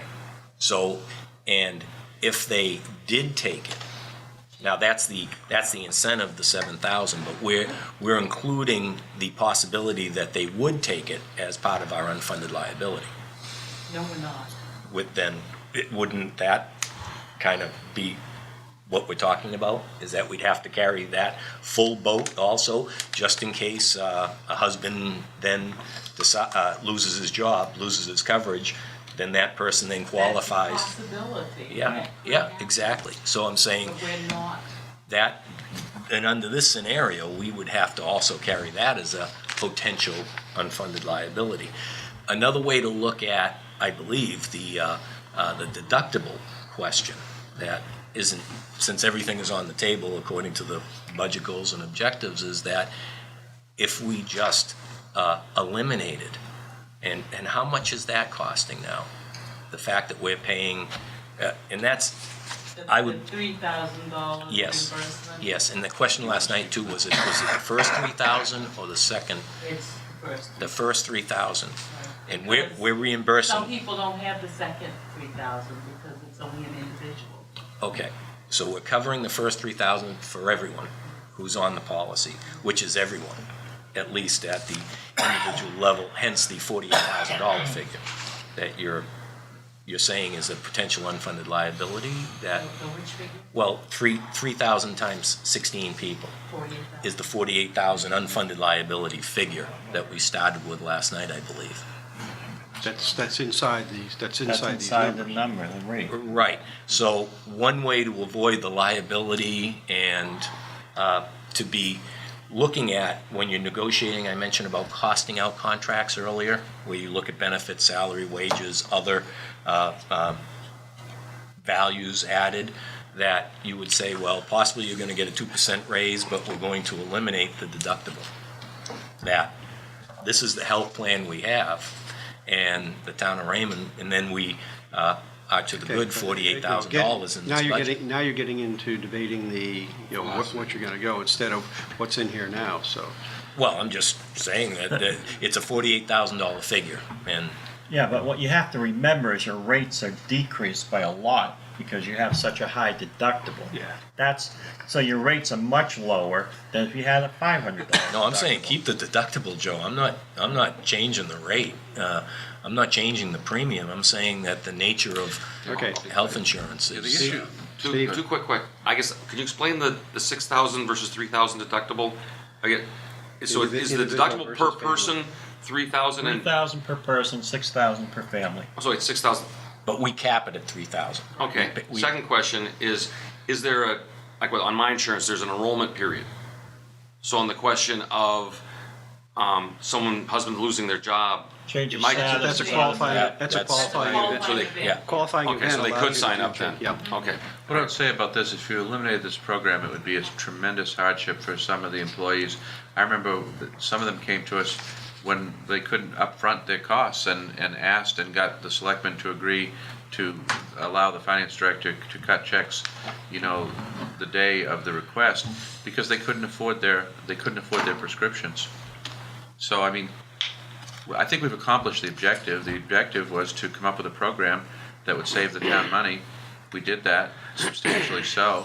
It's a different program, an innovative program, not a typical program that other towns or schools have, but we did it.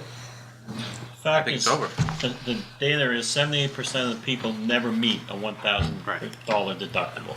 So just remember that. So here we have a $3,000 deductible. Probably 99% of the people will never meet it. And so, can I ask then, what are we paying in the deductible? What's that for? No, what's the real figure? What did we pay last year in deductibles? I can tell you, I can't tell you right this minute, but I can get that number. I mean, I think that's. You're with Anthem, right? Are you signed up for the rebate program, the 5% rebate, depending on your MLR, your medical loss ratio? Not that I know of. You may want to ask about I that. sure will. Yeah. Other insurance questions? The biggest increase is on the auto. Is there any chance to do something with deductible on the auto? We already have I think, a fairly significant deductible, Nancy. I think we should go back and see if they can do better for us on the Right. 'Cause that's the biggest single. Yeah, we could go back and see if we can negotiate with them, but, we've had not the greatest claims history in the past year or so in a couple of different departments.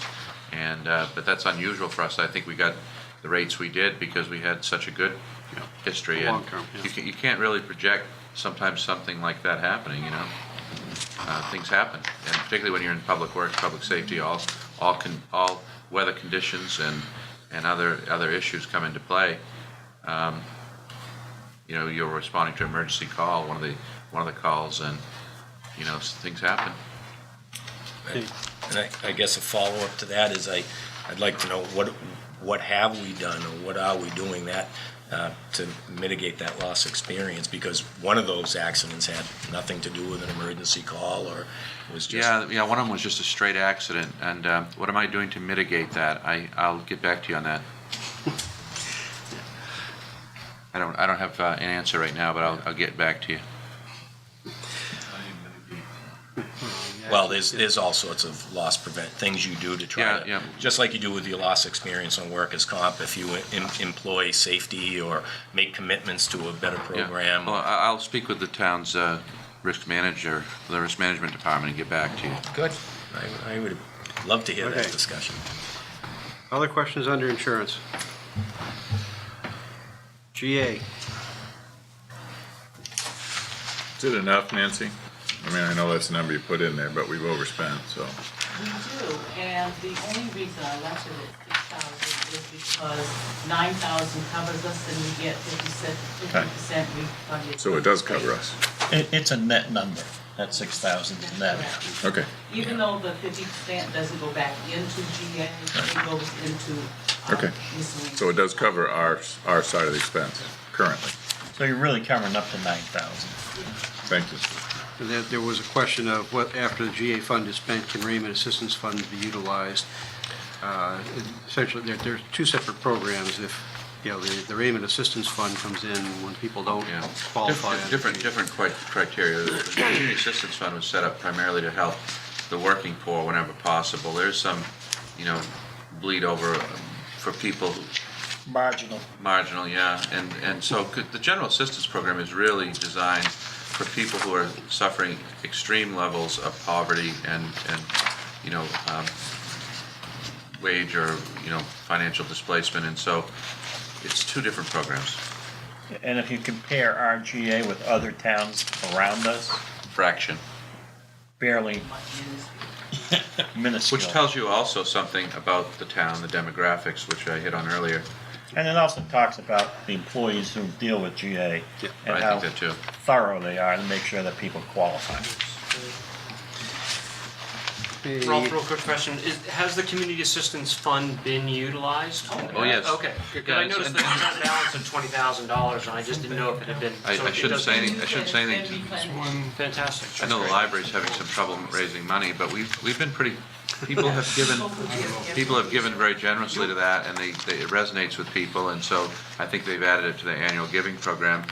And I was wrong on that one. I said people wouldn't, there was no free market for the poor, remember that?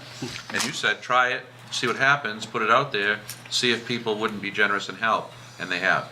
So people watching, if you want to contribute to help your neighbors in need, you can do that through the Community Assistance Fund, most appreciated by those people who could use some temporary assistance to get themselves back on their feet. And it's tax deductible. And it's tax deductible. Correct. Okay, technology.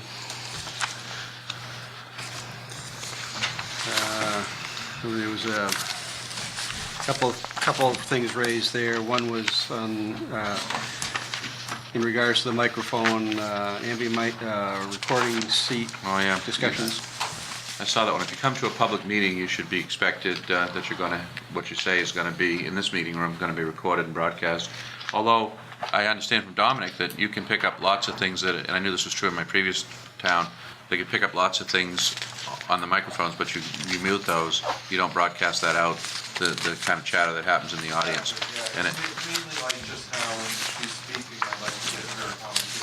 right, and in the old days, we didn't have that. In the old days, we didn't have that technology, and I remember in the fine acoustics of the Rockport Opera House, you could get an expletive or two on the actual live broadcast, which was very interesting. Yeah, it wouldn't be accurate all the time, it would just basically increases viewership. I still think just for either you need to inform everyone when they arrive, or because you need to inform people. I don't think you can expect them to know that everything they say in here is going to be recorded. I think it's really important that they be told from a liability perspective. If you are recording them, they need to be informed. Even without those mics, I can hear everything in the room. Yeah, well, we could put a sign or something at the door that says that. We could come up with something like that. Yeah, we do. Why don't you work on that? We do have that actually.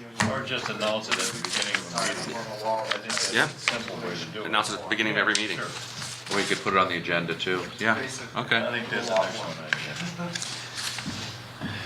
Okay, there was, That way the kids can watch. in the emails that came out, there was some information from Lori in 5:30 email? Yeah. She didn't cut off at 4:30. No, but, what was, what she was trying to give was information on what actually gets in. That's what this document was what things are picked up underneath and how that all ties together. Well, I'd asked what is in that 58,000. Right. And unfortunately. Yes, and there was, let's see, I don't have that one in front of me. Yeah, I know it's in an email, but it's not. I don't have it. It was so late. In the email, there was a full breakdown Right. on what was in that 58,000.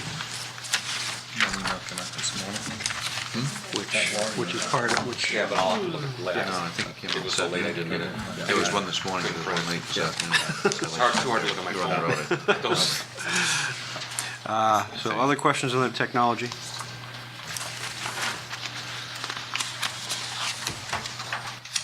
So I'd ask you to look at, Charlie? Yeah, we done with the questions from last night? Yes. Oh, good. How did we arrive in, well, I guess I need to know more of the backup of the increase in cable broadcasting salaries. That's quite a significant increase, obviously. I wasn't involved in putting the budget together, but what I would tell you is that this is an area where we have very high town expectations and a very low, relatively speaking, to other towns' budget. the Web and Technology Committee tried to provide for more hours for our videographer, Dominic Diamond, who's doing a wonderful job for us. So it's a question, I guess. I heard the comment, I think last night possibly, I may be wrong, but, or maybe it was tonight, I can't remember, but that ought to be a volunteer position. Somebody ought to be loving the idea of sitting here until 11:30 at night, running that equipment, making sure that broadcast is flawless. You know what, we tried that. We put out ads to see if there were people who would want to do that. You know what, surprisingly, people don't want to do that. So we got a very competent young man who does want to do that, doing a great job for us. And so I think the Technology Committee is saying that's important. People are watching this. We get a lot of feedback about the broadcast. I can't go anywhere in town without hearing about the broadcast. So it's one of those question marks. Do you want to support that more fully? Do you want to work towards what other towns in our size category have? Many of them have station managers. They have a more fully functional broadcast system. This is a baby step towards that ultimate long-term goal, if you think that's where we ought to go.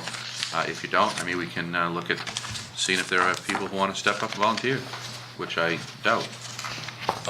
I guess to follow that up then, I probably be ruled out of order, but it's, we're gonna be here for the long haul, so we might as well go for it. So I guess I got from that answer, and I need a clarification, that you didn't have any direct involvement with putting together that number. I didn't have a direct involvement with putting together that number. It was a recommendation from the Web and Technology Committee, with which I agree. So, if I may, because I'm trying to get to how did we make this decision on this number, because it's just there. I can't give you the answer. I'll have to get the detail and give it to you tomorrow. Well, I'm not asking you that, is that I tried to get that answer.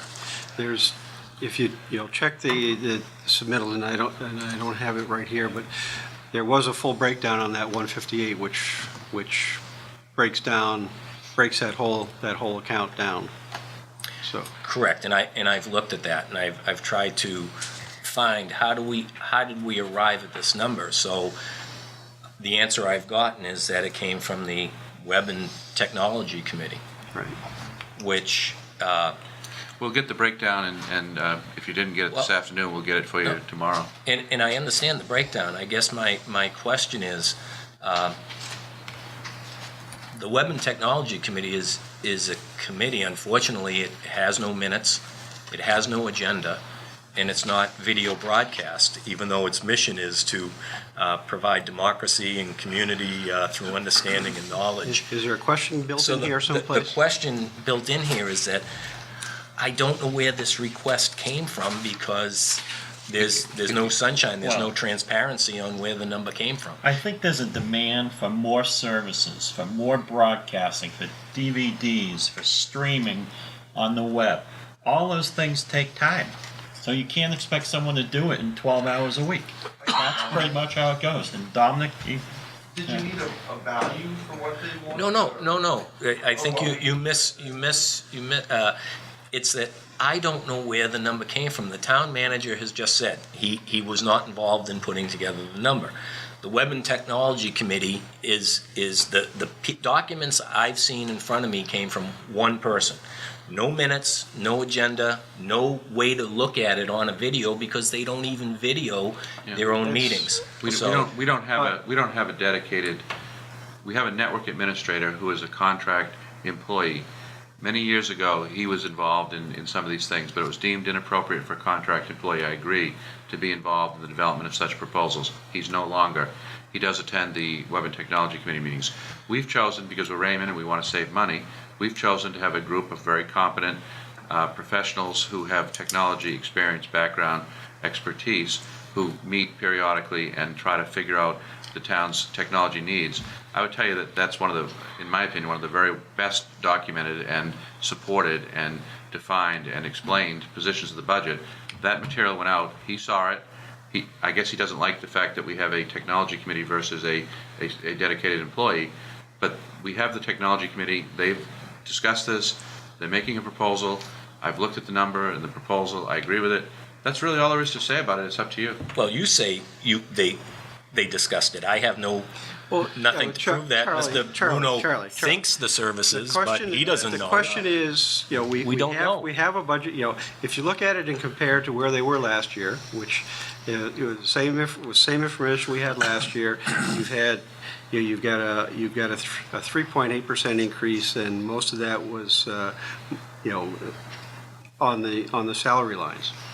And some of that is based on increased hours and things like that. So, I mean, that's to say that, gee, we don't know what it's made from, says that This for the was last discussed for the last last 4 year. or 5 years, you didn't know what you were doing. So, I don't believe that. So, We talked about this last year. We also talked about Dominic also videotaping the school committee meetings that they do in Raymond.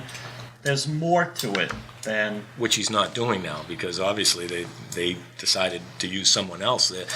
No, Mr. Chairman?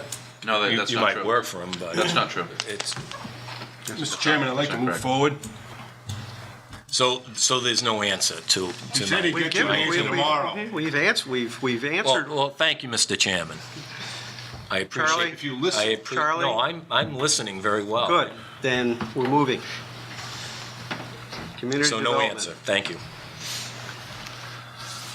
I briefed that the 5:30 email that came through. I tried to briefly read through it, and I'm somewhat confused on the GIS. I now know a little bit more what GIS is. However, if you look through that email on the Sebago Techniques contract, they did not have. It was not in the budget last year.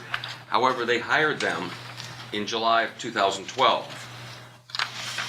And my question is, where it wasn't in the budget, but they hired them. Where did that money come from to hire them? And correct me if that's my first question, where did the money come from? My second question is, am I correct in reading that the plan is to move, this money is to pay to move all the maps to a new software system?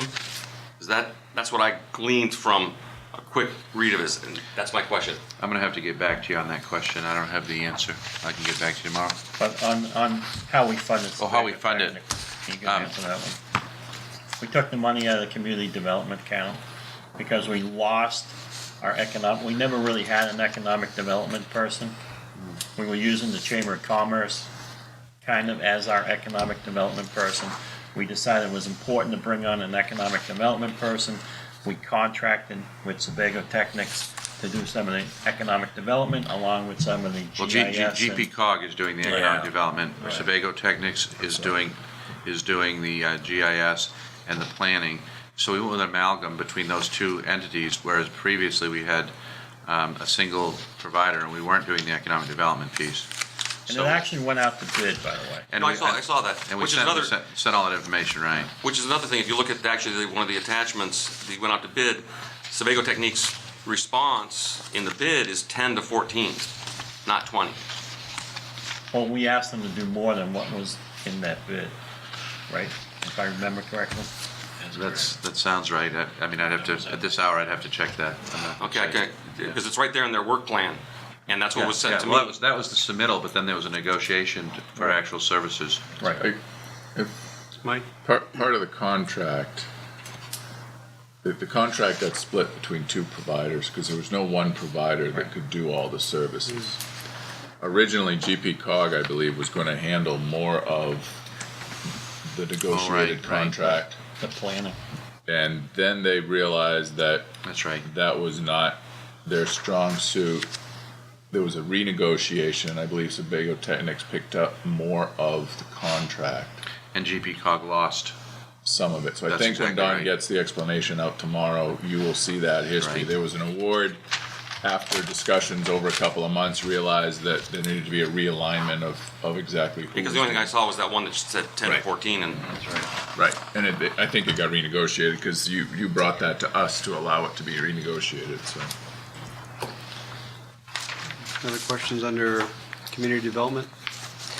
Community development, is that where, at economic development, that $7,000 resides? Yeah. Correct. Yeah. Okay. How do we arrive at that number besides the bid? I mean, I just heard an explanation by Mr. Bruno that we needed economic development. I've got a list of economic development that's taken place in the town of Raymond without an economic development director. They tend to be the citizens and the business people in this town, so I guess. There was a decision made to try to, we have a committee that, the Raymond Revitalization Committee, a group of interested citizens, not an incorporated 501c3 nonprofit, but a group of interested citizens who are working to try to improve the economic and business climate of the town. Many towns have such an entity. Interestingly, the town, despite the notion that we want to be economically prosperous, a vital, growing community that is attractive to business, had no financial commitment to that. So now we have a little tiny, oar in the water, and we're trying to be supportive to the Raymond Revitalization Committee. We're trying to do things that would encourage business development and help the community to grow and to broaden our non-residential tax base. And so admittedly, it's a baby step into it, but GP-COG, Caroline Allen, has been very good, very knowledgeable, and she's working with the Revitalization Committee. I think you're satisfied with her.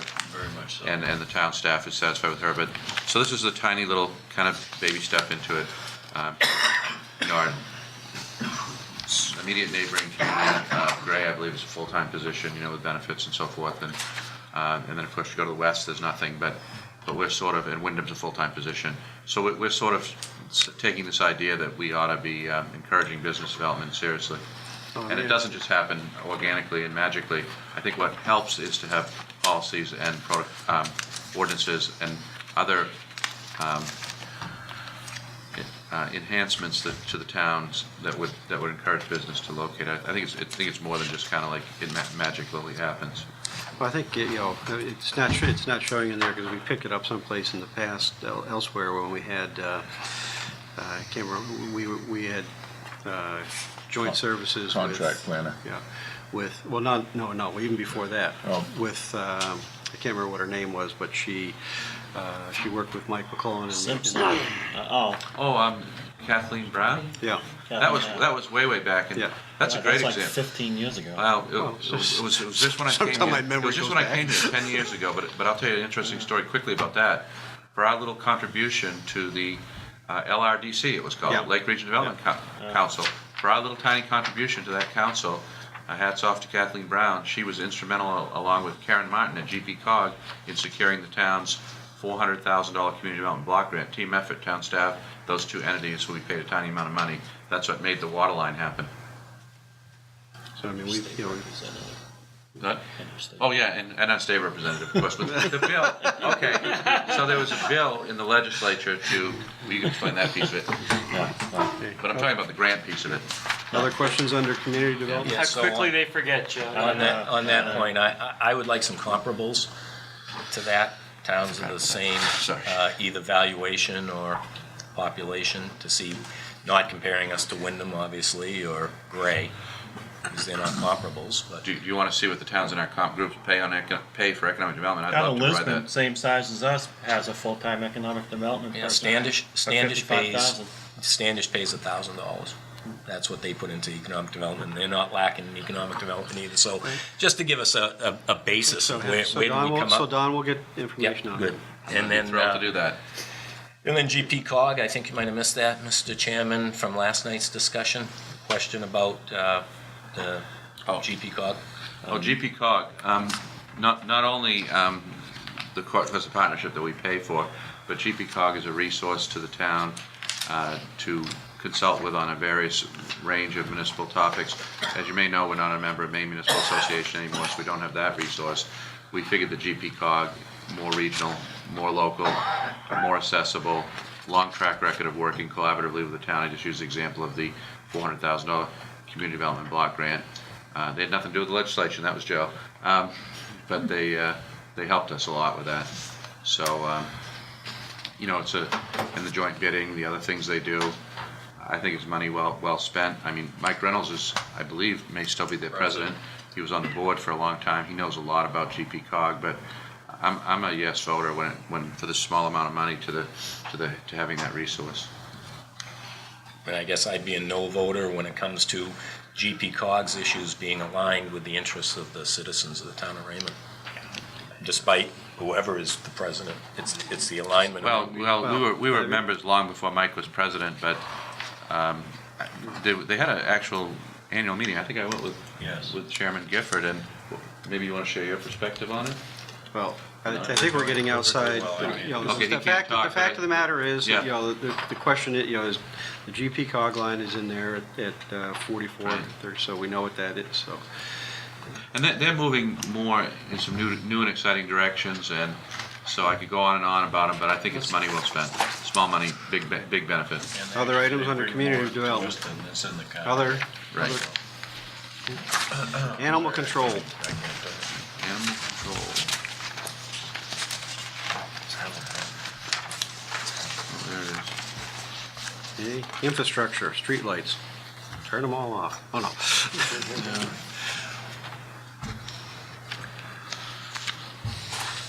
Solid waste.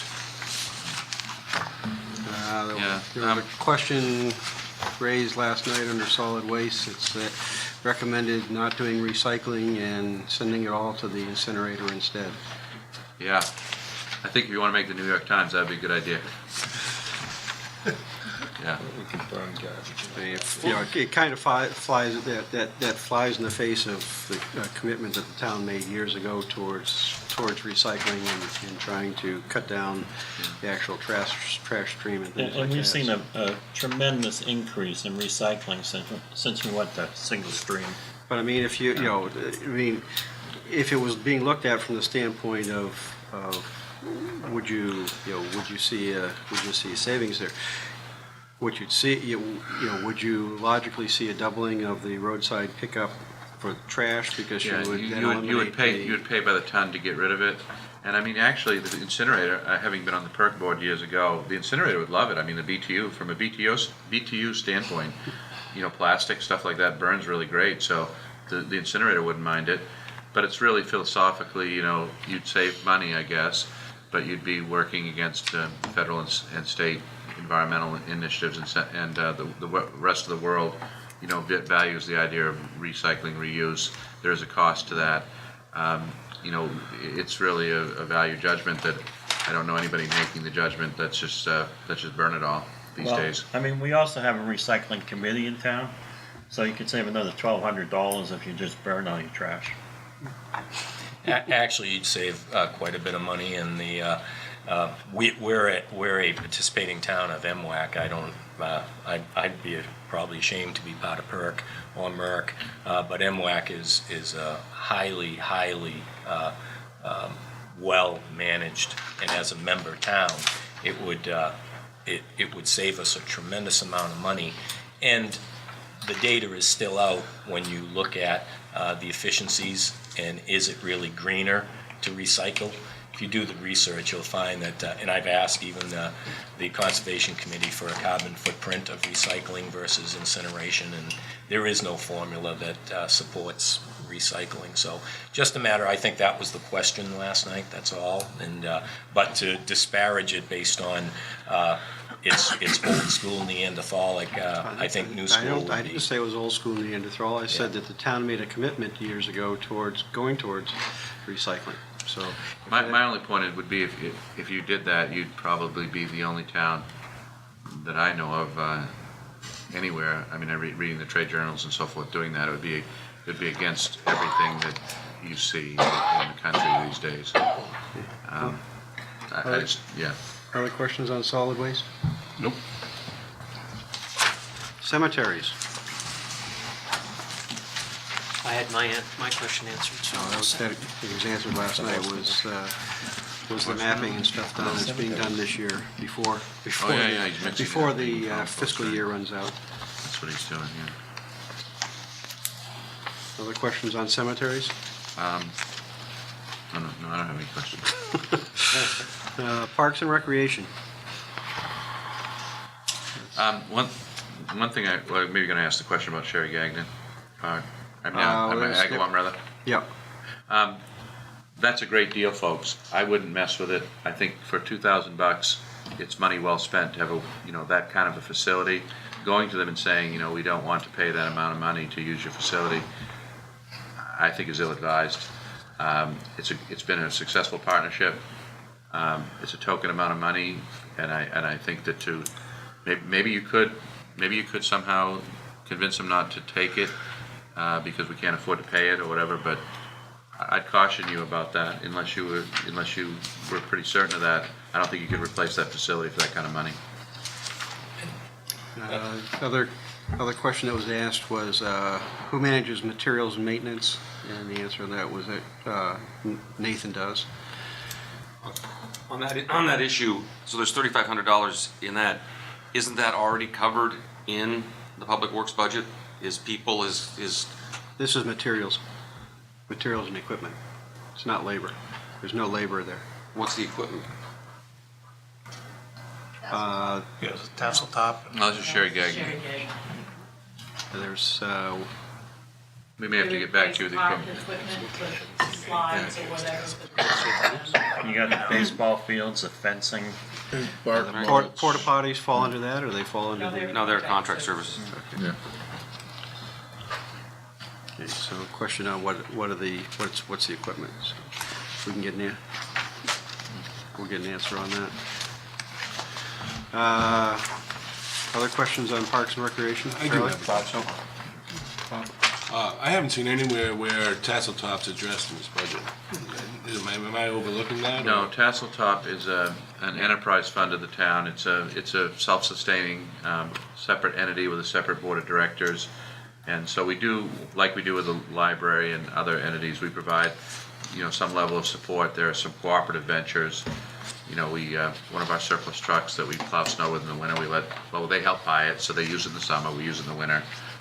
We provide materials for them, truck materials to them, give them support with equipment, and we provide inmate labor from the correctional center that we arrange for them to clean their park, the opening cleaning.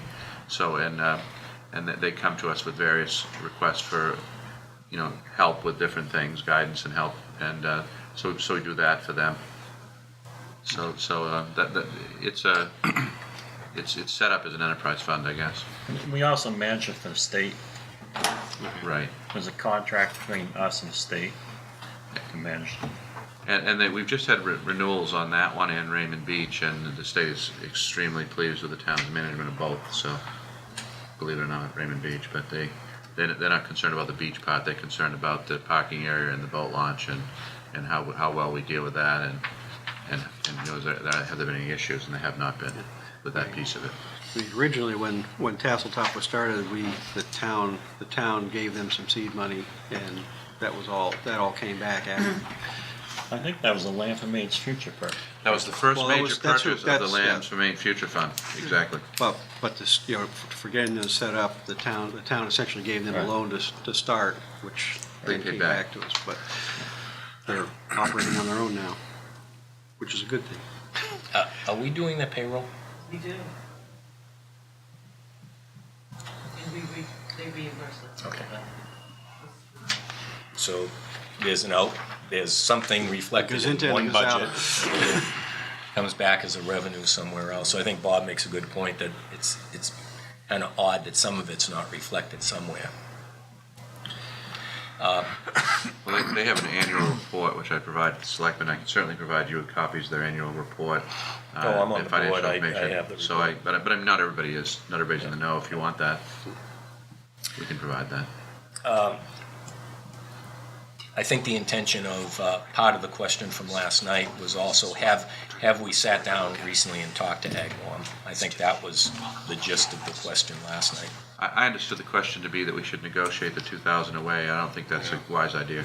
Well, I think it was just to talk about it. And No, I heard that the budget his committee member intent gonna was to do go that. and talk to him and see if he needed them, if Right, he but I wanted the money. think another portion of that was, have we looked at it lately and looked at, matter of fact, I specifically remember he was looking at the assessment on the property to see what portion of the property may or may not be nonprofit, not taxed or exempt from taxes. I think that was part of the discussion. I would suggest that if you decide you want to try to negotiate that away, have a staff member do it, not a volunteer, and that you think long and hard about that, because that's a great deal. it would be a member of Raymond Soccer that would do it, correct? They're the ones who make the deal. Well, I'd consult with them and have a town staff person, you know, I entered into the deal with them because we had a inadequate program previously with Raymond Soccer, I think, I was doing it, and so we needed to do something different. We did something different to get a reliable mowing. I understand now they're doing their own, but they've purchased the equipment. I'm sure they appreciate that token payment. I'm just cautioning you, it's a great facility, and it's a low amount of money, and I'd hate for us to lose it over something like this. Well, maybe I'll phrase it a different way, is that one committee member from Budget Finance believed that we should try to negotiate it away. My style of negotiating would be go and talk to them, make sure everything's fine. It may be an increase that they may be justified as an increase, that they say the maintenance on their John Deere mower, the time they're spending with their fella to do the mowing, the amount of usage of the field. So if it's truly an account that we treasure and value, we would do our due diligence regardless of what the outcome is and update that. And on top of that, then we will go to last year, we used some of our trust funds or our outstanding funds that were contributing and had specific mentions in those funds on recreation that were used in order to offset this budget. And I'm wondering if that very logical and very useful to the town in reducing our budget last year and was done this year. Other questions? So is that a no? We didn't negotiate? No, it's a question that you've raised, so it'll get looked into. Oh, I just wanted an affirmative that it would be looked into. Thank you. Okay, CIP.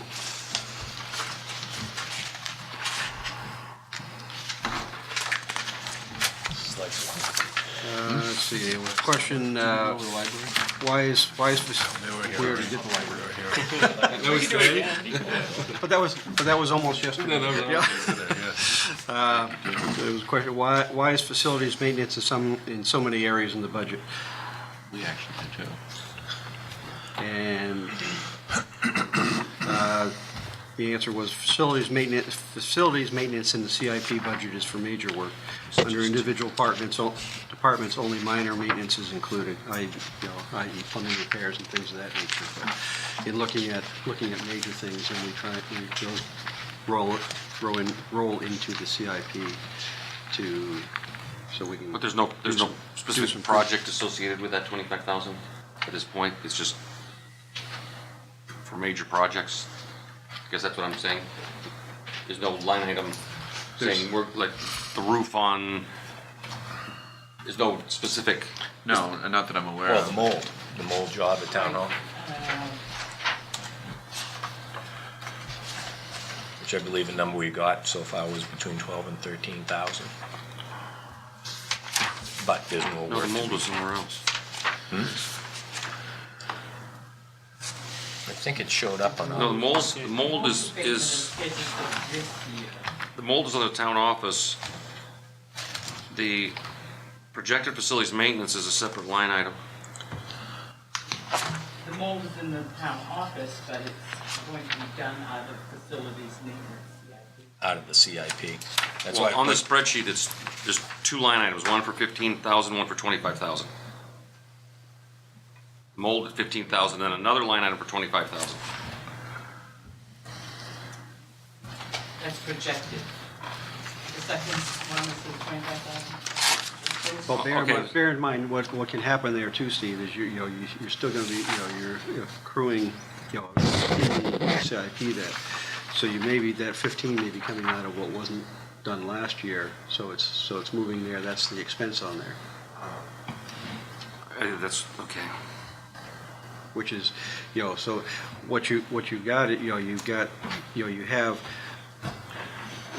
have the, you know that you're going to have something, you're going to have roof, you're going to have furniture, you're going to have things like that. So you're basically planning there as it becomes then the known entity that's that particular event is going to happen. Then So this 25,000 facility is basically a reserve. Right. Okay, that's just, I wanted, Yeah. that's all I was asking, was whether it was a specific project or a reserve. Yeah. Well, And now I'm then- confused. What, the 0400 account under capital improvements? He's looking, yeah. Oh, in the detail? Yes. Not, Yes. Okay, other questions on the CIP? Yes, same account. same account. Same account, but just But detailed. it is detailed. Some of that 25,000 is projected to be spent, you would imagine, on that old issue. Correct. Yeah. Okay, anybody want to talk about county taxes? Yeah, we love talking county tax. We love talking about it. We can't- Could I get a breakdown of that increase? I'll get a hold of Peter Crichton and get that. Because it's in the Peter Crichton's budget message this year, so. Oh, is it? If you would like me to share the increase to the town, that 60% of that was due to the Cumberland County Civic Center. And you can look it up, Don, but. No, I just told Joe that would be what Yeah. it was. I Oh. predicted that one. You're right on, spot on. Heard you last night. Yeah. So 60%. 60%. Got a question to back up. Oh. On the CIP under the fire and rescue, and unfortunately I should have asked Chief Tupper when he was here. His right at the third paragraph, I'm not sure what this ambulance program, I don't quite understand. Is he suggesting that we spend $100,000 every 3 years for a new ambulance versus $158,000 every 10 years? In other words, $333,000 versus $158,000. Am I reading that right? I'm gonna have to get back to you on that. Okay, because it's just a little confusing to me. Yeah.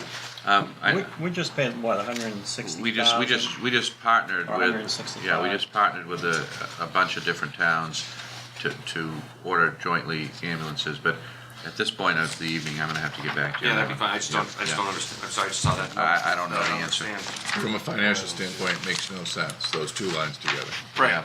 You're correct. So I just want a clarification So on that. we'll have to get one, yeah. I don't understand it either. Okay, under the So, TIF. so going back to, now that we went backward, now going forward to the county tax? No, we're jumping over the county tax. I believe it was, what, 38? It went up, 38,000. 38,000. So that 60% is approximately $22,000 of this increase is the Cumberland County Civic Center. Thank you. Yeah, that's, I mean, and it's one of those that talk about things you can do something about, and that's one of the, I mean, kick and scream, but you're still, well, they're gonna take it away from you. Yeah, I agree. The voters of the town of Raymond had it right. And if we don't pay it, they take it from your house. So. Not if we didn't pay for the renovation bond. But that's By the way, that increase has nothing to do with the renovation? well, that's interesting. Under the TIF, questions that we discussed the waterways already. Other questions under the TIF? I heard the question last night about why and what under the TIF, and we're gonna get the TIF development plan to you, which we didn't succeed in doing today, but we're gonna get that to you. Yeah. But what we have is what my old friend Paul Frinsko, bond counsel at Bernstein Shire, calls a soup to nuts TIF. Basically, it was written so broadly that virtually anything in the district can be put in there, and so we have used it as sort of a mechanism, as you know, Rolf. We shift things in and out to try to help us with our budget. Right. And so it's a very broadly drawn TIF, but when you see the documents, you'll see that. Yeah. Well, it was purposely done that way. Yeah, I wasn't here. I guess you did that on purpose, yeah. Yeah. Are those non-callable bonds as well? Yes. Yeah, everything Maine Municipal is All the no Maine- call, and it's yeah. also a reverse balloon, I guess. Right. Right? Sinking fund. Sinking, yeah. Yeah, They're all- yeah, okay. Yeah. Unlike the slush fund, a sinking fund. Other questions on the TIF? Okay. Estimated revenues, there was a question that came up in regards to excise tax. Get to the right spot. That came from you, Marshall. Do you Well, mind? the question was, the year end was 737 and the budget is 720, and I realize you're being conservative on the the excise tax. Yeah, I Do think we your see point it from go watching like the show was that maybe we could be a little bit more optimistic about that. What do you think, Nancy? I know you're not an optimistic. I said maybe 5,000. I can't see a trend yet. You're buying a new car, Joe. Well, I mean, yeah, nationally, car sales are up. So you're gonna assume that people in Raymond That's are the gonna basis of that. start buying new cars at some point? Hypothetically, if the economy turns, the expectations of the number of people that have held on to cars for much longer than they usually would, I mean, there should be a real kind of I was movement. happy when we hit the budget. There you go. Yeah, I mean, It's good to be conservative. I'm kind of guardedly optimistic that we're going to start following what appear to be improved national trends someday. Let's hope. The other question I had was the negative interest income. Yeah. Right. Man, Yeah. if I was a banker, I wouldn't be too happy about that. Yeah, and I think the answer to that was, the figure has the bank service fees deducted, so, Well, I understand the answer to that. but just to. It's time to change banks, I think. Well, we To what, actually though? want to speak to that, Nancy. We have moved a good deal of our business to another bank where we're not being charged any fees for 3 years. But because our local bank, right here in Raymond, we take our cash, and so we are still getting charged. But I've been talking to them about making the change. We were actually, it's Androscoggin Bank, right? That we moved. Right. Androscoggin Bank is very aggressive and came calling. In Gray? Don't they have a branch in Gray? They do. Yes, they do, but we don't have to go there. Because I have a little thing on Oh, my yeah, you desk, just, I could just. yeah, electronic scan it off. Yeah, so anyway, they came a calling, and many Right. towns have gone to them Oh. in the region and beyond the region because of their aggressive pursuit of municipal business, Municipal business, and just what yeah. you suggested. Well, Charlie? Revenues, Crown Castle Tower lease, can we have a Well, discussion? It's on the next agenda for the selectmen meeting. We are in negotiations of selling that piece of property for a substantial sum of money. $900,000. We think it's gonna happen before the end of this fiscal year, hopefully.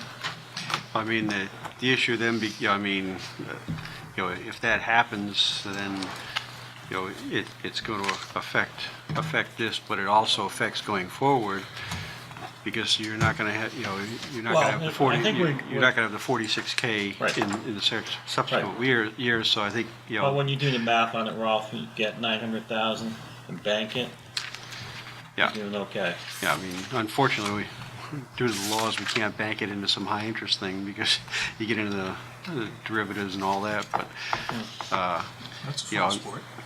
but. I know where you I can mean, get 2% on it. Yeah, yeah, we'll Yeah. buy back our bonds. There you go. Well, I'm just, I brought it up because obviously I've been, from a policy standpoint, very actively pursuing us doing this instead of waiting on the technology to, because the lease only had, about 8 years left on it anyway, so there was no assurance. So we could say it's going to be $45,000 infinitum, but in reality, that lease only extends out for another 8 years.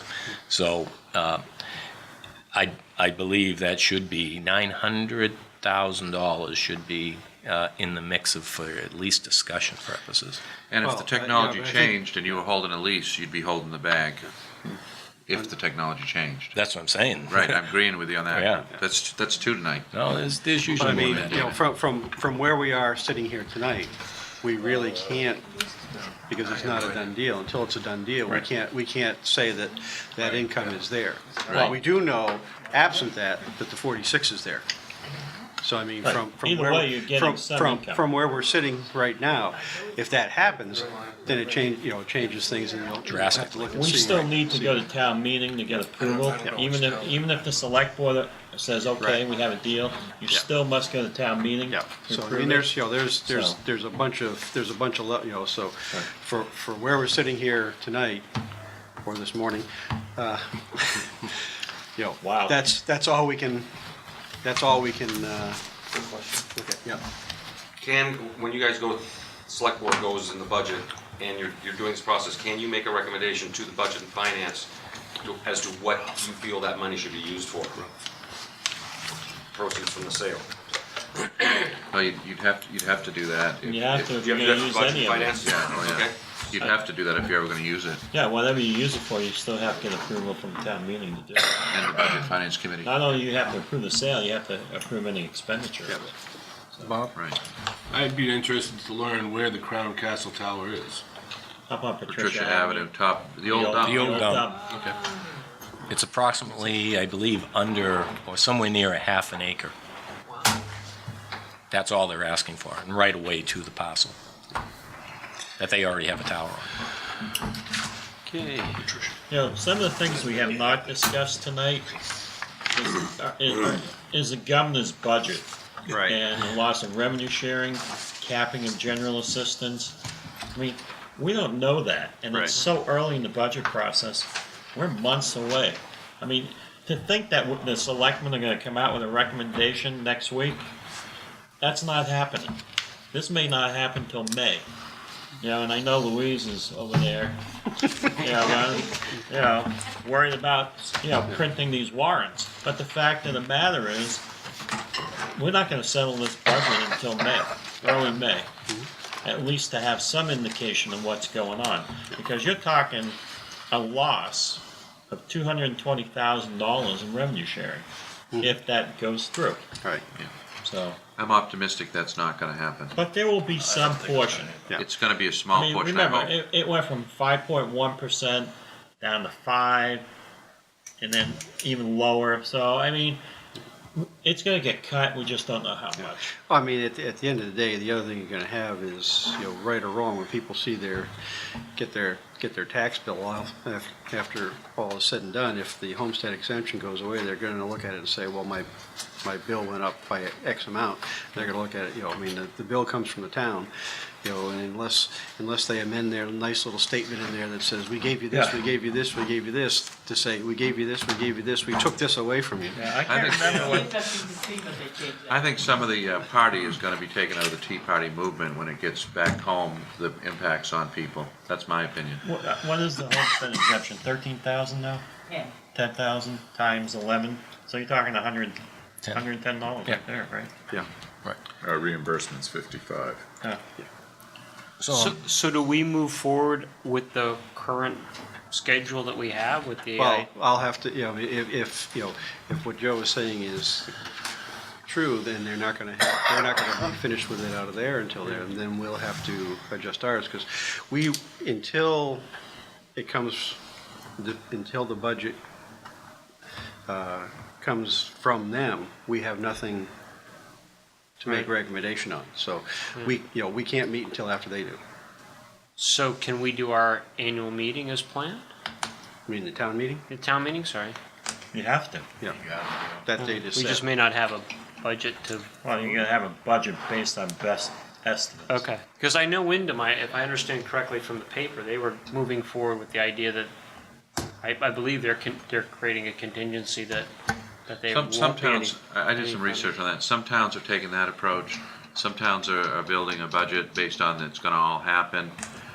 Most towns are doing what we are doing, which is taking a wait and see attitude. Okay. You could jump into the advocacy role. Some towns are using the alternate budget mechanism as an advocacy role to demonstrate to the public what the impact of this is going to be to them. So some towns are doing that. But I was trying to be more pragmatic about it and say, it's going to all work itself out. Can I make a suggestion? We have our meeting on the 5th to go over the budget, hopefully not a 5.5 hour meeting, just on budget. but at least give us a crack at what we think could go in or out. And then we have another meeting scheduled for the 25th. Well, you have a meeting scheduled for the 25th. I think it might be good at that point, that's a month away, to get back together, at least for us to have a discussion and seeing where the state budget's at as far as those discussions. Yeah, because I said, we can't vote on a budget till it comes from you guys, so, but I mean, if, that date is still on the books for the 25th, so, the only thing I'll need to know ahead is, whether we're gonna be having a budget to look at, or whether we're gonna be having a discussion on where things are headed and whatnot, so that I can let the committee know what the purpose of the meeting is. I mean, I hope you all watch on TV or come to our meeting next week and at least listen to our budget discussions from a select board perspective of what we think might be in or out. And then have another meeting at the end of the month and at least just start, dwindling down this gap that we have. And I'm much more encouraged than I was earlier in the evening, because it was based on Mr. Bruno's comments, because I think some of us were feeling that we had this meeting tonight. 7 days from now, the select board was going to sit down and basically discuss this whole budget, which without any of the other impacts, revenue or loss of revenue, still is a $222,000 increase from last year's budget. So Where you getting 222? It's 161. no, that's the LD. That's the LD1 override. It's 222, and that's why I get very concerned when we're talking millions of dollars, whether it's a bond and we don't have the interest rate attached to it, which we finally do, or we're talking about the reality of this budget. It's not 161. That's either a gross mistake on the part of somebody, or it's meant to mislead. The real budget increase is $222,000. Thank you, Marshall. Yeah. But anyway, when we look at it next week, we'll have a better handle on it. It's neither of those things, of course. Yes. Will public comment be allowed at your meeting? Yeah. Absolutely. On the budget, specifically on the budget issue? Okay, sure. Pretty much on every Any agenda item. agenda item allows public comment. Coming from the planning board, we have more control. Exactly. Motion to adjourn. Second. All those in favor? Thank you.